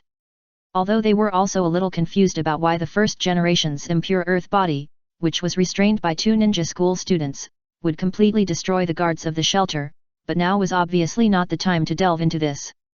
And Karin, who was already hesitant, saw that the Anbu took over the battlefield, so she turned around and rushed to the end of the shelter without saying anything nonsense. Compared to wasting time here with the first generation's impure earth body, it is better to go and see how Chinano and the others are doing against the second generation's dragon tongue. Because the second generation who has mastered the Flying Thunder God technique is also very dangerous. Before leaving, Bai couldn't help but remind him, the first generation is sometimes completely controlled, please be careful. So the first generation occasionally stays awake after a moment of confusion. The captain of the Anbu team waved to Bai, don't worry, even you can do it, so why can't we? That's right. Bai nodded and turned to chase after Karin. The captain of the Anbu team bowed respectfully to the Shodai at this time, sir, please forgive us for offending you.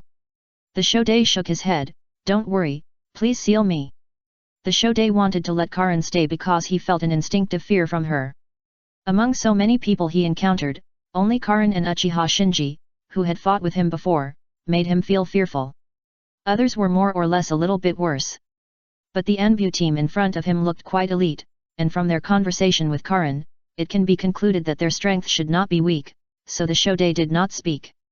Because the sealing technique is different from other ninjutsu, it does not require the caster's chakra to be extremely strong to cast it. It is not uncommon for ordinary jonin to defeat elite jonin, or even cage-level strongmen, through the sealing technique in the Warring States period. After the arrangement was completed, the captain of the Anbu team gave an order, go. Instantly, the entire team launched an offensive against the first generation. The controlled first generation also responded by launching a counterattack, and the two sides immediately fought in a group. As soon as the fight started, an Anbu was knocked out by the first generation's physical skills. The Anbu captain was surprised and thought to himself, is the first generation awake or controlled? How can he be so strong? The Anbu captain, who was still struggling with whether the first generation was awake or controlled, and another subordinate was knocked out. The first generation on the opposite side was also quite surprised. The seemingly elite Anbu team in front of him was not even as good as the Ice Release Boy in terms of physical skills, reaction, etc. Seeing that only the last of his 3 colleagues was left, the Anbu team leader said anxiously, you hold him, I will use the sealing technique. The first generation sighed and clasped his hands together. Hwalala! Countless branches rose from the ground, instantly entangled the Anbu team leader who was about to perform the sealing technique, and dragged him into the ground. Then, the first generation punched the last Anbu and ended the battle. Looking around at the several Anbu who fell to the ground, and the Anbu team leader who was dragged into the ground by his wood release and struggled to death, the first generation frowned and was speechless. He thought that this Anbu team was very confident and might really be able to seal himself. As a result, after the fight, he found that they were not as good as the 2 children just now. Obviously, both the first generation and the Anbu seriously underestimated Haku and Karin. Not to mention Karin. If Shinji returns the Samsara Eye, Karin, who possesses the Uzumaki clan's sealing techniques such as the Samsara Eye, Wood Release and Diamond Seal, there are only a handful of people in the entire ninja world who can be stronger than her in terms of physical hardware.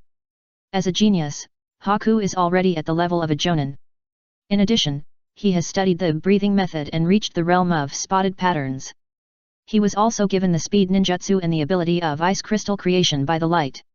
His strength is firmly between the elite jonin and the level of Kage, which is absolutely incomparable to ordinary Anbu. As long as he sharpens his experience and mentality, it is almost certain that he will enter the level of Kage.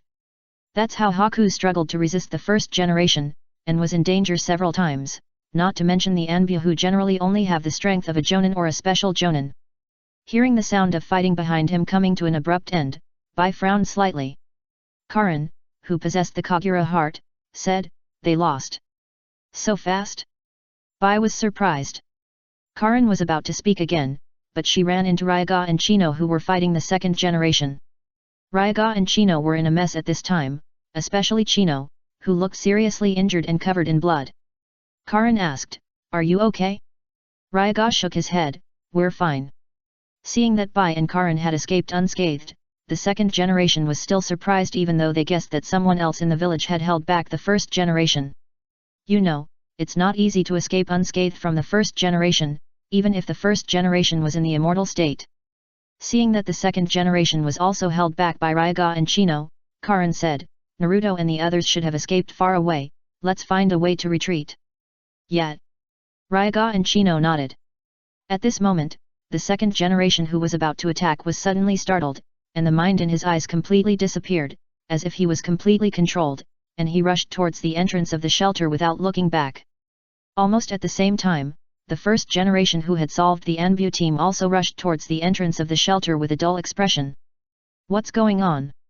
Karin, Shiro, Ryaga and Chino looked at each other.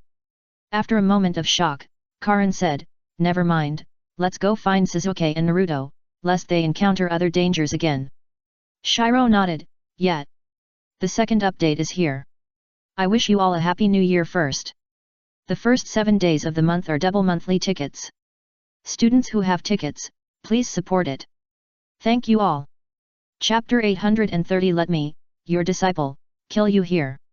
Ninjutsu, Earth Dragon Flame Flow. After a round of physical attack, the third generation immediately connected with ninjutsu, and it was a composite ninjutsu of Earth Escape and Fire Escape. Boom! As the ninjutsu was activated, a dragon of earth wrapped in blazing flames rolled and attacked Orochimaru, knocking away everything along the way. The third generation did not stop, but just panted a few times, then picked up the Vajra Ruyi stick and attacked Orochimaru side by side with the whistling dragon of earth. Seeing this, Orochimaru held the Kusanagi sword with his tongue, began to seal with both hands, and then pressed hard on the ground, triple Rashomon. In an instant, 3 doors carved with the face of the Pruchna demon rose from the ground. The dragon of earth wrapped in flames soon hit the Rashomon summoned by Orochimaru, making a deafening roar. In the roar, the first door tilted and collapsed in the blink of an eye. Then came the second door. The impact of the earth dragon flame flow was still terrifying. After a stalemate, it also collapsed. It was not until the third door that the earth dragon was exhausted. Hey! Orochimaru, who was hiding behind the 3 doors, secretly breathed a sigh of relief. Bang! At this moment, the ground under Orochimaru's feet suddenly cracked, and the Vajra Ruyi stick stretched out from the ground, instantly hitting Orochimaru's chin and knocking him out. The third generation then rushed out from the ground, bent his body and jumped, holding the stick to catch up with Orochimaru who was knocked into the air. Old man!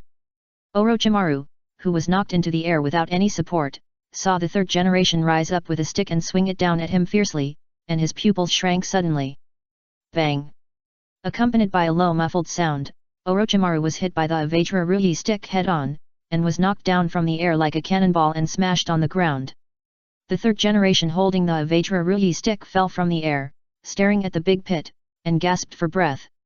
The attack just now was enough to kill most of the ninjas in the ninja world, even many powerful people with the title of Kage, no exception. Suddenly, a noise came from the pit in the distance. As expected of an old man, he is still so unpredictable. In the rising smoke and dust, Orochimaru limped out, and the disguise of Kodera Shinji from Kyuzagakure village was also half removed by the attack just now, revealing his original appearance under the leather suit. The face of the third generation sank.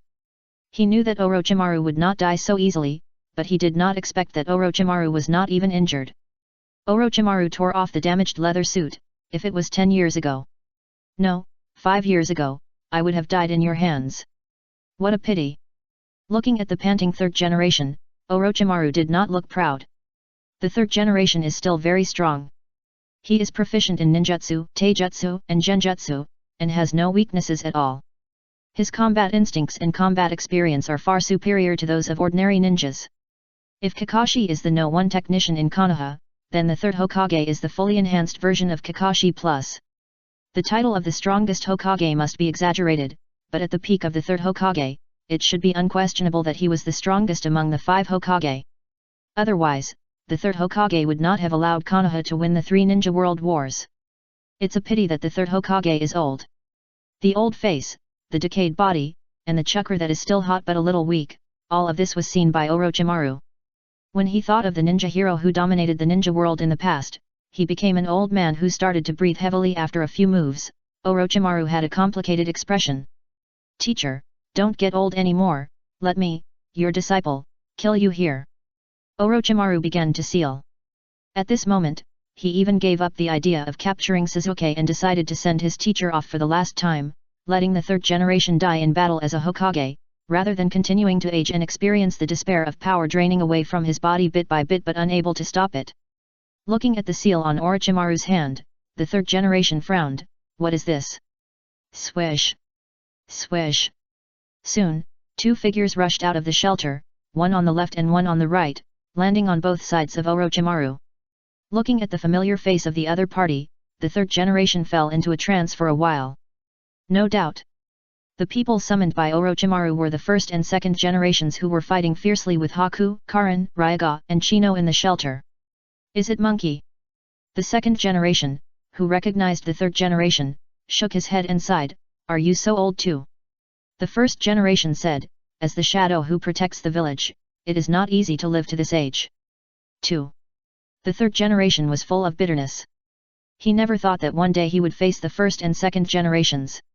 Orochimaru said, "It will not be a disgrace to let the first and second generations leave for you, so please enjoy it." After that, he began to make hand seals, controlling the first and second generations to launch an offensive. While the third generation was fighting against the first and second generations, he took a last look at the third generation who was in a difficult battle, then retracted his gaze and rushed in the direction where Sasuke fled. In the Forest of Death. With Shinji appearing as the A of the Akatsuki organization, the situation on the field has changed dramatically. Not only the Konoha side, but also Oboroku and Ranmaru, who were also wearing red cloud clothes, fell into fear and confusion. Everyone's eyes were focused on Shinji, waiting for his action. Swish! Ranmaru shook off his opponent and landed beside Hirako. "What should we do now?" Hirako, who had long wanted to retreat, whispered, "A is the leader of that group. His strength is not inferior to our leader. We don't need to fight him here. The One Tail and the Seven Tail are already in our hands. Prepare to retreat." "Yes." Ranmaru nodded heavily. Opposite. Shinji stared at the red eyes in Ranmaru's eye sockets. Like Hirako, Ranmaru's red eyes were obviously enhanced to some extent in the bloodline fusion ceremony. You should know that the enhanced version of red eyes that he forcibly fused with the Susanoo tomb cannot activate the special red eye clone like Ranmaru's red eyes. Feeling Shinji's probing gaze, Ranmaru, who was originally preparing to retreat with Hirako, could no longer bear the pressure and directly hid his body under the Taotan, and then fled without looking back. "You!" Hirako's face suddenly turned black when he saw Ranmaru escape alone. He had been counting on Ranmaru to cover his retreat, but he didn't expect Ranmaru to escape first. So, he had to decisively launch the Susanoo that he had been brewing for a long time, and then urged the Susanoo to slash at Shinji with a knife. The sudden appearance of the behemoth slowed down the heartbeat of everyone on the field. Yakumo even exclaimed, "Be careful." As the target of Susanoo, Shinji was naturally the first to bear the brunt. Because Yakumo and Shin were not far behind him, and their current state was not enough to resist the attack of Obito's Susanoo, so Shinji did not choose to dodge, but activated the eye technique Shinra Tensei to take Obito's attack. Strike! Boom boom! Amidst the huge roar, an unexpected scene appeared. The tiny A fought against the dark purple Susanoo of Oboru, but the huge Susanoo was defeated, and the whole thing fell backwards, stirring up a large cloud of dust. The first update is here. Please recommend and vote for the monthly ticket. Chapter 831 No Time to Feel Sad. How is it possible? What kind of technique is this? A is so strong? Raising his hand to resist the dust and airflow raised by the huge Susanoo, everyone's eyes were full of disbelief. Because in the village's archives, the identity of A of the Akatsuki organization is just a Manjiki Uchiha. Compared with Oboru, who has 5 bloodline limits and also has a pair of Manjiki Sharingan, there is no advantage. But the battle situation has completely shown a one-sided trend. Not only the ninjas of Konoha, but even Niji and Kimimaro, who were standing behind Shinji, were stunned. Others might not recognize it, but they, who had just activated the reincarnation eye not long ago, recognized at a glance that the eye technique used by the leader to resist the Susanoo of Obaru, was the repulsion in the ability of the reincarnation eye. Yakumo and Shin were also obviously stunned. Just when everyone was on guard, waiting for Obaru to control the Susanoo to launch the next wave of attacks, Niji suddenly exclaimed, "No, he escaped." Temari, who was not far away, heard the words and forced herself to activate the wind escape ninjutsu, blowing away the smoke and dust on the field. As the smoke and dust dissipated, everyone on the field widened their eyes one by one. It turned out that under the Susanoo, Obaru had long disappeared. Obviously, the last activation of Susanoo was just Obaru's bluff. After Renmaru escaped, he made up his mind to retreat. It was just that he was afraid of Shinji's might, so he didn't dare to retreat directly, fearing that he would be chased by Shinji, so he activated the Susanoo to create chaos. How did he do it? Yakumo was stunned. Ningji and Kimimaro also looked at each other. Shinji was not too surprised, because as long as the pupil power was enough, let alone leaving the Susanoo vacant, it was not unimaginable to activate 5 or 10 Susanoo at a time. In the Fourth Ninja World War in the original time and space, Uchiha Madara, who was fighting against the 5 Cage, once activated 25 Susanoo at a time. As Obaru fled, the overturned dark purple Susanoo began to gradually wither and finally dissipated in front of everyone. Konoha did not breathe a sigh of relief, because although Obaru and Ranmaru had evacuated, the stronger A, as well as F and G were still on the field. Therefore, the ninjas of Konoha still looked as if they were facing a great enemy. At this time, Niji leaned close to Shinji's ear and whispered, "Sir, do you want to chase? They just took away the one tail, and the 7-tail Jinchuriki should have been abducted by them." Shinji shook his head gently. The fact that Hirako and Ranmaru took away the one tail and the 7-tail was exactly why he couldn't chase them. The threat of the Overlord was imminent, and he didn't have much time left, so he didn't want to interfere with Nagato and Obito's process of collecting the tailed beasts. Otherwise, he would have to do it himself.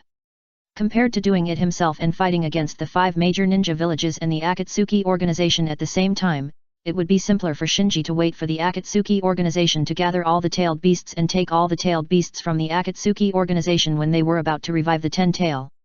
In the end, even if Shinji wanted to chase, Hirako and Ranmaru, who were determined to escape, were not so easy to intercept.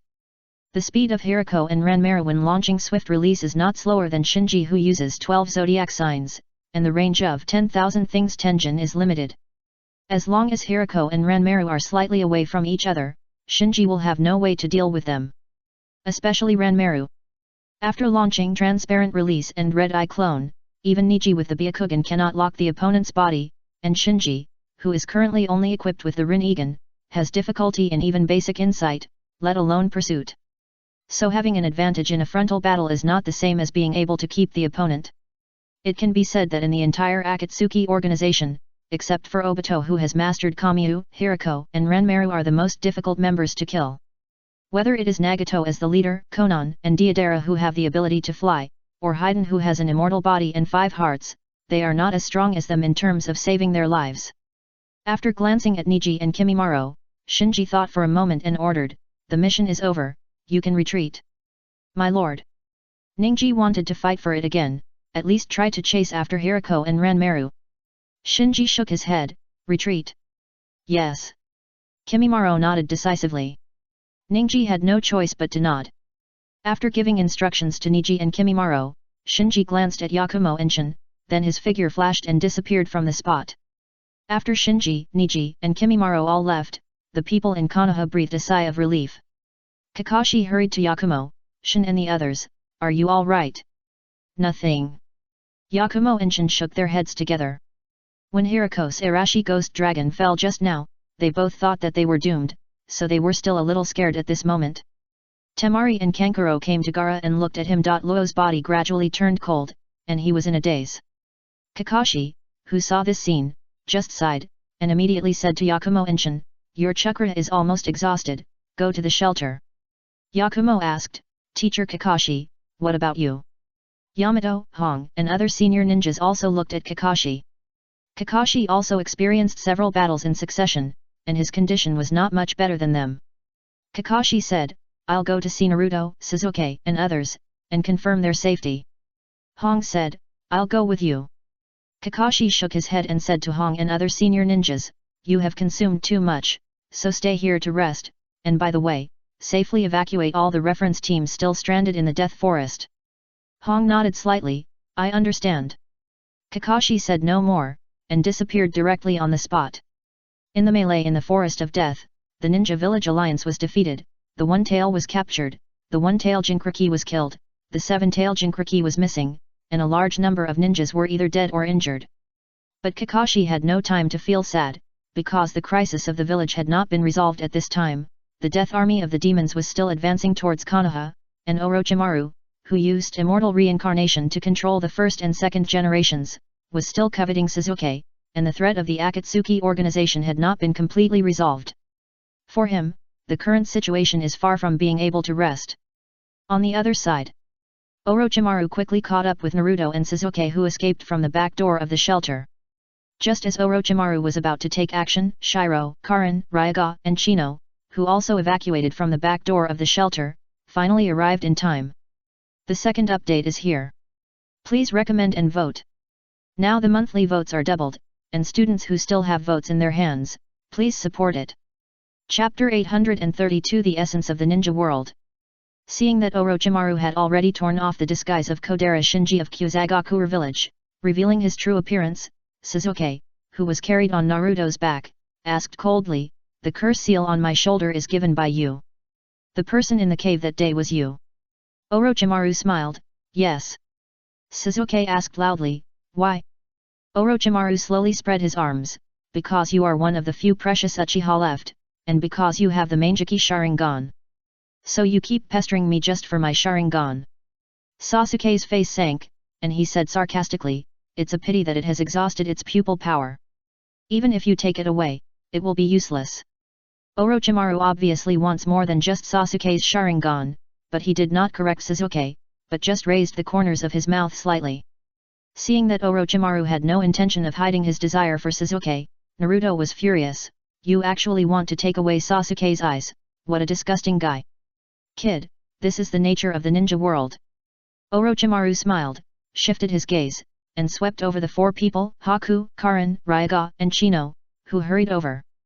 Sasuke had lost his ability to fight, and he did not take Naruto, the Nine-Tails Jinchuriki, seriously. The ones he was really afraid of were Haku, Karin, Ryaga, and Chino. Unlike others, Orochimaru had a very keen intuition for outstanding children. Whether it was Kabuto, Kimimaro, or Jago, they were the first to be discovered by him. For example, Karin and Suijutsu were all taken in by Orochimaru in the original time and space. So based on his intuition, Orochimaru discovered that it was the four little kids, Haku, Karin, Ryaga, and Chino, who he had not paid much attention to before, who became the last obstacle for him to get Sasuke. He is Orochimaru, who is as famous as Tsunade-sama and Jiraiya-sama, and is known as the Three Ninjas. After a pause, Bai continued, he is a being that can challenge the 5 kage, everyone must be careful. So strong. Long Shi was stunned for a moment, and muttered, this problem can't be solved by just being careful. Once upon a time, the 5 kage were the ones she could only look up to. Now she has to face the top strong men who can rival the 5 kage. For her, the impact is indeed a bit too great. Chino is calm. She has even met the first and second generations of Konoha, and the title of Three Ninjas can no longer scare her. Het. Orochimaru smiled. The atmosphere on the field became more solemn, and the battle was about to break out. Naruto swallowed nervously. After learning that the other party was a strong man as famous as Jiraiya, even he, who was a thick-skinned man, felt something was wrong. At this time, Orochimaru moved. He just shook his body and disappeared from the spot. Then, in the next moment, he appeared in front of Naruto. So fast! Naruto and Sasuke exclaimed. Bang! Before Naruto could react, Orochimaru punched him in the stomach, making his whole body fly up. Bang bang! Then there were 2 more punches, hitting Naruto's cheeks without deviation, making Naruto dizzy. Naruto, who had received special training from Jiraiya, was no longer the last in the class. In fact, he had made great progress in both ninjutsu and taijutsu. But facing Orochimaru's full force attack, he didn't even have the ability to resist. As for Sakura, who was close to him, she was in a daze, as if she had forgotten to scream. Damn it! Sasuke, who was carried on Naruto's back, fell to the ground, shocked and angry. After a series of battles, not only was his pupil power exhausted, but his body was also severely corroded by the curse seal. Even the little chakra he had left was drained by Shinji's Huojin before, so no matter how angry and unwilling he was, he couldn't help at this moment. After turning around and kicking Naruto away, Orochimaru stretched out his right hand towards Sasuke, who fell to the ground. Swish, swish, swish. Instantly, several long snakes shot out from the sleeve of Orochimaru's right hand, tightly wrapped around Sasuke's limbs, and pulled Sasuke towards himself. Let me go! Sasuke, whose neck and limbs were wrapped by snakes, struggled weakly. And seeing Sasuke getting closer and closer to him, the arc of Orochimaru's mouth corners became bigger and bigger. Swish! In the blink of an eye, a thin blood blade slashed across the sky, cutting off all the long snakes that shot out from the sleeve of Orochimaru's right arm. At the same time, countless flames hit Orochimaru from all directions. Obviously. After Orochimaru made his move, Ryosho, who had clearly received Shinji's order, made his move without hesitation. Chino used the blood blade to cut off the long snake that Orochimaru used to bind Sasuke, while Ryosho used the fire escape ninjutsu to cover Chino. Humph! Orochimaru snorted lightly, swayed his body, and instantly came in front of Chino. At this time, he didn't know when he had already held a long sword in his hand, and slashed at Chino without hesitation. Chino hurriedly waved the blood blade in his hand to block, but only heard a clang sound, and the blood blade was cut off. Chino widened her eyes. The blood blade in her hand was condensed by the power of her blood dragon eye pupil. It is not an exaggeration to say that it can cut gold and break jade. Unexpectedly, it was cut off by Orochimaru's sword. Just when the long sword in Orochimaru's hand was about to cut Chino, Bai activated speed and instantly came to Chino's side, condensed an ice mirror, and blocked the long sword swung by Orochimaru. Crack! Orochimaru's long sword cut on the ice mirror, and the ice mirror shattered. While the ice mirror blocked the long sword for a short breath or two, Bai stretched out his hand to grab Chino's body and barely pulled her out of the range of Orochimaru's long sword. Shua! Blood splashed. Although they barely escaped the fate of being killed by a sword, Chino and Bai were still cut by the edge of Orochimaru's long sword. At this time, the fire escape of the dragon tongue attacked again, forcing Orochimaru to retreat. Chino, who escaped the disaster, covered her bleeding shoulder, while Bai looked down at her abdomen with a bloody wound, her face pale. What a sharp divine weapon! Bai was still in shock. The blood blade condensed by Chino with the blood dragon eye and the ice mirror constructed with the ice escape were like paper in front of the long sword in Orochimaru's hand. Orochimaru, who dodged the fire escape, jumped into the air, instantly completed the seal with both hands, and opened his mouth, 10,000 snakes formation. In an instant, countless snakes spewed out of his mouth and soon spread across the battlefield. Seeing this, Longshi's scalp numbed for a moment. Karin rushed to Sasuke and Sakura, one in each hand, and dragged them both out and fled. As for Naruto, he was a Jinchuriki with thick skin and flesh, and he was not Orochimaru's target, so Karin didn't care about him.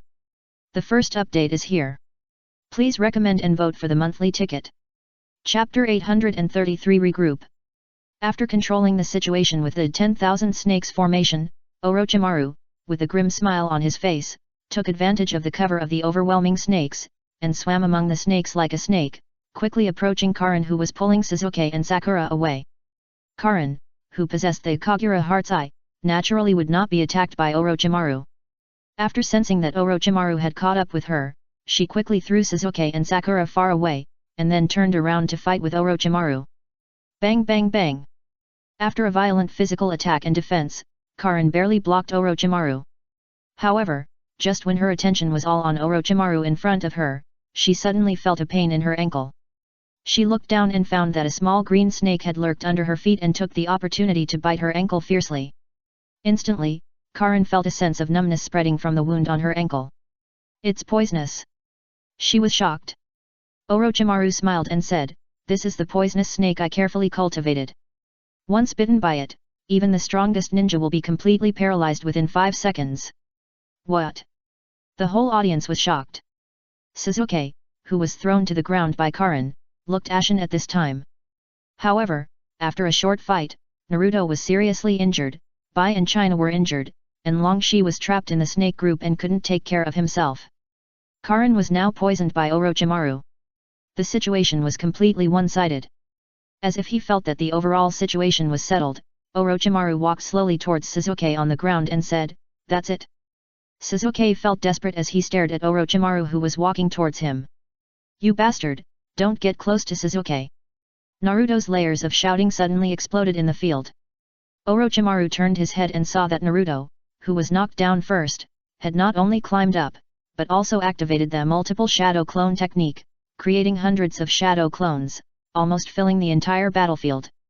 Then, Naruto's shadow clones formed groups of 3 or 2 and began to condense the rays Nan. Soon, one after another, glowing with a bright halo, the rays Nan lit up.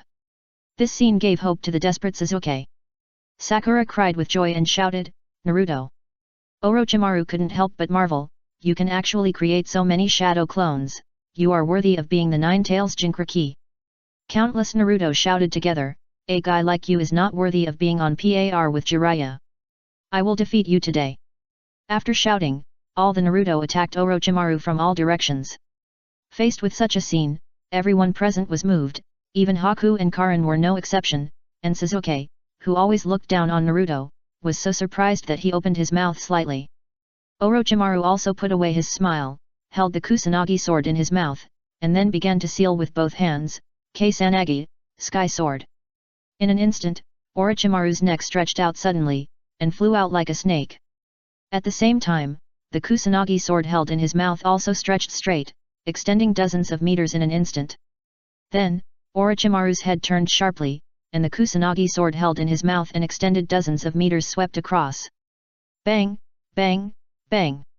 Wherever the Kusanagi sword passed, whether it was Naruto's shadow clones, trees, buildings, etc., they were all cut off, and white smoke exploded.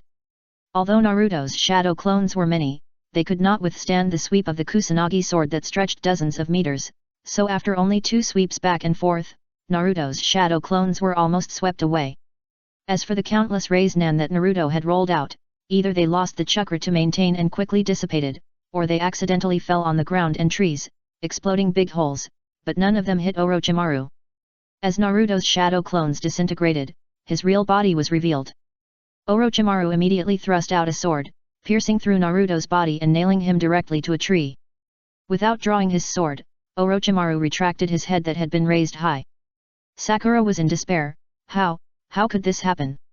She never expected that Naruto, who had split so many shadow clones at once, would be defeated so quickly and miserably.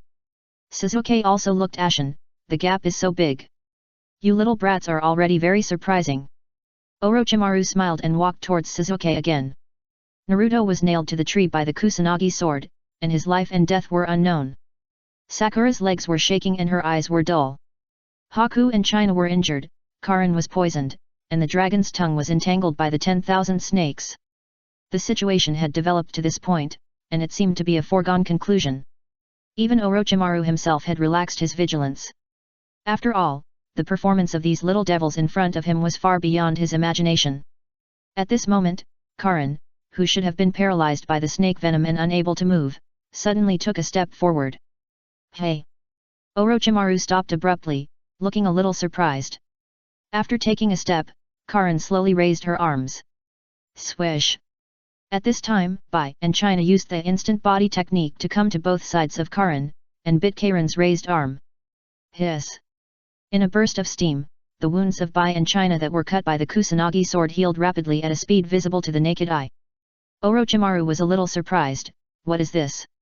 After being treated by Karin's chakra, China immediately activated her blood dragon eye pupil technique after recovering, and drew out the poisonous blood from the wound on Karin's ankle bit by the poisonous snake, and then quickly began to purify it with pupil power.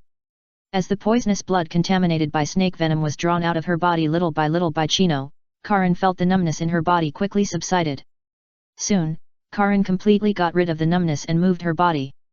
Bai on the side exhaled and activated the stripes. Chino stared at Orochimaru coldly while sending the blood purified by her pupil power back into Karin's body. Ryusei in the distance also solved the snakes that trapped her, drew out the kunai, and was ready to attack at any time. In terms of combat experience, they were indeed far inferior to Orochimaru. As soon as they fought, they were caught off guard by Orochimaru's rich experience and almost collapsed. But Orochimaru also obviously underestimated them.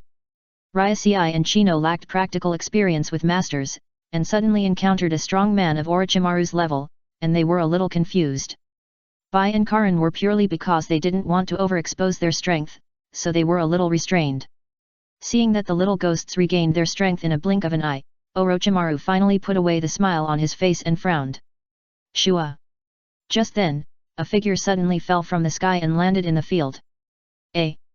Orochimaru was surprised. The person who came was none other than Shinji, who came from another battlefield.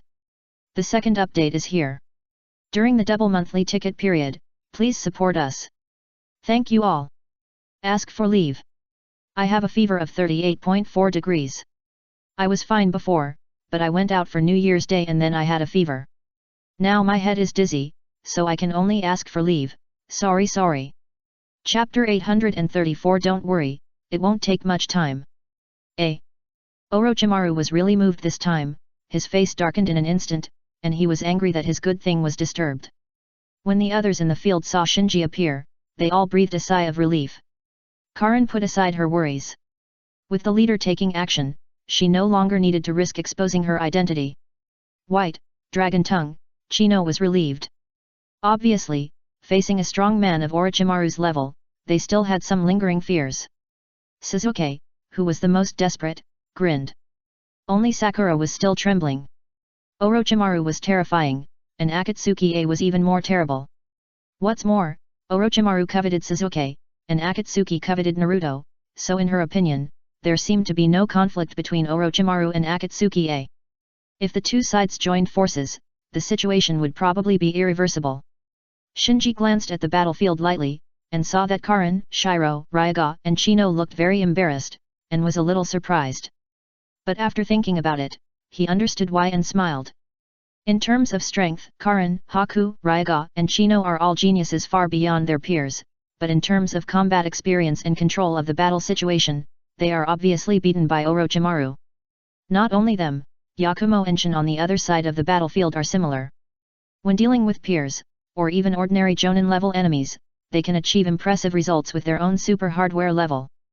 But if they face the small group of strong people standing at the top of the ninja world, their weaknesses of inexperience will be seized by the enemy and infinitely magnified. Shinji actually has such a problem. It's just that his hardware strength is stronger than other members of the organization, so under the strong hard power, this weakness is reduced. And he knows the intelligence information of various strong people in the ninja world, and it is easier to play an advantage. In addition, Haku and Karin are obviously still a little restrained, which is probably one of the reasons why they are in a mess. Seeing that Shinji didn't take action immediately, Orochimaru pointed at Naruto, who was nailed to a tree by his Kusanagi sword not far away. The Nine Tails Jinchuriki is over there, you can take him away. Shinji glanced at Naruto, and then said to Orochimaru, unfortunately, compared to Jinchuriki, I am more interested in you. Orochimaru frowned, don't forget this is Konoha, the 5 cage may appear at any time. Shinji chuckled, don't worry, it won't take much time. Knowing that there was no way to end it peacefully, Orochimaru stopped talking nonsense, and directly flashed and pounced on Shinji. Seeing that the distance to A was getting closer and closer, the other party did not react at all, and still stood there motionless, and Orochimaru had a bad premonition in his heart. Boom! Almost at the same time, a huge repulsive force was generated, which drove the attacking Orochimaru and everything around him away. After the smoke and dust subsided, the people on the field were surprised to find that there was a diffusion-type pit several meters deep on the ground, which extended to an unknown distance. This. Ryuga and Chino looked at each other in surprise. Haku and Sasuke were also shocked, only Karin was relatively calm. Having opened the Rinnegan, she knew very well that this was just the Shinra Tensei, one of the basic pupil techniques of the Rinnegan. After sending Orochimaru flying with one blow, Shinji glanced at everyone present and signaled them to evacuate with his eyes. But Sakura, the only one who was kept in the dark, was so scared that she fell to the ground when she was swept by Shinji's eyes. After retracting his gaze, Shinji looked at the direction where Orochimaru was sent flying, and then suddenly jumped up and chased after him. Sasuke helped Shinji open the Rinnegan, and this favor had to be repaid, so why not take this opportunity to get rid of Orochimaru? Hisakura breathed a sigh of relief and stroked her chest, finally gone. Bai hurried to Naruto's side, pulled out the Kusanagi sword that pierced Naruto's body, and put Naruto down from the tree. The somewhat weak Naruto opened his eyes and saw that everyone was fine, and smiled, "That's great." As he said that, he fainted due to excessive blood loss. Sakura looked worried, "Is Naruto okay?" Sasuke, who fell to the ground, also stretched his head to see Naruto's condition. Karin stepped forward to check Naruto's injuries and shook his head, "It's okay, just too much blood loss, just bandage it." Bai got up and looked around. There were still roars coming from all directions, indicating that there was still fighting nearby, so he said, "It's not safe here, we can't stay yet." Karin nodded. So, Longshi helped Naruto up, Bai carried Sasuke on his back, and the group started moving again. On the other side, Shinji fell from the sky and landed in front of Orochimaru. Orochimaru at this time no longer had the demeanor he had just had in front of Sasuke, and fell on his back in the mud pit, looking extremely embarrassed. After standing far away, Shinji said lightly, "Stop acting." At this time, Orochimaru, who was lying on his back, twisted his body as if his whole body was broken, and staggered out of the mud pit. Then he stared at Shinji, "I didn't expect you to have the legendary Eye of the Immortal." Shinji was not surprised that Orochimaru recognized his Rinnegan. At the beginning, the Akatsuki organization was recruited by Orochimaru by Tiendao himself. At that time, after seeing the Rinnegan of Tiendao, Orochimaru immediately coveted it and wanted to take it away from Tiendao. The result is self-evident. Shinji said, "Your existence is a big trouble. Since we have encountered it, let's solve it here." Orochimaru sneered, "Want to kill me?" As he said that, he bit his finger and began to make a seal. Shinji naturally would not let Orochimaru summon such a troublesome summoning beast as Wan Shi, so he raised his hand to Orochimaru and launched the 10,000 Things Sky attraction. This trick again. Orochimaru, who was caught by the suction force, did not change his face and did not forget to make a seal in the air flying towards Shinji. Seeing that it was too late to stop Orochimaru from making a seal, Shinji shook his right hand, and a black stick stretched out from his hand and shot at Orochimaru. Swish! With the sound of breaking through the air, the black stick shot Orochimaru's arm without deviation. At this time, Orochimaru also completed the seal and shouted, "Summoning technique." However, the expected giant snake did not appear. Orochimaru was stunned for a moment, then realized that the black stick that shot his arm interfered with his ninjutsu, making his summoning technique ineffective. Shinji, who used Tensyang Tianyan to attract Orochimaru, grabbed Orochimaru's neck with one hand, "It's over. It's over." Orochimaru smiled, and then used his other hand to directly tear off the arm that was shot by Shinji's black stick, and shouted, "Forbidden technique, Yaki no Jutsu. The first update is here. Please recommend and vote for me." Chapter 835 Honor and Responsibility. In the forest of the first generation, the third generation holding the Ruyi Jingbang was as agile as a monkey, dodging back and forth between the branches. But he was old after all, and his body was getting heavier and heavier. And his opponents were not only the first and second generations with extraordinary strength, but also the dirty body, which could be restored in the blink of an eye no matter how many times it was destroyed. So as time went by, the situation became more and more unfavorable to the third generation. An eye suddenly opened on the Ruyi Jingbang, "This can't go on." No doubt. The ape demon who transformed into the Ruyi Jingbang also realized the disadvantage of the situation and reminded the third generation that he must change his tactics. "Hey!" The third generation sighed, unable to express his pain. To deal with the immortal reincarnation, only sealing techniques can be used. As a ninjutsu professor, he knows this better than anyone else. But sealing has a prerequisite, that is, the target must be suppressed first. But now he can hardly even resist, let alone seal? You must know that the immortal body of the first and second generations is much stronger than the immortal body of the first and second generations summoned by Orochimaru during the Chunin exam in the original time and space. If it were any other situation, the third generation could choose to temporarily avoid the limelight, but now the first and second generations were desecrated by their own disciples with forbidden techniques. If he, the Hokage, does not stand up, can he still expect others to clean up the mess for Konoha? Seeing the third generation sigh, UNMO was puzzled, where are the reinforcements? Aren't we in the village? While dodging the attack of the Sea of Trees, the third generation said, Hold on for a while, the reinforcements will arrive soon. Tsunade, Jiraiya, and a large number of Konoha elites, followed the elite ninja army of the 5 major ninja villages led by the 4 shadows and secretly lurked in the land of fire.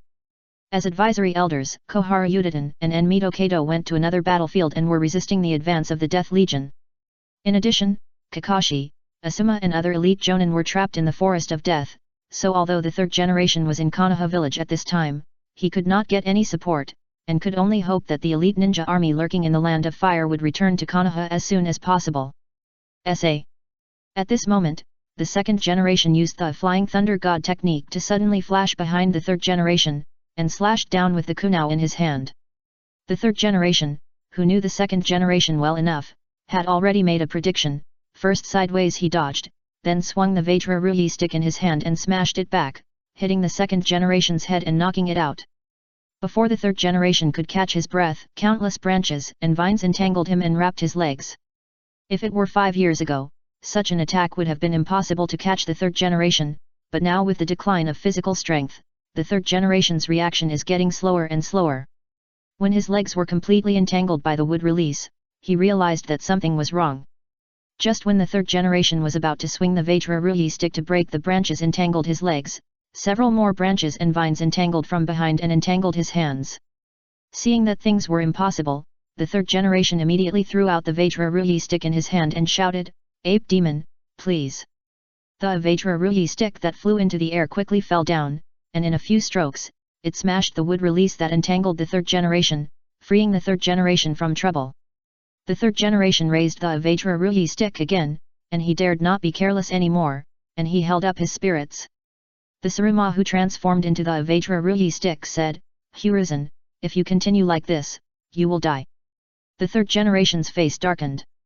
He knew that if he continued, the possibility of his death would greatly increase.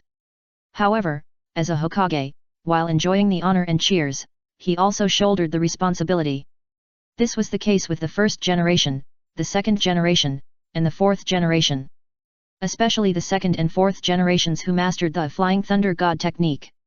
As long as they wanted to live, there were few people in the ninja world who could keep them. But one of them chose to fight the enemy to the death in an unfavorable situation to protect his disciples and the other to protect the village, and finally died. Now it's the 3rd generation's turn. No matter how unfavorable the situation is, he can only bite the bullet. Should I use that trick? The 3rd generation was still a little undecided.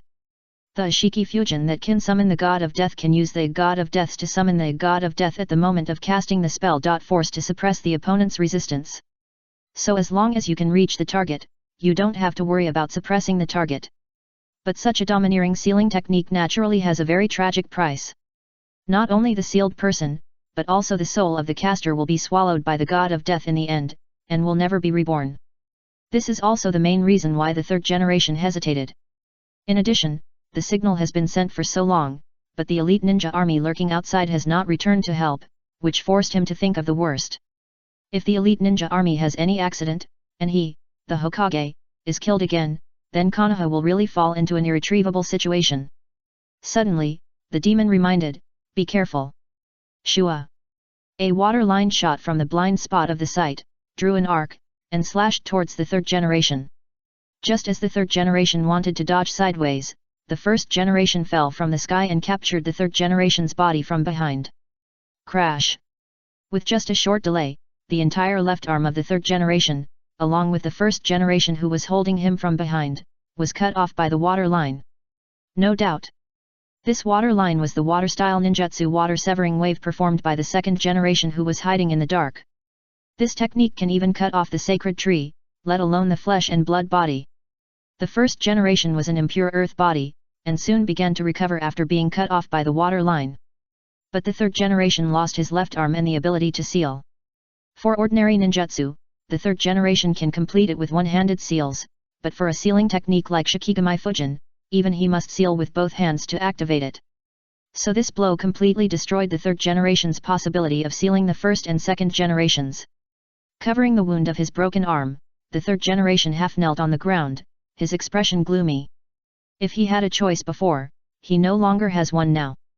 At this moment, the first generation who had recovered turned over and jumped around to the left side of the third generation and pounced on the third generation, while the second generation who had been lurking in the dark before went around to the right side of the third generation and also pounced on him. Looking at the first generation, the second generation, and the third generation holding the Avatra Ruhi stick with their only remaining right arm, they said, "Old partner, it seems this is our last battle." The ape demon said angrily, "Don't talk nonsense, deal with this level first." Before the ape demon finished speaking, the first generation attacked in front of him. After a rush, the third generation with only one arm left could not resist at all, and the Avatra Ruhi stick in his hand was kicked away by the first generation. The second generation took over at this time, and the kunao pierced directly into the throat of the third generation who was somewhat exhausted. But when the kunao in the second generation's hand was only a few centimeters away from the throat of the third generation, the second generation's figure suddenly stagnated, and then with a bang sound, it turned into white smoke and disappeared. At the same time, the first generation on the other side also disappeared in the white smoke. So, in a flash, only the third generation with a look of doubt was left on the field. Chapter 836 Uniform. When the smoke dissipated, countless potholes and gullies were revealed on the entire battlefield. And in the center of this large area of potholes and gullies, Shinji panted heavily. "I didn't expect that the Yaki no Jutsu that was killed by Itaki in one move would be so difficult to deal with." No doubt. This is the battlefield between Shinji and Orochimaru. When Shinji used the black stick to stop Orochimaru from launching the summoning technique, Orochimaru resolutely launched the Yaki no Jutsu and transformed into a huge white snake with 8 heads. At first, Shinji didn't care too much. After all, in the original time and space, Orochimaru was defeated by Itaki's 10-fist sword as soon as he used this move. He was defeated miserably, so Shinji didn't think highly of the Yamata no Jutsu. But when Shinji really faced this Yamata no Orokai, he found that it was unexpectedly difficult to deal with. In terms of size and strength, the Yamata no Orokai transformed by Orochimaru using the forbidden technique is not inferior to the tailed beast. What's more troublesome is that this Yamata no Orokai has an unimaginable regeneration ability. No matter how many heads Shinji cuts off, it can easily recover. And Shinji, who just opened the Rinnegan, is not proficient in the use of the various abilities of the Rinnegan, at least not proficient enough to deal with such a fierce battle, so after a fierce battle, he spent more than half of his pupil power. After calming down, Shinji walked and came to Orochimaru. At this time, Orochimaru had already lifted the 8-headed art and restored his human form. It was unknown when his torn arm was restored, which showed his strong recovery ability. However, he looked very embarrassed. His legs and hands were nailed to the ground by Shinji with a black stick, unable to move. Seeing Shinji walking slowly, Orochimaru grinned and said, "Is it worth it to miss the opportunity to capture the 9 tails in order to deal with me?" Shinji looked down at Orochimaru and said, "I don't like surprises, but you always bring me surprises." Orochimaru obviously didn't expect Shinji to say that. He was stunned for a moment, then smiled and said, "Do you think you can kill me?" Shinji fell silent. He knew that when Orochimaru was studying the curse seal, he had already integrated his chakra into the curse seal, so even if Shinji killed Orochimaru in front of him, Orochimaru could be resurrected through the curse seal, and the price would only be the loss of a large amount of chakra. Suddenly, Shinji thought of something and said with a smile, "Then I'll hand you over to Konoha. I'm really curious, will the third Hokage tolerate a Konoha traitor who has blasphemed the first and second Hokages?" Orochimaru is difficult to kill, and sealing is time-consuming and laborious, so Shinji changed his mind and thought that it would be better to hand it over to Konoha instead of worrying about it himself.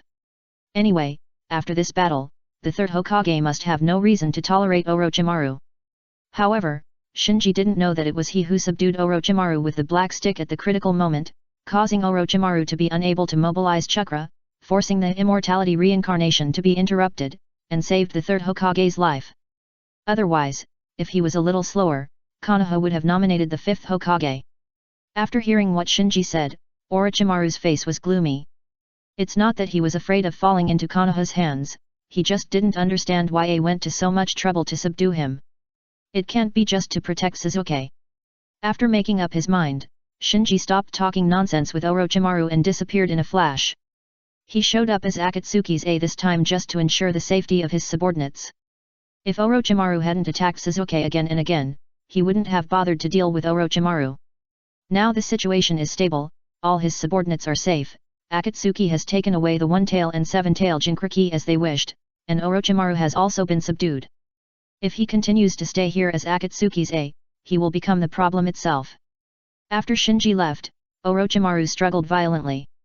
Although he recognized the black stick that Shinji used to restrain him, which was very similar to the black metal on Tiandao's face, he didn't expect that this seemingly weak thing could completely prevent him from mobilizing chakra and nail him to the ground. Shua! At this moment, accompanied by the sound of breaking through the air, a figure fell into the field. Orochimaru looked up and sighed when he saw that it was Kakashi. Kakashi originally wanted to confirm the safety of Naruto and Sasuke, but he didn't expect that Akatsuki Organization A and Orochimaru would actually have a big fight, so he hid in the distance and observed secretly. After waiting for Shinji to subdue Orochimaru and turn away, he showed up. Confirming that Shinji had completely left, Kakashi looked at Orochimaru, who was nailed to the ground with a vigilant look. What is that? Kakashi's attention was instantly attracted by the black stick. He had experienced Orochimaru's ability, so he was inevitably curious about this black stick that could easily subdue Orochimaru.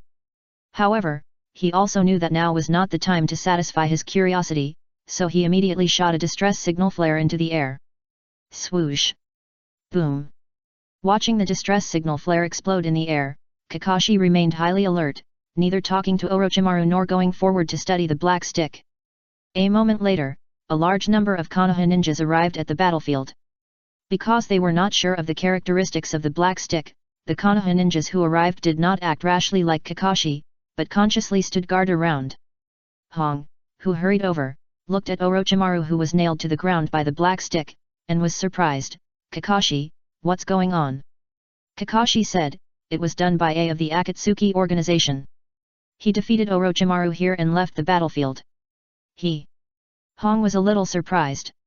He didn't expect that A had repelled Obito and Ranmaru on their side, and then subdued Orochimaru here.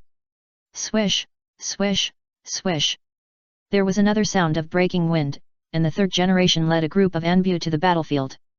With the escape of Obito and Ranmaru, Orochimaru was subdued, the impure earth bodies of the first and second generations disappeared, and the battle in the village was basically over, so this became the only battlefield that needed to be dealt with at present. Therefore, the third generation rushed here with his injured body as soon as he received the news. Hokage-sama! Everyone was shocked to see that the Sandame's entire left arm was gone. The Sandame waved his hand, and then came to Orochimaru surrounded by the crowd.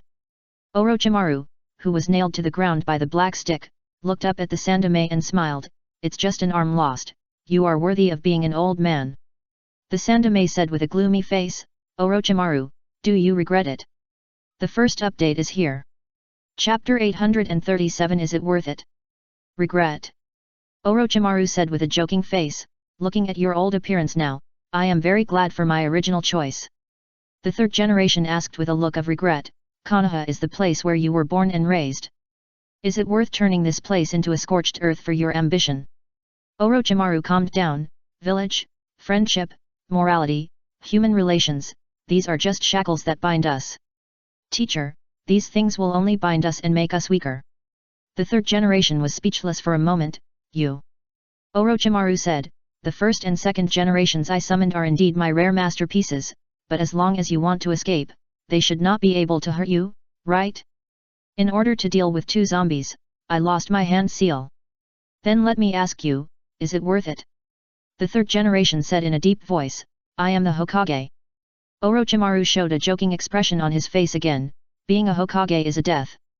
The third generation shook his head and said nothing more. Through the conversation just now, he already knew that Orochimaru had gone too far. This was no longer just a dispute over interests, but a complete departure from the concept. In other words, Orochimaru had completely departed from the will of fire. Although he was good, Danzo well, I've long been accustomed to deleting and subtracting from the will of fire and adding some of my own personal opinions, but at least on the surface, the will of fire passed down by the first generation is the foundation of Konoha village, which cannot be changed. Now that Orochimaru openly opposes the will of fire, it is a great crime for Konoha to kill. At this time, the third generation, who walked aside, called Kakashi, who was the first to rush to the battlefield, to his side and asked, what exactly happened? Kakashi hurriedly told the details of the battle between Akatsuki A and Orochimaru here, and then A subdued Orochimaru and left. The third generation turned and looked at Orochimaru, who was nailed to the ground by the black stick. What are those? Kakashi shook his head. The intelligence analysis team is still studying it.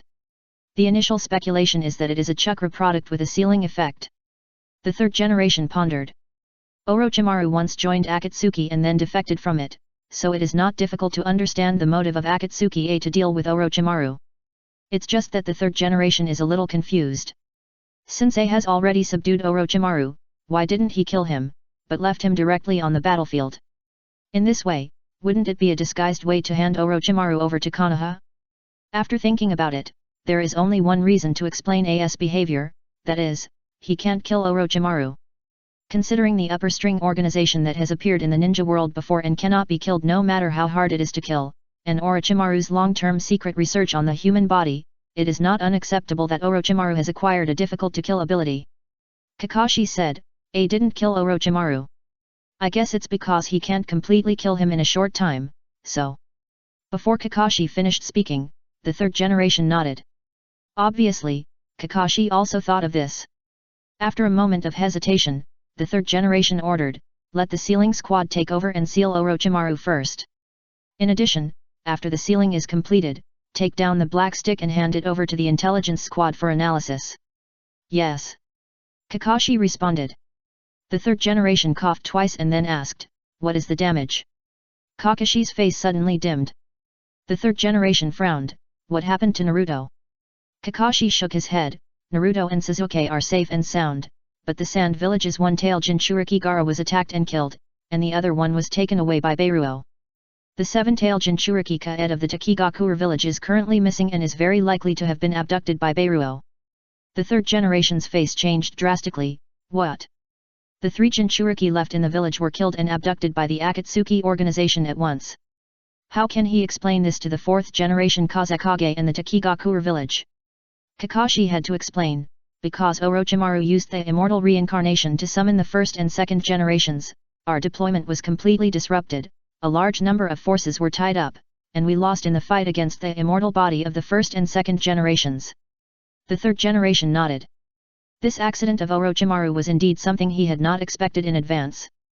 Kakashi continued, in addition, there is another member of the Akatsuki organization named Ranmara who has gone through the bloodline fusion ceremony of Okunaki, and the fused bloodline limit also has transparent escape, so our defense was easily penetrated and disintegrated by the opponent. We are not sure where the Seven Tails Jinchuriki was attacked. The third generation raised his eyebrows. Transparent escape. Knowing what the third generation was wondering about, Kakashi explained, the opponent's transparent escape is very advanced, even my Sharingan can't see through it. Ah! The third generation sighed. Inside, Orochimaru suddenly summoned the impure earth body of the first and second generations, and outside, strange enemies outside the intelligence sneaked in and attacked. Both of these were far beyond the plan made by the five shadows before, so it is not difficult to understand why the village's defense system suddenly collapsed and the one-tail and the seven-tail changed hands. Although there are various reasons, it is unreasonable to say that the loss was so great, and the only result was Orochimaru deliberately left by A. So the third generation said with a gloomy face, let the intelligence team analyze the motives of the Akatsuki organization. Why did the G and F of the Akatsuki organization attack Ranmara of the Akatsuki organization? Why did A force Hirako to retreat and attack Orochimaru? I want to find out the reasons. Yes. Kakashi nodded. What the third generation was puzzled about was what he wanted to know most urgently. Although he had a feeling early on that this group of Akatsuki members with letters as code names did not seem to be the same as the group of Akatsuki members headed by Nagato, but there was no decisive evidence. Now, at the critical moment of the fight for the tailed beasts, the Akatsuki organization, which is codenamed with letters, once again fought against the Akatsuki organization headed by Nagato. This undoubtedly confirmed Kakashi's judgment that the two were not in the same group. If this judgment is true, then the 5 major ninja villages will have much more room for operation. The high-level officials of the ninja villages are very good at pulling one faction to fight another. At this time, the third generation waved his hand again, summoned a team of Anbu, and ordered, you immediately go to the ninja army led by the 4 shadows and find out why their support has not arrived. Yes. Several Anbu saluted, and then they all launched the flash body technique and disappeared on the spot. The third generation then looked at far away. If Orochimaru and Ranmaru were the two major surprises he had not expected, then the fact that the elite ninja army that had been agreed upon in advance did not show up was the third biggest surprise that exceeded his expectations. The second update is here. My throat hurts so much and my head is still dizzy. It hasn't gotten better in 3 days. There is no luck. It should be Air Yang. There is only 1 day left for the double monthly ticket at the beginning of the month. I can't afford it. I can only ask for votes for the last time. Ask for leave. My throat pain has escalated. It is difficult to swallow. I can't speak because of my hoarse voice. I haven't gotten better after sleeping for a day. I can only ask for leave. Sorry. Chapter 838 News of the Elite Ninja Army. According to the instructions of the third generation, the Anbu team did not dare to stop for a moment. They rushed out of the village and rushed to the place where the elite ninja army was lurking. As a result, they ran into the elite ninja army just halfway through the road. No, it should be said that they were defeated. Am I dazzled? How? How could this happen? What on earth happened? The Anbu members looked at each other in bewilderment. Because in front of them was a ninja army that stretched for several miles, with scattered formations, sparse, and everyone was injured, and the morale was extremely low. It was completely different from the elite ninja army led by the Four Shadows in their impression. Soon, they stopped a distraught Konoha ninja and asked, "What's going on? Where are the Four Shadows? Where is Tsunade-sama, Jiraiya-sama?" The Konoha ninja who was stopped opened his mouth and painfully recounted the experience of the elite ninja army. It turned out that at the same time when Konoha was attacked, the elite ninja army that had been lurking in the secret camp and ready to support Konoha at any time was also attacked. The first to take action was Tiendao. He took advantage of the fact that the elite ninja army had not yet reacted, and directly launched a Super Shinra Tensei at the camp of the elite ninja army. This Super Shinra Tensei was not as powerful as the Super Shinra Tensei that Tiendao used to destroy Konoha in the original time and space, but it also destroyed the camp of the elite ninja army in an instant, and stunned the elite ninja army including the Four Shadows. Then all members of the Akatsuki organization went out to attack the elite ninja army. No doubt. Whether it was the deliberate disclosure of the four-tailed Jinchuriki and the five-tailed Jinchuriki in the Demon Country, or the attack on Konoha by letting the ghost summon the Death Legion, etc., they were all fake moves of the Akatsuki organization. Their real purpose this time was actually to lure out the elites of the 5 major ninja villages, and then concentrate their forces to catch them all in one fell swoop. Because in Nagato's opinion, compared with the 3 underage Jinchuriki, the 1-tailed Jinchuriki, the 7-tailed Jinchuriki, and the 9-tailed Jinchuriki who stayed in Konoha and were protected, the real troublesome ones were the 3-tailed Jinchuriki, the 4th Mizukage, and the 2-tailed Jinchuriki and 8-tailed Jinchuriki of Kumagakure. These 3 Jinchuriki were all at the level of Kage, and it was difficult to deal with them without a sneak attack. Therefore, Nagato's plan was to attract the main forces of the 5 major ninja villages and the 3 adult Jinchuriki, and the main forces of the Akatsuki organization launched a siege. Okuriko and Ranmaru were responsible for taking the opportunity to sneak into Konoha and kidnap the 3 underage Jinchuriki who stayed in Konoha. Although the elite ninja army that was hit by the Super Shinra Tensei suffered heavy casualties, this ninja army itself was very elite, and the lowest member was a Chunin. In addition, the purpose of its formation was to wipe out the Akatsuki organization, so when it encountered a full-scale attack by the Akatsuki organization, the elite ninja army immediately launched a counterattack under the command of the 4 Kages, Tsunade, and Jiraiya. A war broke out like this. At the beginning of the battle, Jiraiya activated the Sage mode and directly confronted Tendo, while Tsunade was responsible for treating the wounded under the Super Shinra Tensei. The 4 Shadows also had a tacit understanding. The 4th generation Raikage, the 8-tailed Jinchuriki Killer Bee, and the 2-tailed Jinchuriki, the Woodman, joined forces and went directly to the Ghost and Shenung. The 4th generation Mizukage led his guards Mei Terumi and Kisame Hoshigaki to target Itaki and Biwajozo. The 4th generation Kazakage targeted Sasori. The 3rd generation Tsuchikage targeted Deidara. At the beginning, each front had its own advantages and disadvantages, and the overall situation was roughly in a stalemate. After all, both sides were strong men standing at the top of the ninja world. It was easy to determine the winner, but if it was to decide life and death, it would take some time. However, as the 6 paths of pain came out together, Jiraiya was the first to be overwhelmed. Even in the Sage mode, he could not resist the 6 paths of pain's attack together. In the fight against Wu Yang and Shenung, the 4th Raikage, Killer Bee and Yokito had the upper hand, so seeing that Jiraiya could not resist, the 4th Raikage had to rush over to support. But at the moment when the 4th Raikage left, Obito, who had been lurking in the dark, suddenly attacked, using Kami to sneak attack Yokito and threw him into the Kamui space. Then, the situation began to take a sharp turn for the worse. Scorpion used a puppet to scratch the 4th Kazekage. Just when the 4th Kazekage thought that Scorpion was going to use the same trick again and poison him, who knew that Scorpion secretly transmitted the 4th Kazekage's blood that he had collected to Haiden, who was hiding in the dark. As a result, the 4th Kazekage, who had taken a special antidote and was about to continue fighting with Scorpion, died suddenly on the battlefield, and died in a daze from Haiden's blood of death. Similarly, Itaki, who was forced into a desperate situation by the 4th Mizukage, had to activate Amaterasu to protect himself. The powerful 4th Mizukage was caught off guard and was directly hit by Amaterasu. When he waited for Mei Terumi and Kisame Hoshigaki to come to the rescue, he was already dying. Because they can both fly, the battle between the 3rd Tsuchikage and Deidara is in the air. Facing a teacher who has mastered dust release and has far more combat experience than himself, Deidara, the genius of Uegakuer, is natural lile kinds of setbacks. It's just that Deidara's mobility is very high, even the 3rd Tsuchikage would find it difficult to take him down in a short time. So seeing that the situation below was not good, the 3rd Tsuchikage gave up chasing Deidara and decided to support the battlefield on the ground. The experienced 3rd Tsuchikage did not rush to join the battlefield, but took advantage of the high-altitude vision to carefully observe the situation.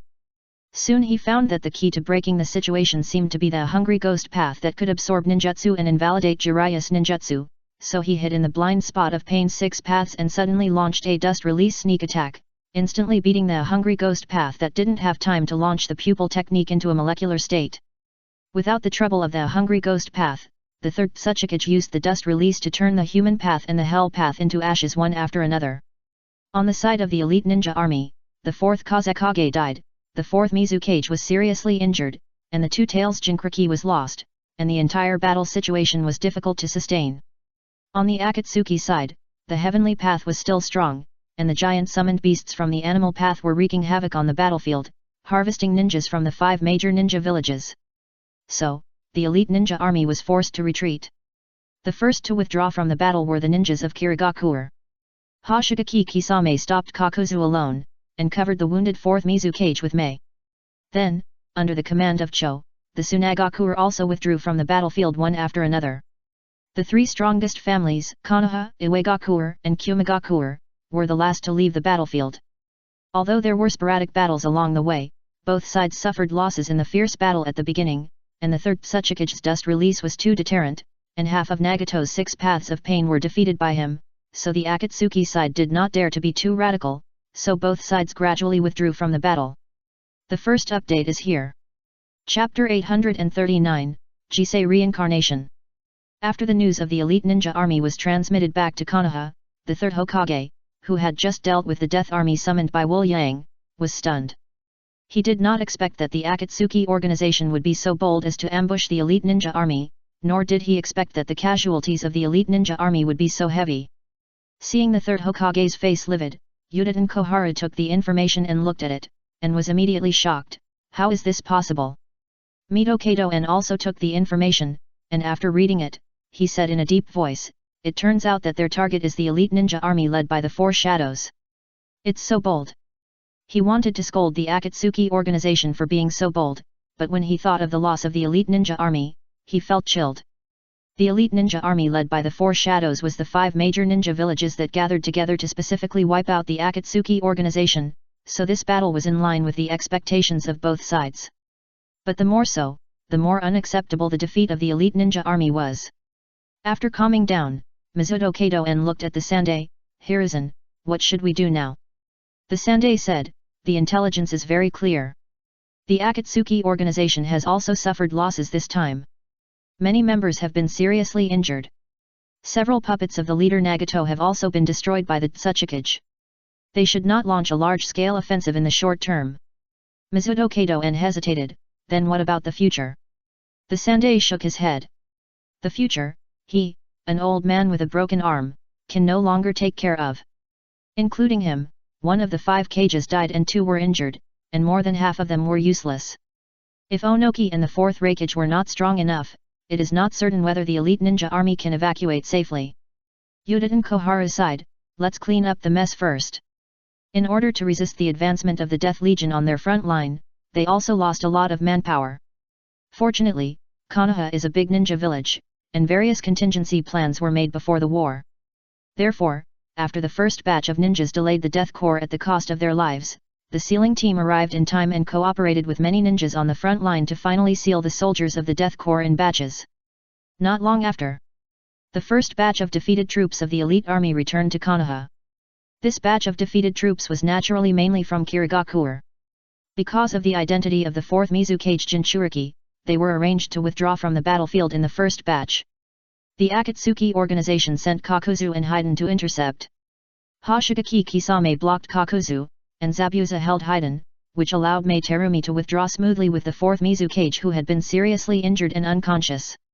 It's just that the 4th Mizukage's injury was caused by the Manjiki Sharingansai technique Amaterasu. The scorching heat burned the 4th Mizukage almost instantly and destroyed his self-defense ability. If Ataka hadn't deliberately let him go and didn't attack again, the 4th Mizukage might not have waited for the support of Kirigakure and would have died on the spot like the 4th Kazekage. But even so, the rescued 4th Mizukage was dying and his life was hanging by a thread. As the defeated army returned to the village, the news that the elite ninja army of the 5 major ninja villages had lost the battle with the Akatsuki organization spread throughout Konoha. The villagers who were still immersed in watching the most grand Chunin exam in history only realized that so many battles had actually happened on that day. Afterwards, the subsequent defeated army also returned to the village one after another. The flying 3rd Tsuchikage was the last member of the ninja army to enter Konoha. When he fell from the sky, he looked at the 3rd Hokage who came to greet him but only had one arm left. He said nothing but sighed helplessly. The 3rd Hokage also sighed silently. This round, they lost. The temporary station of Sand Village. The wounded and bloodstains all over the ground made the Sand Village station look extremely messy, and in this mess, Cho was staring at Gaara's body in a daze. After a while, Cho asked in a hoarse voice, how did he die? Temari and Kankuro told in detail how Gaara was stimulated to go berserk, then fought against the tailed beast with his own will, almost regained consciousness, and then was hit by the Manjiki Eye technique of Obaru and went completely berserk, and finally cooperated with everyone to wrestle with Obaru, trying to save the one tail for the village. After hearing that Gaara did not give up the resistance until the end, and died only after the one tail was taken away, Cho was silent. At the beginning, it was she who proposed to the village that Gaara should become Shikaku's new cage, which opened the child's endless nightmare. Thinking of this, Cho sighed, perhaps only death can make him sleep so soundly. Temari and Kankuro looked at Gaara at the same time, and found that Gaara, who had died, was really as Cho said, without the suppressed madness and anger on his face, as if he had fallen into a deep sleep. Cho waved her hand, you guys leave. Temari and Kankuro nodded and prepared to lift Gaara's body and leave. Watching Gaara's body being lifted, Cho said calmly, leave his body behind. Temari and Kankuro did not dare to ask any more questions, put down Gaara's body, and then left the room. Cho stood up and came to Gaara's body and began to make hand seals. In this battle, the 4th Kazekage died on the spot, and his body was taken away by Scorpion. Including the previous Kazekage, 2 Kazekages of Sand Village have died at the hands of her precious grandson. Even though Cho is the highest authority in Sand Village, no one in the village dares to blame her for this, but she still finds it difficult to convince herself. I will use my life to correct the mistakes I made. After completing the seal, Cho placed her hands on Gaara's body, forbidden technique, the technique of self-reincarnation. Chiyo's original intention in developing this technique was to revive her parents for her precious grandson, so that Scorpion could have a complete childhood like other children. However, the difficulty of developing a technique involving life and death can be imagined. Even Cho, a genius who amazed a generation of people in the Sand Village, spent his entire life and barely completed it in his old age. At this time, her obsession with reviving her son and daughter-in-law had dissipated a lot, and she was more guilty of the sins committed by her grandson. Compared to the old herself, Gaara, who dared to fight to the end with the members of the Akatsuki organization at the age of 12, was obviously the real hope and future of the Sand Village. Self-reincarnation is a forbidden technique of exchanging life for life, but if she uses her own life to exchange for the future of the village, she thinks it's worth it. After a while, Cho called Temari and Kanjuro to the room again, and then pointed at Gaara, Send him to Konoha Hospital, let Tsunade treat him well, Konoha owes us this. Kankar couldn't help but say, Elder Cho, Gaara has. But Temari stopped Kanjuro and said in shock, Gaara is breathing. Kankar also looked over and found that Gaara, who had long been dead, had a slight rise and fall in his chest. The second update is here. I couldn't bear it yesterday, so I went to the infirmary for an injection. I'm a little better today. I really don't understand why it's so serious this time. Chapter 840 The Seriously Injured Mizukage. Kankar can still recognize the difference between a corpse and a living person. Even if we don't mention Gaara's weak breathing, the fact that the corpse spots on his skin have faded and he has recovered from pale to rosy is enough for him to distinguish. Temari looked incredulous. Elder Cho, what did you do? Cho said calmly, it's just a forbidden technique of exchanging life for life. Exchanging life for life. After a pause, Temari's expression became complicated. You mean you exchanged your life for Gaara's life? Cho waved her hand. I don't have much time left. Go and call Yaking and Maki in, I have something to tell them. Yes. Temari and Kankuro bowed and accepted the order. Not long after, Yaking and Maki hurried to Chiyo's room, and they were both surprised to see Gaara recover his breath. After learning that Cho saved Gaara with his self-reincarnation, Yaking frowned. Elder, why did you choose this time? Maki also echoed, the fourth generation just died, and now the village needs you to take charge of the situation. How can you sacrifice yourself at this time? Cho shook her head, the sand village doesn't need an old woman like me, it needs a future like Gaara. At this point, Yaking and Maki could only sigh helplessly. Cho continued, before I died, as an elder, I proposed that Yaking take over the position of the fifth generation Kazekage of the village. I proposed that Maki take over the position of elder. Yaking was surprised. What? Cho ordered in an unquestionable tone, don't think this is a good job. The next time may be the final decisive battle. At that time, whether the 5 major ninja villages can continue depends on you. I understand. Yaking nodded. Konoha Hospital. After Gaara was sent to Konoha Hospital by Tsunagakuer, the news that Gaara was resurrected spread immediately. Even Tsunade was alarmed and went to check it out in person. After checking Gaara's vital signs, Tsunade nodded, the vital signs are stable, he is indeed resurrected. Shizun was puzzled, how is this possible? I personally checked his body before, and all his vital signs disappeared. Yakumo also said, well, I was there at the time. After the one tail was taken away by Obaru, Gaara immediately stopped breathing. We have confirmed it. Tsunade shook her head, your previous examination was correct. Gaara was indeed dead at the time. Once the Jinkriki is taken away from the tailed beast, his life will come to an end. This is an iron law. So if I am not mistaken, it should be Tsunagakuer who did something to resurrect him. When mentioning the word resurrection, Tsunade hesitated. She also has someone she wants to resurrect, so she knows better than anyone how difficult it is to truly resurrect a dead person. Therefore, even if the facts are in front of her, she is still not sure. As soon as she left Gaara's ward, Tsunade was stopped by Temari and Kankuro at the door. Temari said, Elder Cho said that Gaara must be treated by you personally. She said that it was caused by her sister. Tsunade sighed helplessly, tell her not to worry, I will take good care of Gaara.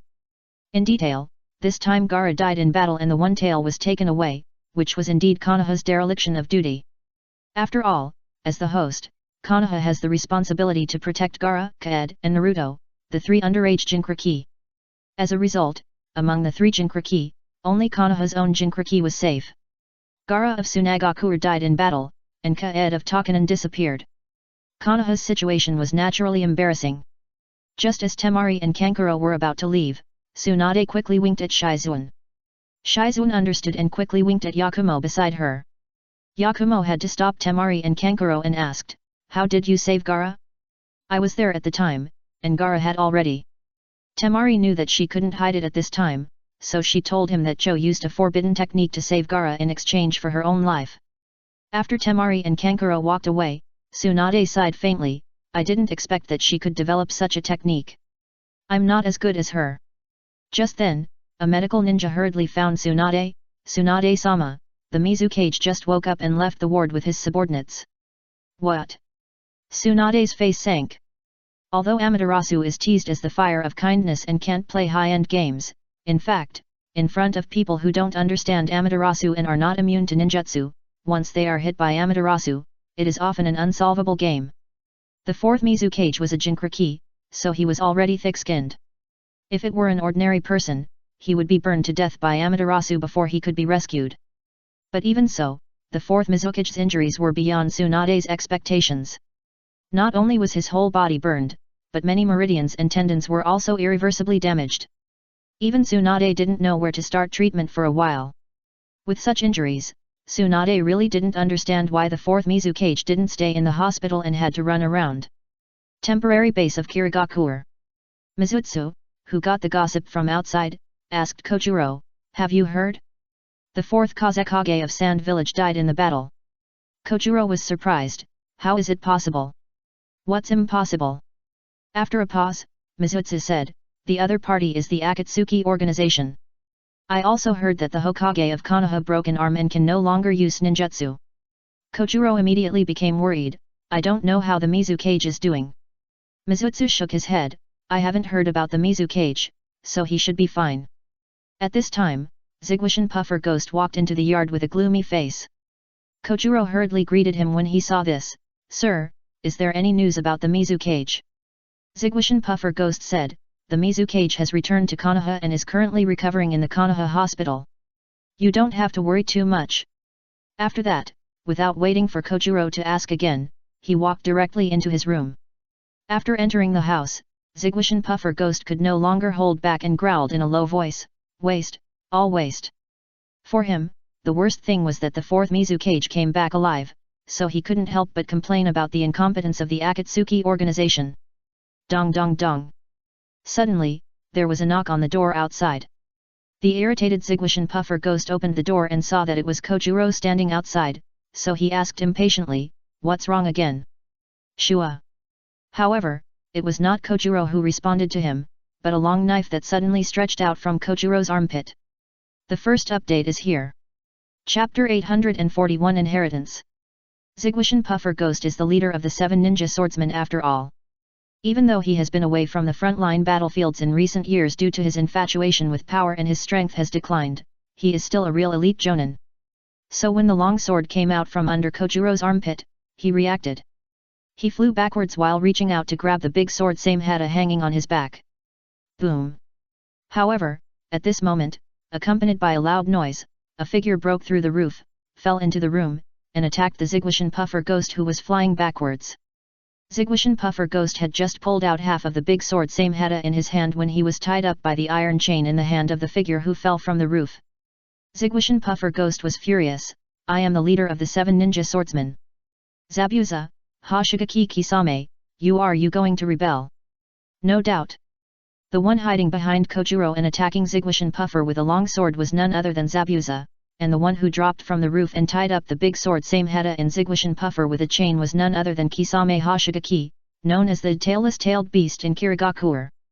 Pushing Kojuro aside, Zabuza smiled sinisterly. "Rebellion? Are you talking about yourself?" Kisame Hoshigaki snorted. "Scum." Zigwashin Puffer said, "I am the leader of the 7 ninja swordsmen, and my power is only below the Mizukage and the elders. If you plot against me, what else is it but rebellion?" "Really? It seems you are still not giving up." At this time, another figure walked into the sight of Zigwashin Puffer Ghost. The person who came was not someone else, but Mei Terumi, who was the guard of the Mizukage. "I heard that the 4th generation was seriously injured." "What do you mean by not guarding the 4th generation but coming to besiege me?" Zigwashin Puffer Ghost already felt that something was wrong, but he had heard that the 4th generation Mizukage was seriously injured, so the only way to survive now was to take advantage of the 4th generation Mizukage's injury and unable to manage, and then use the advantage of the position to survive and fight for a way out. Sure enough, facing the questioning of Zigwashin Puffer Ghost, Mei Terumi and the other two were silent. The mist-hidden ninjas in the temporary camp also discovered the abnormality here and gathered around. Seeing that more and more onlookers came, Zigwashin Puffer Ghost realized that his chance to survive was right in front of him, so he shouted, "All mist-hidden ninjas, listen, I am Zigwashin Puffer Ghost, the leader of the 7 ninja swordsmen. Mei Terumi, Zabuza, and Kisame Hoshigaki failed to protect the Mizukage and intended to rebel. I ordered them to be executed. All Kirigakure ninjas should act together. Just then, a voice came from the crowd, Zigwashan Puffer Ghost, why did you betray Kirigakuer? Zigwashan Puffer Ghost was shocked when he heard the words, 4th generation. Mei Terumi stepped aside, revealing a hunched figure with bandages all over his body. He held the iron hook and walked towards Zigwashan Puffer Ghost step by step. The Zigwashan Puffer Ghost, who was originally timid, saw the 4th generation Mizukage in front of him. He no longer had any luck and said with a dead face, I didn't betray the village. I just betrayed you. The 4th generation Mizukage looked at Zigwashan Puffer Ghost deeply and uttered only one word, kill. Swish. Before the 4th Mizukage finished speaking, a figure wrapped in lightning flashed by and cut off the stunned head of the Watermelon Mountain Puffer Ghost. Shaking off the blood on the Thunder Sword, Ringo Yuyuri glanced back at the headless body of the Watermelon Mountain Puffer Ghost with a look of contempt, waste. Although there were the 4th Mizukage, Mei Terumi, Zabuza, and others restraining him in front, and Hoshigaki Kisame wrapped the ninja sword with an iron chain in the back, the head of the 7 ninja swordsmen was cut off by himself, and Ringo Yuyuri was indeed qualified to despise the other party. Mei Terumi, Kisame Hoshigaki, Zabuza, Ringo Yuyuri, Kojuro, Mizutsu stay, everyone else retreat. The 4th Mizukage waved his hand. The mist ninjas in the temporary base all took orders and retreated. After everyone dispersed, the 4th Mizukage became more hunched, as if he had lost all his strength, and could only breathe by leaning on the iron hook. Mizukage-sama. Mei Terumi hurried forward to support the 4th Mizukage. The 4th Mizukage shook his head, I can still hold on. Mei Terumi had to let go and stood aside. After panting for a while, the 4th Mizukage glanced at the people present, then looked at the big sword Samehada still held in the hand of the Watermelon Mountain Puffer Fish Demon headless body, and ordered, the next successor of Samehada is Hoshigaki Kisame. Kisame Hoshigaki was stunned at first, then overjoyed. For a jonin of his strength, the general ninja sword can actually only improve very limitedly, but the ninja sword Samehada is very suitable for his style. If Kisame without Samehada is only at the level of an elite jonin, then Kisame with Samehada is a true cage level powerhouse. Seeing Kisame put away Samehada with satisfaction, Zabuza and Suijutsu flashed with envy. The 4th Mizukage continued, my injury this time is very serious. I can't say whether I can recover or how long it will take to recover. So during this period of time, Mei Terumi will act as the Mizukage. You must obey her orders as you obey me. This. Several people looked at each other in surprise when they heard this, even Mei Terumi, who was given the position of acting Mizukage by the 4th Mizukage, was no exception. You must know that acting Mizukage means passing on the throne. If the 4th Mizukage cannot recover in the future, or the recovery effect is not good, and he can no longer take on the position of Mizukage, then Mei Terumi will directly become the 5th Mizukage of the Hidden Mist Village. Mei Terumi, who recovered, said, Lord Mizukage, you. The 4th Mizukage interrupted Mei Terumi directly, what I just said has been carefully considered. You are a Hidden Mist ninja, so it is your responsibility to carry this burden. Mei Terumi's face was stern, yes. Hokage building. Mito Kato-en shook his head and sighed, the Kazekage died in the battle, the Mizukage was seriously injured, the 1 tail, the 2 tail, and the 7 tail were lost. The loss of this battle is too great. Udaten Koharu had a gloomy face, the strength of Akatsuki is far stronger than we expected. After this battle, the situation is even more unfavorable to us. Jiraiya and Tsunade nodded slightly when they heard this. Before the war, the 5 major ninja villages wishfully believed that if the 5 Kage took action, Akatsuki would not be able to turn the tables no matter how strong they were. What waves are coming? Now it seems that it is totally wrong. Mizutamanen said, I wonder when the Sand Village will determine the candidate for the 5th Kazekage. Tsunade said, I heard from the 4th Mizukage that he wants to propose Terumi Mei as the acting Mizukage. Jiraiya immediately thought of the Mist Village female jonin who was so powerful in the war, and said with admiration, yeah, it's a good choice. Just then, the 3rd Hokage sitting behind the Hokage's desk suddenly said, we should also start considering new candidates for Hokage. It's just a small effort, please everyone. Chapter 842, Making Up for One's Crime. The 3rd Hokage's words made the whole office quiet. Udaten Koharu and Mizutamanen sighed silently, while Tsunade and Jiraiya hesitated to speak. Everyone knows that after this battle, the conflict between the 5 major ninja villages and the Akatsuki organization has escalated again, and the next battle may be a decisive battle of life and death. Under such circumstances, Konoha obviously cannot let a useless person with a broken arm and unable to cast a seal continue to lead Konoha as the Hokage. After a while, Tsunade said, "Teacher, with the technology we have now, the success rate of transplanting an arm is still very high." Jiraiya also nodded in agreement, "Yes, old man. It's just a broken arm. This is not a difficult thing for you at all, right?" "Ah." The third generation sighed lightly.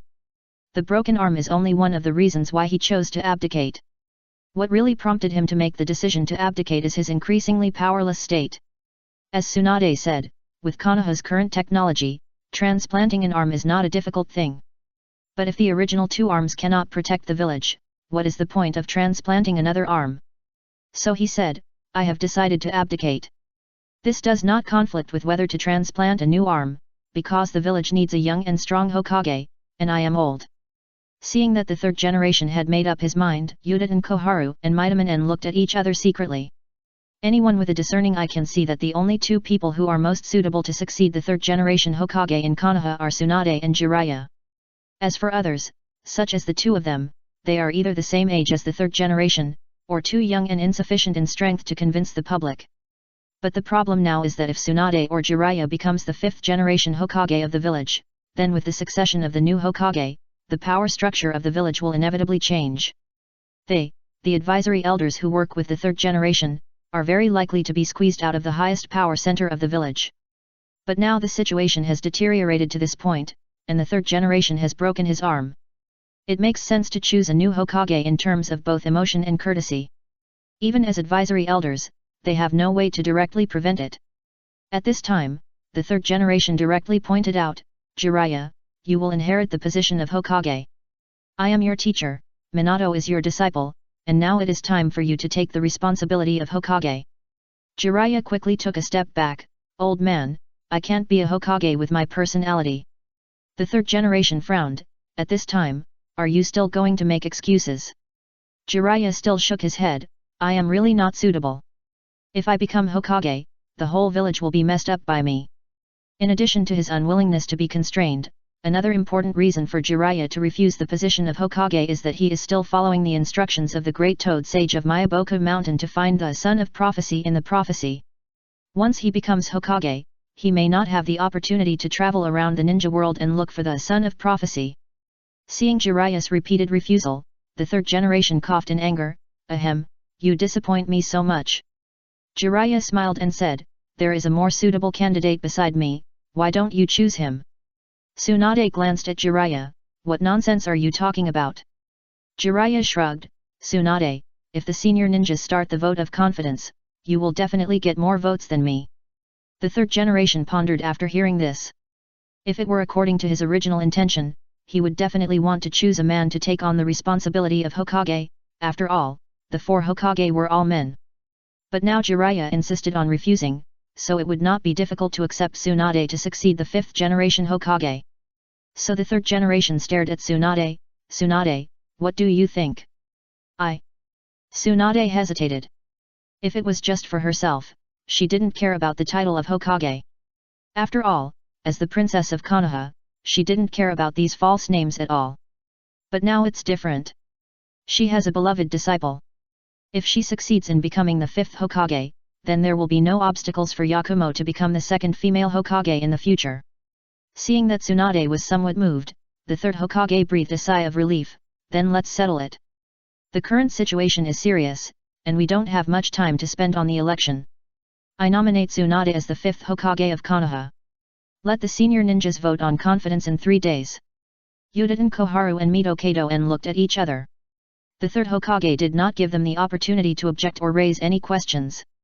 Once the senior ninjas vote on confidence in 3 days, Tsunade will be the fifth Hokage of Konoha. Knowing that they can't be so passive anymore, Yudin Koharu said to the third generation, "Our losses this time are too great. The losses of the Anbu alone are at least in the double digits. Many teams were wiped out in the war. Now that you have lost your arm, our strength has been further weakened. Should we consider letting Danzo come out and do our part for the village?" Midamanen immediately followed up, "Danzo's strength and loyalty are unquestionable. Instead of letting him stay at home, it is better to let him make meritorious contributions." This The third generation tapped the table with his only arm, as if he was thinking about something. One Obaru and one Ranmaru almost messed up Konoha. If it weren't for the Akatsuki, Konoha might have collapsed first. Considering the fact that the elite ninja army was defeated by the main force of the Akatsuki, the third generation had to admit that the 5 major ninja villages were in urgent need of every bit of strength, even Danzo. After thinking for a while, the third Hokage said, in principle, he can come back. Tsunade, who is about to become the 5th Hokage, said firmly, he can come back, but the route cannot be rebuilt. He only has the power to make suggestions, not the power to command the ninja army. Koharu Yudin nodded, I agree. Mito Kato-en said, me too. The two of them moved out Danzo, just to repeat the old trick and use Danzo to check and balance the newly ascended 5th Hokage. Just as they couldn't stop Tsunade from succeeding to the throne of Hokage, Tsunade, the 5th Hokage who is about to take office, can't stop their proposal to let Danzo come back, because the current situation does not allow Konoha to have any form of internal fighting. After Koharu Yudin and Mito Kato-en left, Jiraiya hesitated for several times. The third generation asked, what do you want to say? Jiraiya tried, they are all making up for their crimes. Should we let Orochimaru do it? The third generation immediately raised his hand to stop Jiraiya, his crimes must be tried by the village. We can't make a decision easily. Jiraiya decisively chose to shut up, because he also knew how much trouble Orochimaru had caused this time. Tsunade on the side had a twinkling look. The first update is here. Chapter 843 Shinji's Guess. Dong. Dong. Dong. A sound of crutches echoed in the dark cave. The owner of the crutches walked slowly to a cell deep in the cave. Looking at the figure imprisoned in the cell, he said coldly, what a mess, Orochimaru. No doubt. The one locked in this deepest cell was Orochimaru, who was defeated by Shinji as the A of Akatsuki in the previous battle with Konoha and then captured by Konoha. Orochimaru, who was locked up by the sealing technique, looked through the bars of the cell at the figure standing outside and smiled, Danzo, I didn't expect that you would be the first to come to see me. It seems that the old man has restored your position as the advisory elder. Danzo leaned on a cane and said, you dare to desecrate the remains of the first and second generations, you are so stupid. Humph. Orochimaru snorted. Danzo continued, the interrogation team will interrogate you next. I don't want the village to know about our cooperation. You understand what I mean? Orochimaru smiled and said, so you want me to shut up quietly? If so, you have to pay something, right? Danzo said, I will let you out at the right time, but not now. Orochimaru nodded. Anyway, he has a lot of leverage over Danzo. If Danzo breaks his promise, he has plenty of ways to deal with Danzo. After explaining the matter, Danzo turned around and walked out. But halfway through, he suddenly stopped and said, 3 days later, Tsunade will accept the vote of confidence from the Jonin. Orochimaru was not surprised, it turned out to be Tsunade. Danzo said, if you want to get out as soon as possible, think about how to deal with her. You are a smart person and should know how to do it. Almost at the same time.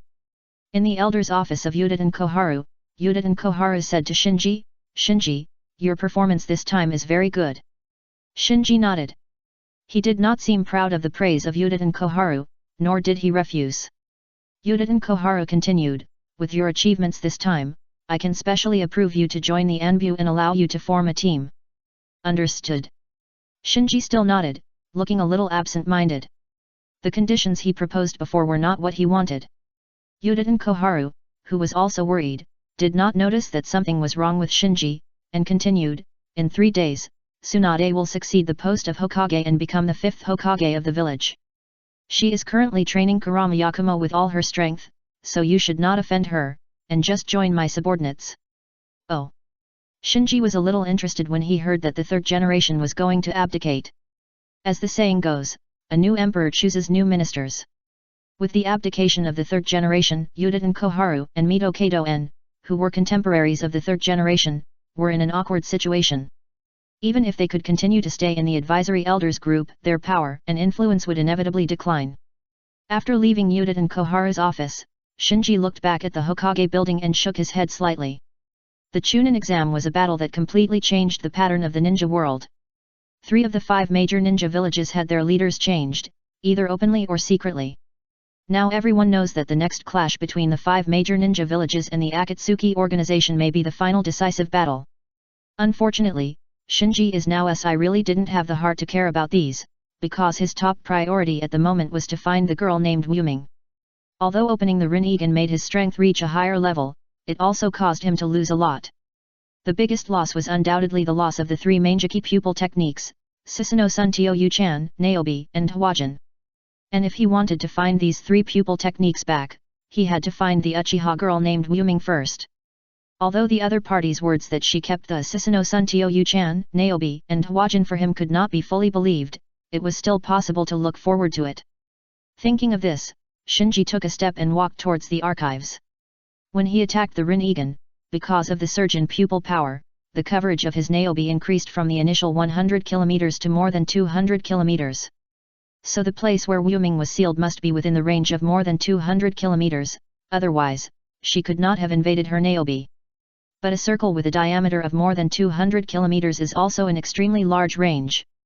Within this range, every inch of land may be the seal location of Wuming. Shinji has to search inch by inch, and even if he is given 10 years, it will not be enough. Shinji shook his head and changed his mind. Wuming can invade Mai's Hibi, and his pupil power is at least at the level of Kaleidoscope. And in the family tree, every member of the Kaleidoscope clan is marked. If we start from the family tree, we should be able to quickly identify her identity. With an idea, Shinji soon came to the archives. Because of his identity as the chief of the ninja school, he did not need to apply for the Uchiha family tree and began to search page by page. This is not the first time he has read this family tree, but this time he read it more seriously. However, he flipped through the family tree 2 or 3 times and did not find an Uchiha clan member who met Wuming's situation. You should know that even for a warring states clan like the Uchiha clan with a history of nearly 1,000 years, the number of clan members who can open the Manjiki Sharingan is still very rare, and almost every one of these people has a clear record of birth and death. Is Wuming not recorded in the family tree? As this thought came up, more thoughts emerged in Shinji's mind. No matter which era, the Manjiki Uchiha is a special existence in the Uchiha clan, so if Wuming is really a Manjiki Uchiha, she will definitely be recorded in the family tree. Unless Wuming has committed a serious crime, or her existence is not suitable for being recorded. Thinking of Wuming's sealing, Shinji is more inclined to the latter, that is, Wuming or the Sharingan has some ability that is too against the sky and is not suitable for being recorded in writing. If it were other ninja clans, this might be a fantasy. But it is not impossible for the Uchiha clan.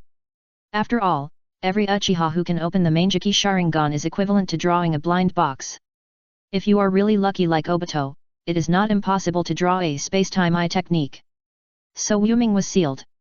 The strangeness in it made Shinji think of Wuming's eye technique. You know, even if Wuming has the eternal Manjiki Sharingan like Uchiha Madara, he can be killed, and there is no need to seal it.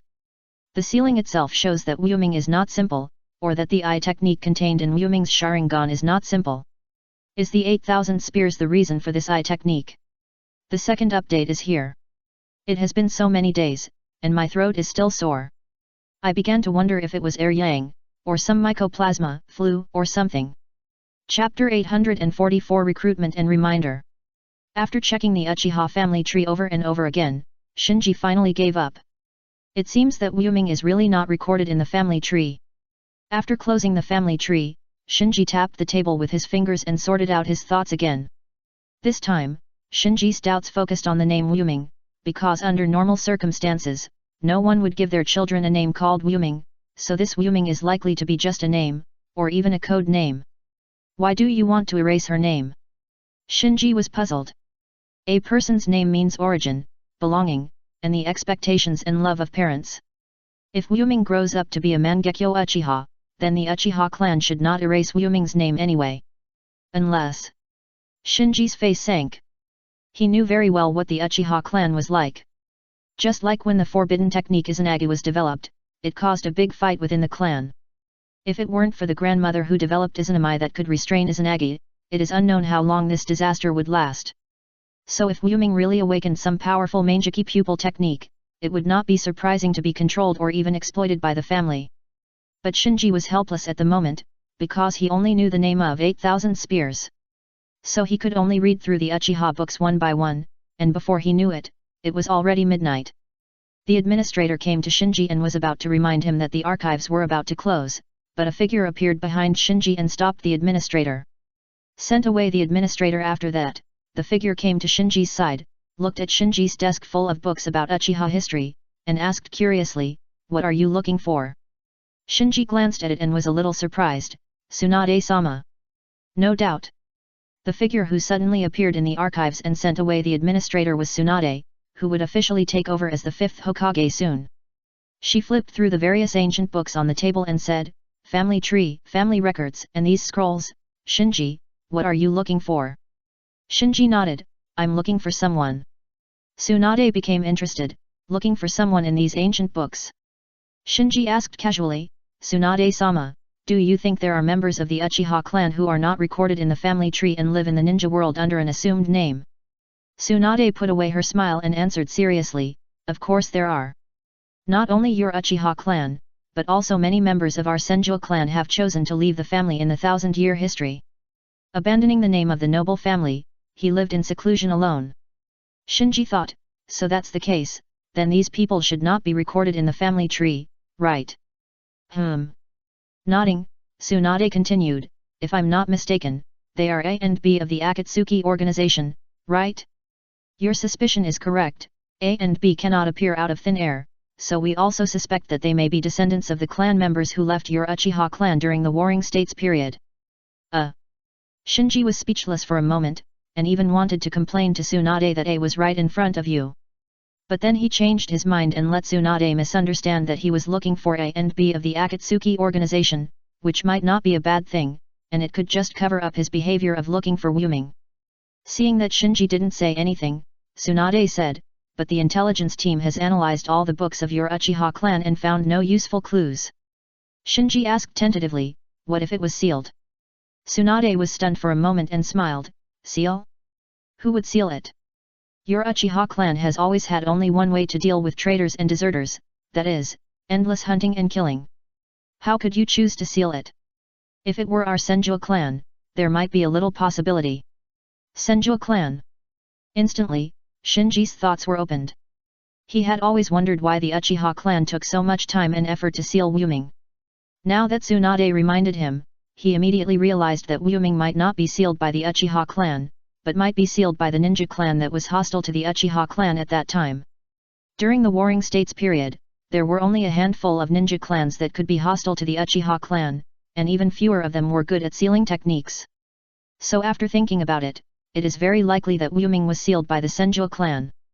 At this moment, Shinji suddenly became clear and had a direction for investigation again. Tsunade found a seat and sat down. "Okay, let's not talk about this for now. You should have guessed the purpose of my coming to you this time, right?" Shinji casually said, "You are looking for me." Tsunade said, "You performed very well in the Chunin exam.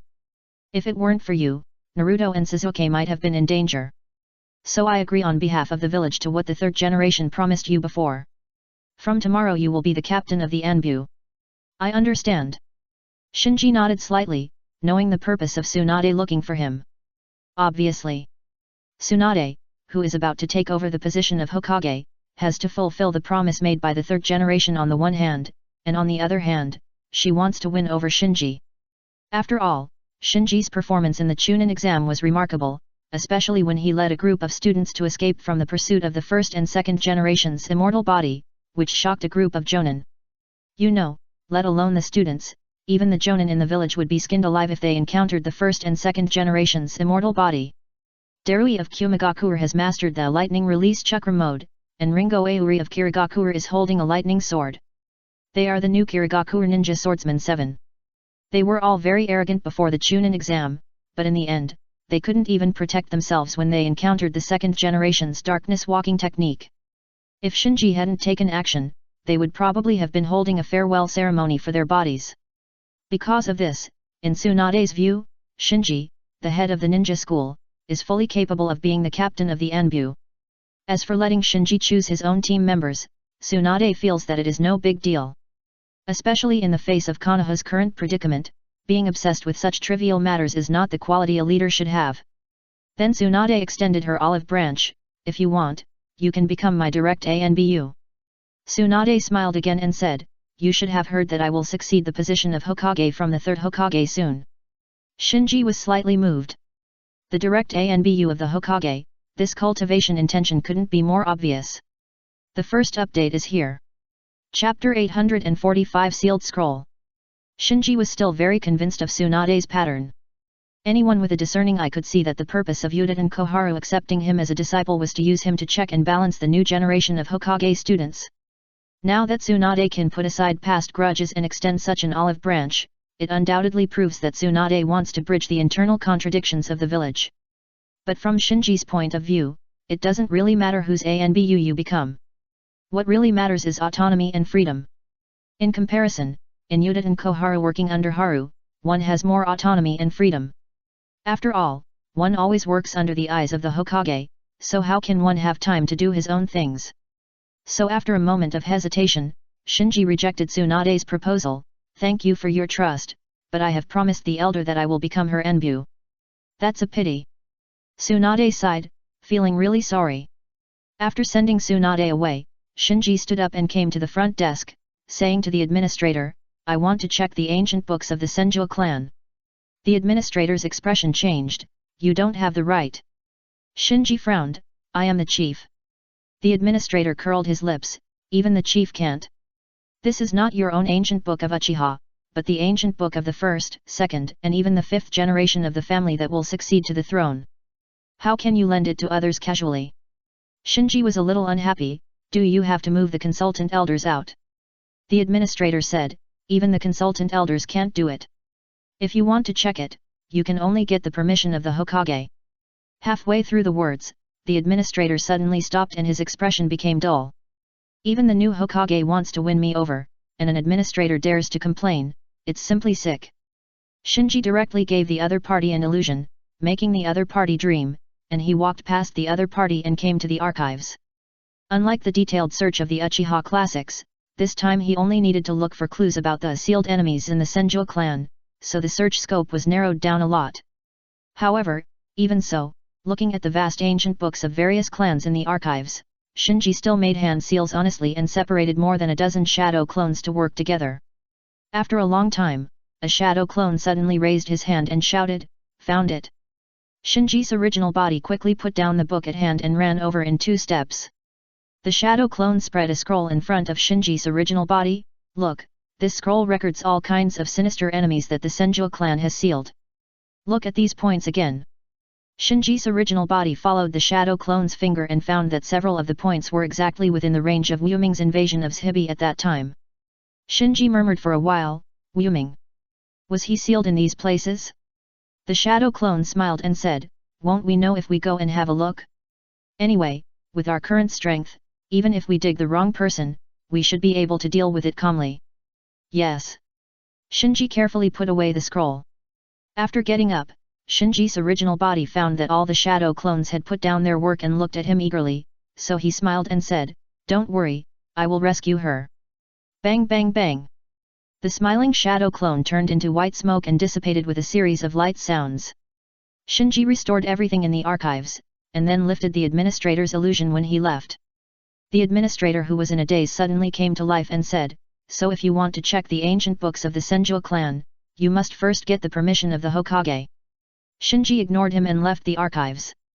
After leaving the archives, Shinji went back to his apartment first, prepared some ninja tools, and then left a shadow clone, sneaking out of the village without anyone noticing. According to the records on the seal scroll, the Senju clan sealed more than a dozen extremely evil enemies during the Warring States period.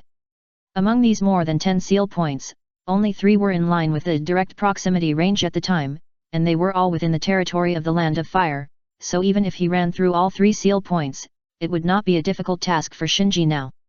After a sleepless night, Shinji found the first seal location when the morning light pierced through the clouds the next morning. Is it here? Although Shinji was a little excited, he also knew that the one sealed here might not be Wu Ming, but some other enemy that the Senju clan considered evil, so he did not act rashly, but stood outside the seal point and sensed it carefully. After a while, Shinji sighed. It can be said that he gained nothing from the perception just now. In this case, we can only try to dig it up first. After making up his mind, Shinji raised his hand lightly, and countless branches and vines emerged from the ground, and then gathered into several huge wooden hands, digging out the entire sealed area from the ground. Then, Shinji stared at the huge sealed object in front of him, which looked like a pottery jar. While evaluating the age of the seal, he launched the Shinra Tensei on the cap of the pottery jar. Boom! Accompanied by a huge repulsive force, the pottery jar cap, which already looked rotten, was instantly repelled by Shinji's Shinra Tensei, and then a huge stench came out of the pottery jar. Shinji subconsciously covered his mouth and nose and stepped back. He had realized that this place was sealed. The printed one must not be Wuming, but the blind box has been opened, so I have to see what is inside before leaving. Snap! At this time, a dark arm stretched out from the pottery jar and supported the wall of the jar, and then a strange gurgling sound came from the jar. At the same time, a decayed chakra also emanated from the jar. If this scene had happened to someone else, I'm afraid they would have been scarred. It was broken, but Shinji's eyes were filled with impatience, because the arm that had stretched out of the pot wall was reluctant to come out, and it just coiled around the pot wall and made strange noises. Forget it, just treat it as a big cleanup. After Shinji's last bit of interest was worn out, he directly formed seals with both hands and sent a great fireball technique to the pottery pot. A heart-wrenching wail came from the pottery pot engulfed by the fire, and then a large ball of black mud as black as ink and lacquer rushed out of the fire and rushed towards Shinji. Shinji didn't look closely, he raised his hand and used a Shinra Tensei to completely repel the black mud that attacked him. After being repelled by the Shinra Tensei, the black mud broke into pieces in the air, and then turned into a little bit of ashes in the morning light, and finally completely dispersed. Swoosh! Shinji didn't even look back, and disappeared on the spot with a flash. The target in this seal point may be very strong when it is sealed, but after a long time of erosion, it has already decayed and is not worthy of Shinji's serious attention. My throat still hurts. I am speechless after being sick for so long. Chapter 846 The Erosion of Time. After ruling out the first seal point, Shinji immediately rushed to the second seal point marked on the scroll without any hesitation. After a long time, he came to a cliff, stroking the hard cliff and whispering, "Is it here? Close your eyes and sense." Still can't sense Wuming's existence. Maybe it's because I lost Zhibi. Shinji shook his head and stopped thinking about it, and prepared to dig. After finding the exact seal point by comparing the seal scroll, he immediately activated the wood release, allowing countless branches to pierce the rock wall fiercely, and then traveled through the rock wall to break all the rocks covering the seal point. No matter how solid the rock is, it is as fragile as tofu in front of the wood release, so in just a moment, a stone door hidden in the cliff appeared in front of Shinji. What kind of sealing technique is this? Compared to the pottery jar at the first sealing point, the specifications of the second sealing point are obviously higher. Shinji couldn't recognize any of the simple and complicated sealing techniques engraved on the stone door. After a moment of hesitation, Shinji activated his reincarnation eye pupil technique sealing technique suction seal, and then pressed his palm on the stone door. Instantly, the sealing techniques all over the stone door were absorbed by the sealing technique suction seal bit by bit, dissipated, and finally disappeared without a trace. After solving the sealing technique on the door, Shinji used the Tianyan of all things to pull the stone door open from the outside with suction. Bang! With a loud bang, the stone door was forcibly opened by Shinji's pupil technique, revealing the scene inside. Hey! Shinji raised his eyebrows slightly. Behind the stone door was a small stone coffin, in which lay a middle-aged ninja wearing armor in the style of the Warring States period. Hiss! Hiss! It seemed that as the seal was lifted, the middle-aged ninja sealed in the stone coffin emitted a series of hissing steam sounds. Then, just like Orochimaru summoned the first and second generations of impure earth bodies before, in the sound of steam, the middle-aged ninja gradually recovered his blood color and woke up. Hey, it's not. Shinji shook his head slowly. For him, as long as he was not Wuming, he didn't care what kind of big shot the sealed person was in the past. Click! With the sound of the armor plates hitting each other, the middle-aged ninja crawled out of the stone coffin. This is a majestic man. He looked around and finally landed on Shinji. He said coldly, "Where is Senju Zhao?" Senju Zhao? It seems that he is indeed sealed by the Senju clan. Shinji understood something. Seeing that Shinji had no intention of answering, the other party said indifferently, "Kid, are you alone? Are you from the Senju clan? Didn't Senju Zhao tell you not to approach here casually?" Not feeling any malice from the other party, Shinji was too lazy to waste time and turned around to leave. No matter how big the sins the other party had committed before, dozens or hundreds of seals were enough to atone for the sins. If the other party still did not change his bad habits and acted recklessly in the ninja world, Shinji would personally take action and completely wipe him out. Hey, kid! The other party took a step and prepared to catch up with Shinji. But at this moment, the armor that could make a crisp sound before actually decayed a little bit after a gust of wind blew. The other party looked at the decayed armor in surprise. Has it been so long? Shinji also stopped at this moment, with a look of doubt on his face. The decay of the armor seemed to be just the beginning. Then, the middle-aged ninja, who was originally full of energy, also aged rapidly at a speed visible to the naked eye. He opened his mouth and asked Shinji in horror, "What time is it now?" Shinji subconsciously answered, "The 59th year of the Konoha calendar." The middle-aged ninja was confused. Konoha calendar? What is that? Shinji quickly opened the seal scroll, simply checked the time recorded on it, and said, "It has been a full 120 years since you were sealed." 120 years. The middle-aged ninja looked down at his wrinkled hands, and muttered to himself, "Senju Zhao, you actually sealed me for more than 100 years. Shinji asked carefully, "Are you okay?" The middle-aged ninja, "No, it should be said that it is more appropriate to say that he is an old man in his twilight years." The old man is depressed. He sat on the ground and said, "My power and life are fading. I won't live long." Shinji was anxious. How could this happen? The old man glanced at Shinji. "Little boy, you unsealed me, I should have rewarded you with something. Unfortunately, you came too late, too late." After that, the old man closed his eyes and died. Shinji was stunned. He never thought it would be this way. From the moment the other party was unsealed, he could feel a majestic chakra from the other party. Judging from the chakra level alone, the other party was definitely a shadow-level strongman. But even such a strong man died of old age a moment after being unsealed. This fact was hard for Shinji to accept. Because if even such a strong man in front of him could not maintain his life, would Wuming be the same? You should know that even if Wuming is a Mangeki Uchiha, her strength should not exceed the level of Kage, so once Shinji unsealed her, her fate is likely to be exactly the same as the middle-aged ninja who died of old age in front of him. Coming to the old body of the middle-aged ninja, Shinji checked it out. The more he checked, the more frightened he was, because it was just as he expected. The other party did not suffer any external injuries, and simply died of old age. Sure enough, even if it is sealed, it cannot escape the erosion of time. Shinji's mood is difficult to calm down.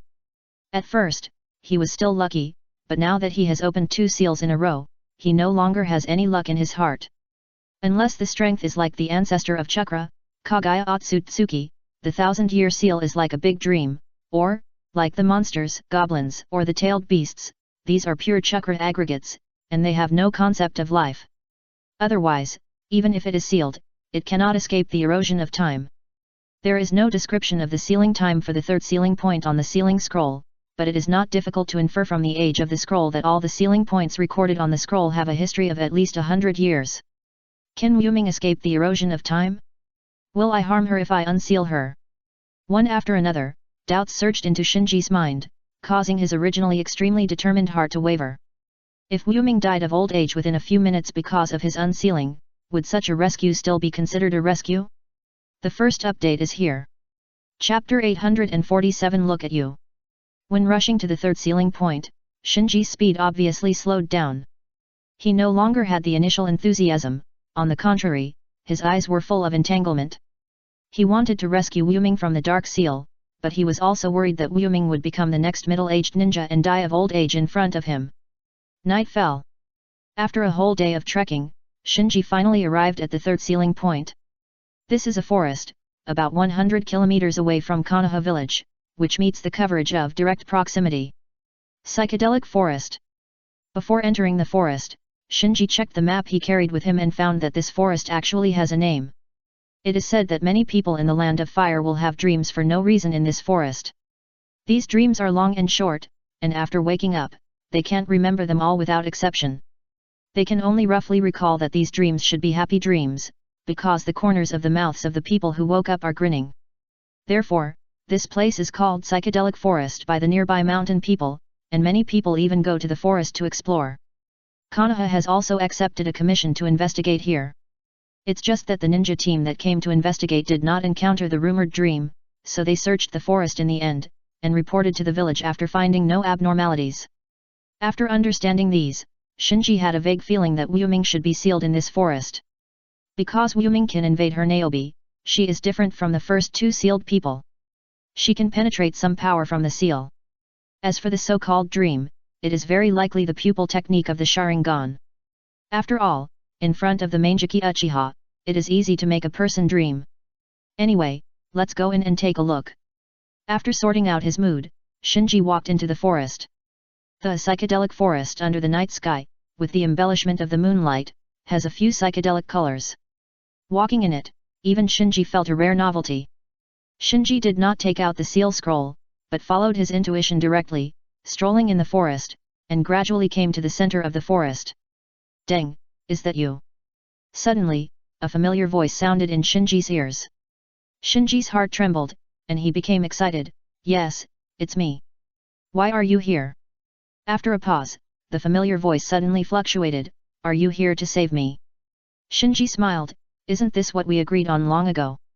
Wuming didn't seem to expect Shinji to really abide by the agreement, or didn't expect Shinji to come so quickly, and didn't know how to react at all. Instead, he asked cautiously, "Deng, are you really here to save me?" Feeling Wuming's cautious temptation, Shinji said in a firm tone, "Wuming, I'm here to save you." Wuming burst into tears. "Deng, you are the first person who firmly believes in me, thank you." From Wuming's crying, Shinji felt endless grievances. Shinji shook his head, and gently sighed, "I'm sorry, I'm late." "No, you don't have to say sorry. I'm already very happy knowing that someone is looking for me and caring about me." As he said that, Wuming asked how Shinji found this place. Shinji didn't hide it either. He first looked through the genealogy and classics of the Uchiha clan. After finding nothing, he looked through the classics of the Senju clan, and finally found a seal scroll. Then he circled the 3 seal points on the seal scroll that matched the distance, and finally found them one by one. Wuming was surprised when she heard it. She knew that Shinji was from the Uchiha clan, so it was not strange for him to look through the genealogy and classics of the Uchiha clan, but it was a bit surprising that Shinji could look through the classics of the Senju clan. "You know, the Uchiha clan and the Senju clan are enemies." Shinji smiled and said, "There are no Uchiha clan and Senju clan now." About 60 years ago, the head of the Uchiha clan and the members of the Senju clan shook hands and made peace, and together they founded a ninja village called Konoha. Now we are all Konoha ninjas. Wuming asked curiously, "Ninja village? Tell me about it." Shinji told Wuming the establishment of Konoha and the story of Uchiha Madara and Senju Hashirama in detail. He spoke very slowly on purpose, and even he himself could not tell if he was worried about something, or if he was avoiding something. After listening to Shinji's description, Wuming said sourly, "I have been to very few places. Either in the family dungeon or sealed here. I really want to see the Konoha village where you grew up." Shinji agreed, "Okay, I'll take you there." "Really? Of course it's true." Wuming said happily, "Thank you, Deng." "Well, actually my name is not Deng." After a pause, Shinji explained, "My name is Uchiha Shinji, Deng is just a name I said casually." Uchiha Shinji. Wuming recited Shinji's name, as if trying to remember it in his heart. Shinji came to a big tree at this time. According to his perception, this big tree should be Wuming's sealing point. Before he started, Shinji suddenly said, "Wuming, didn't I tell you that I've been to 2 seal points before?" Wuming asked, "Well, what happened?" After hesitating for a long time, Shinji chose to confess, "The people in those 2 seal points were all ninjas sealed by the Senju clan. After I unsealed them, they all died. Dead. Wuming was a little confused. Shinji said slowly, "It's been at least 100 years since you were sealed, and the sealing technique can only seal your chakra, but can't preserve their bodies for 100 years, so when the seal was unsealed, they all died of old age." Wuming hesitated for a moment, "Will I die too?" Shinji shook his head, "I don't know." After a long silence, Wuming suddenly smiled and said, "It doesn't matter. I'm already satisfied to find a friend who really cares about me before I die." Shinji held the trunk of the tree and said weakly, "Sorry, I'm late." Wuming said, Shinji, help me open the seal. Didn't you say it would take a while before you die of old age? At least before I die, I can see the world and you with my own eyes. Shinji advised, give me some more time, I will definitely make you wake up safely from the seal. I'm very strong, and I have mastered very advanced medical ninjutsu, I will definitely do it. Wuming smiled, no, I just want to see you now and remember your appearance in my heart. The second update is here. Please recommend and vote for me. It's just a small favor, please help me. Chapter 848 Decisive Battle Weapon. Shinji was silent. If he was sealed for 100 years and knew that he would probably die immediately after the seal was unsealed, he might not be as free and easy as Wuming. So, he asked calmly, don't you hate it? Wuming said, I hate ninjas, I hate the Uchiha clan, and I hate this ugly ninja world that only knows how to kill each other. But? Shinji asked, but what? Wuming said slowly, but in this hateful world, there is also a light like you, Shinji. You are the person I love most in this world I hate the most. Shinji was stunned for a moment, and then he exhaled a long breath, Wuming, I'm going to start unsealing. Yet. Wuming responded and interrupted the induction. Shinji took a few steps back and activated the wood release. In an instant, countless branches shot out from his sleeves and pierced into the soil fiercely. In just a few breaths, the wooden hands condensed by the wood release dug a big pit, revealing the sealed stone slab inside. As before, the stone slab was covered with sealing techniques. Shinji used the sealing technique absorption seal to forcibly destroy the sealing technique, and then activated the Tianyan of all things again to pull up the stone slab. Then, a curled-up petite figure came into Shinji's sight, Wu Wuming? As if hearing Shinji's call, the curled-up figure slowly raised its head, looked at Shinji with confused eyes, and asked cautiously, Shinji? Yeah, Shinji nodded, leaned over the pit, and stretched out his right hand to Wuming who was curled up at the bottom of the pit. Wuming held Shinji's hand tightly. Don't be afraid, I'll pull you out. As Shinji said this, he pulled Wuming out of the pit with force. When he came to the ground, Wuming sat down on the ground, looking around blankly, and finally his eyes focused on Shinji's face. Shinji took out a bottle of nutrient solution from the ninja bag on his waist and handed it to Wuming, saying anxiously, hurry, drink this tube of nutrient solution. It is a nutrient solution specially prepared by me to save your eyes. If you replenish it in time, you may be able to survive. Staring at the genuine anxiety and worry on Shinji's face, 2 lines of clear tears slid from the corners of Wuming's eyes. Shinji said, why are you crying? Wuming shook his head hurriedly, it's the wind. The wind blew into my eyes. After that, Wuming took the nutrient solution handed by Shinji and drank it without reservation. Shinji stood aside and observed Wuming quietly. Unlike the last middle-aged ninja who was freed from the seal, Wuming did not emit steam like hot mist. Her state was more like a sleepy girl who was just woken up and was still a little confused. Then, Shinji sensed Wuming's chakra again, and his heart was suddenly shocked. Because Wuming's chakra was much stronger than he imagined, and it was very active, not like the previous middle-aged ninja who was strong but gloomy.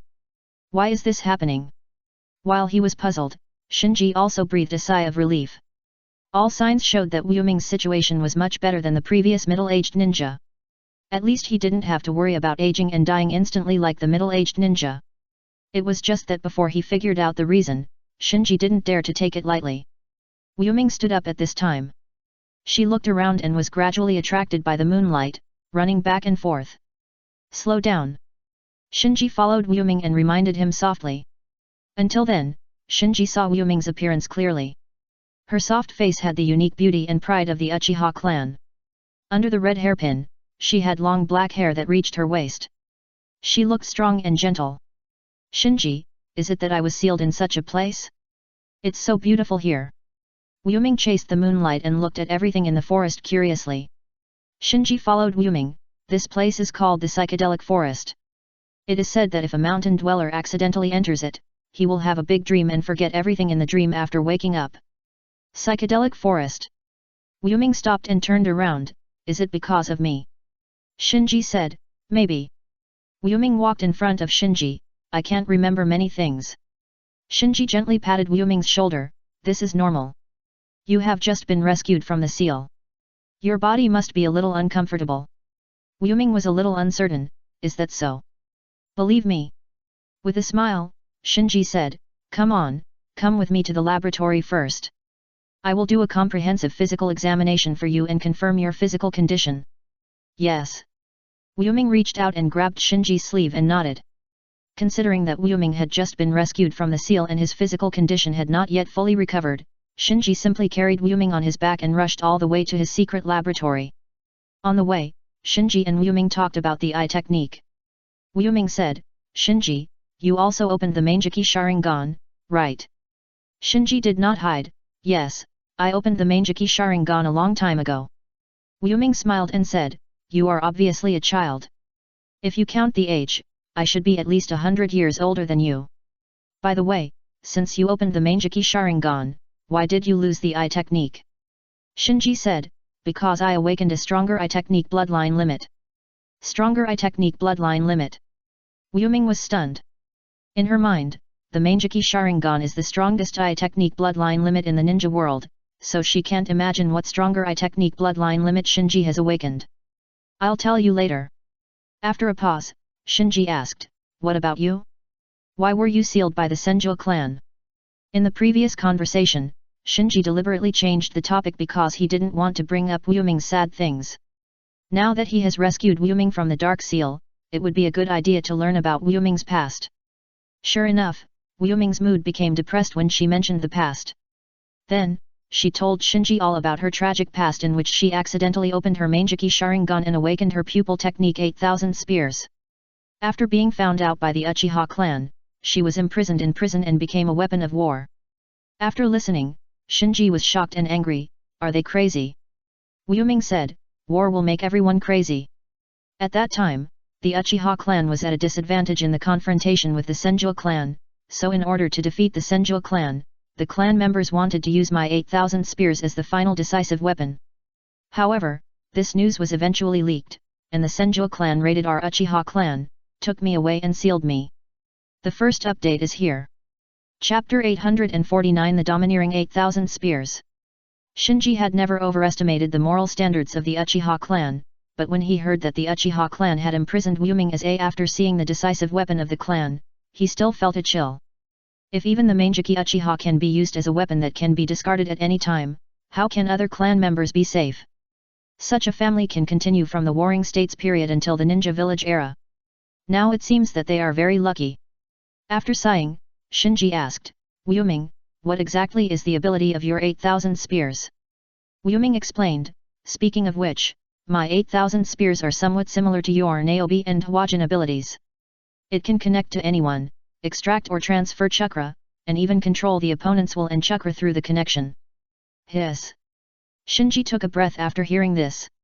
8000 spears not only has the ability to connect with Naobi and extract and transfer chakra with Hwajin, but it also seems to be able to control the opponent's mind through this connection. Thinking of this, Shinji asked again, is there a limit on the number of people? Wuming shook her head, as long as there is a mark, I can activate the 8000 spears. As she spoke, Wuming raised her hand, and a stone with a glittering golden light flew out from Shinji's head and fell into her hand. Shinji looked puzzled, what is this? This is pyroxene. It records all the experiences of our acquaintance and understanding, look. Wuming threw the pyroxene lightly in front of Shinji. Shinji looked over and found that in that small fluorescent stone, there were actually every moment of his contact with Wuming.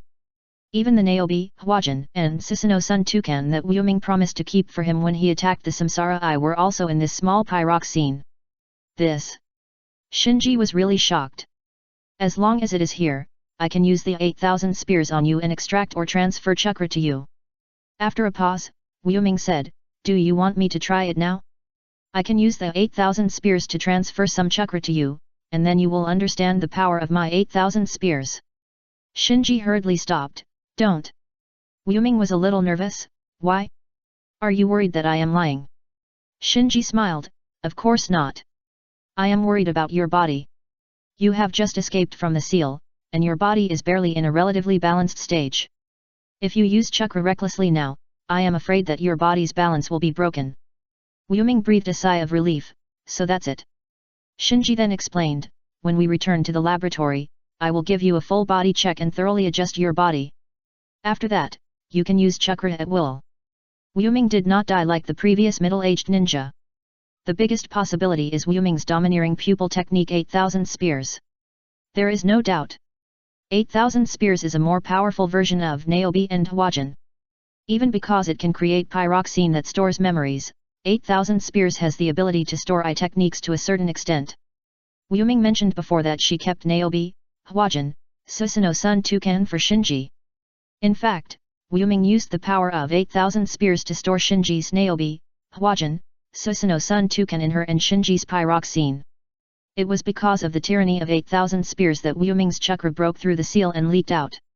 And those mountain people who strayed into the forest were affected by Wu Ming's leaked chakra and fell into dreams unconsciously. This process, now it seems, should be the process of Wu Ming's chakra leaving a mark on the other party and creating pyroxene. Those mountain people forgot some of their dreams after waking up, probably because Wu Ming recovered these pyroxenes. Pyroxenes are both the crystals of memory and the mark of the 8,000 spears, so Wu Ming has been relying on the fresh chakra provided by these pyroxenes to survive. This is probably the reason why Wu Ming has been sealed for more than 100 years but has not died of aging. Glancing at Wu Ming, who was still explaining the ability of pyroxenes to him, Shinji smiled in his heart. He was afraid that Wu Ming himself didn't know all this. She lost the ability to control everything by herself after being sealed. She could only let the chakra that escaped from the seal randomly find the target, and then rely on the instinct of survival to extract a little bit of the other party's chakra to protect herself without hurting the other party. After a long time, Shinji finally brought Wu Ming to his laboratory. Considering that Wu Ming has always been regarded as a weapon by the Uchiha clan, Shinji patiently explained before taking Wu Ming into the laboratory, "This is one of my laboratories. Usually, I mainly record my own physical condition and some cell biology experiments. Don't be afraid when you go in later." Pulling Shinji's sleeve, Wu Ming shook his head, "I'm not afraid. Yet." Shinji nodded and took Wu Ming into the underground laboratory. As soon as he entered the laboratory, Wu Ming looked around curiously, and there seemed to be little fear on his face. Shinji couldn't help asking, "Why are you not afraid at all? What's there to be afraid of?" Wu Ming stroked the instrument for a while, and then ran to Shinji's book at the table. Shinji muttered, "You were imprisoned by the family, and you must have been used as an experimental subject many times, right?" Wu Ming nodded, "Yeah, but that was all in the dungeon. You are bright and clean here, and it's not scary at all." Dungeon. Shinji was speechless for a moment. In his opinion, the Uchiha clan was too wasteful to lock Wu Ming in a dark dungeon, but then he thought about it, that was hundreds of years ago, when medical ninjutsu had not been fully developed, and various experiments naturally seemed bloody and ignorant. Bringing Wu Ming to the operating table, Shinji connected her to various instruments, and then recorded the values while saying, "From the values, your body has a big problem. If you don't handle it carefully, you can only live for another 5 years at most." Wu Ming said happily, "You can live for another 5 years? So long? Then can I go to see the Konoha village where you grew up, Shinji?" Paused, Shinji said, "Don't interrupt, I mean this is the worst case, but it's a pity that you met me. As one of the strongest medical ninjas in the current ninja world, as long as you are willing to cooperate with my treatment, I can make your body completely restored and have a complete life again.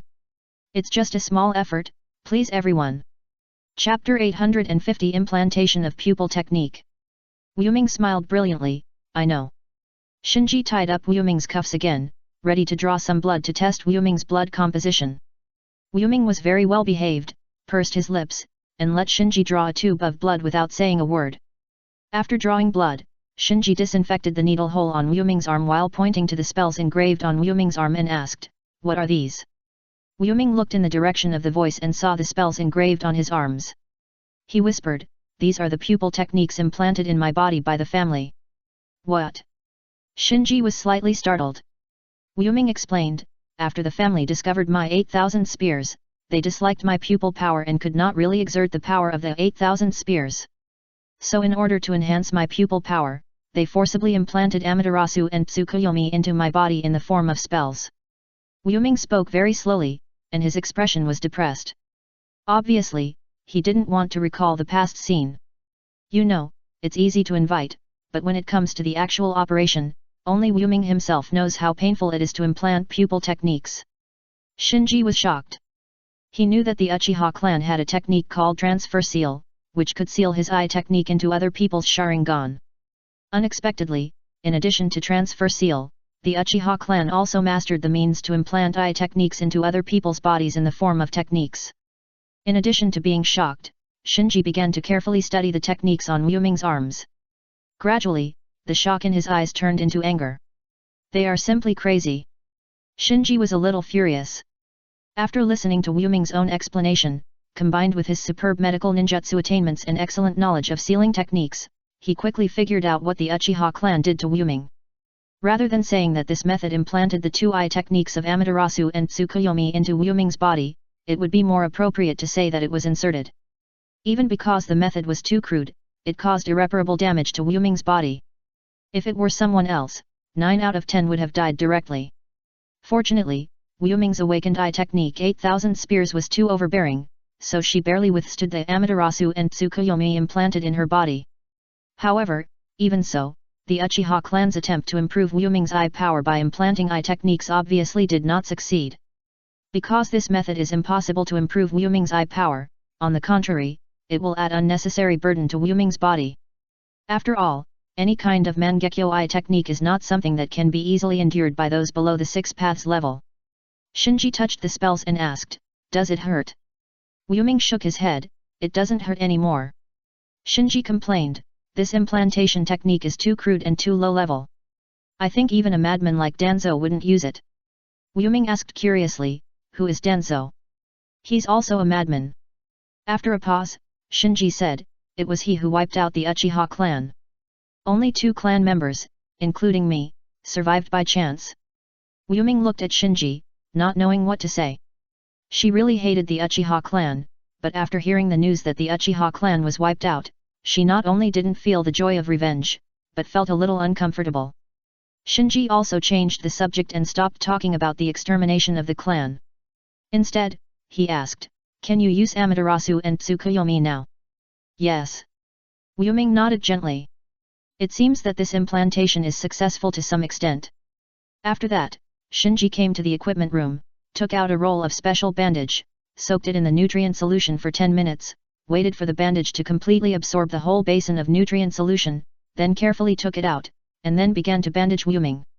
Seeing Shinji so serious, Wu Ming asked, "Shinji, what are you doing?" Every kind of Mangekyo Uchiha is a reflection of the mind of that Mangekyo Uchiha, his thoughts and his obsession. So the eye technique cannot be simply implanted in this way. This doing so will not only not work for you, but will also continue to corrode your body and even your mind. Shinji's hands kept moving, and he continued to wrap the special bandages around Wu Ming.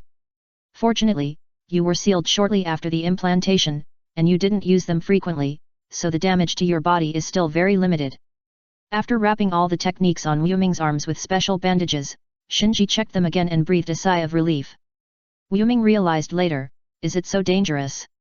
Shinji said, "The family may have discovered this, and later developed another method of implanting pupil techniques, which is called transcription seal." Wu Ming touched the bandage on his arm and sighed. As Wu Ming, who had been indoctrinated with extreme ideas by her family and regarded herself as a weapon of the family, turned around and found that most of the work done by the family on her was useless. The gap in her heart made her feel wronged and unwilling. Shinji had been paying attention to Wu Ming's expression. He knew that Wu Ming was not feeling well after knowing these things, so he said, "Don't be sad, these are not a problem for me at all." Wu Ming squeezed out a little smile, "Shinji, how come you seem to know everything?" "Not as if, but I really know everything." Smiling, Shinji said, "If an 8-year-old orphan can't learn to protect himself and master various skills as soon as possible, I can't live so big." When Wu Ming thought of Shinji's experience, he sighed, "Shinji, I didn't expect your life to be so hard." "Hard?"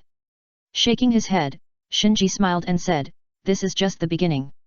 Originally, he was ready to tell Wu Ming about the lantern bearer, but then he thought that Wu Ming had just been rescued from the seal and had not yet enjoyed freedom. It would be inhumane to tell her that the ninja world was in crisis and could be destroyed at any time. So, Shinji said, "I have checked your chakra. Your chakra level is far beyond that of ordinary Mangekyo Uchiha. This should be the ability brought to you by the 8,000 spears. This is also the reason why you can barely maintain the status quo and keep your body functioning normally. But this balance is very fragile, so before I adjust your body, you'd better not use the power of the Sharingan. Wu Ming nodded.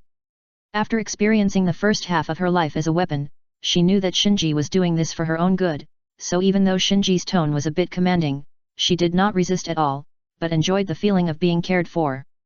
The first update is here.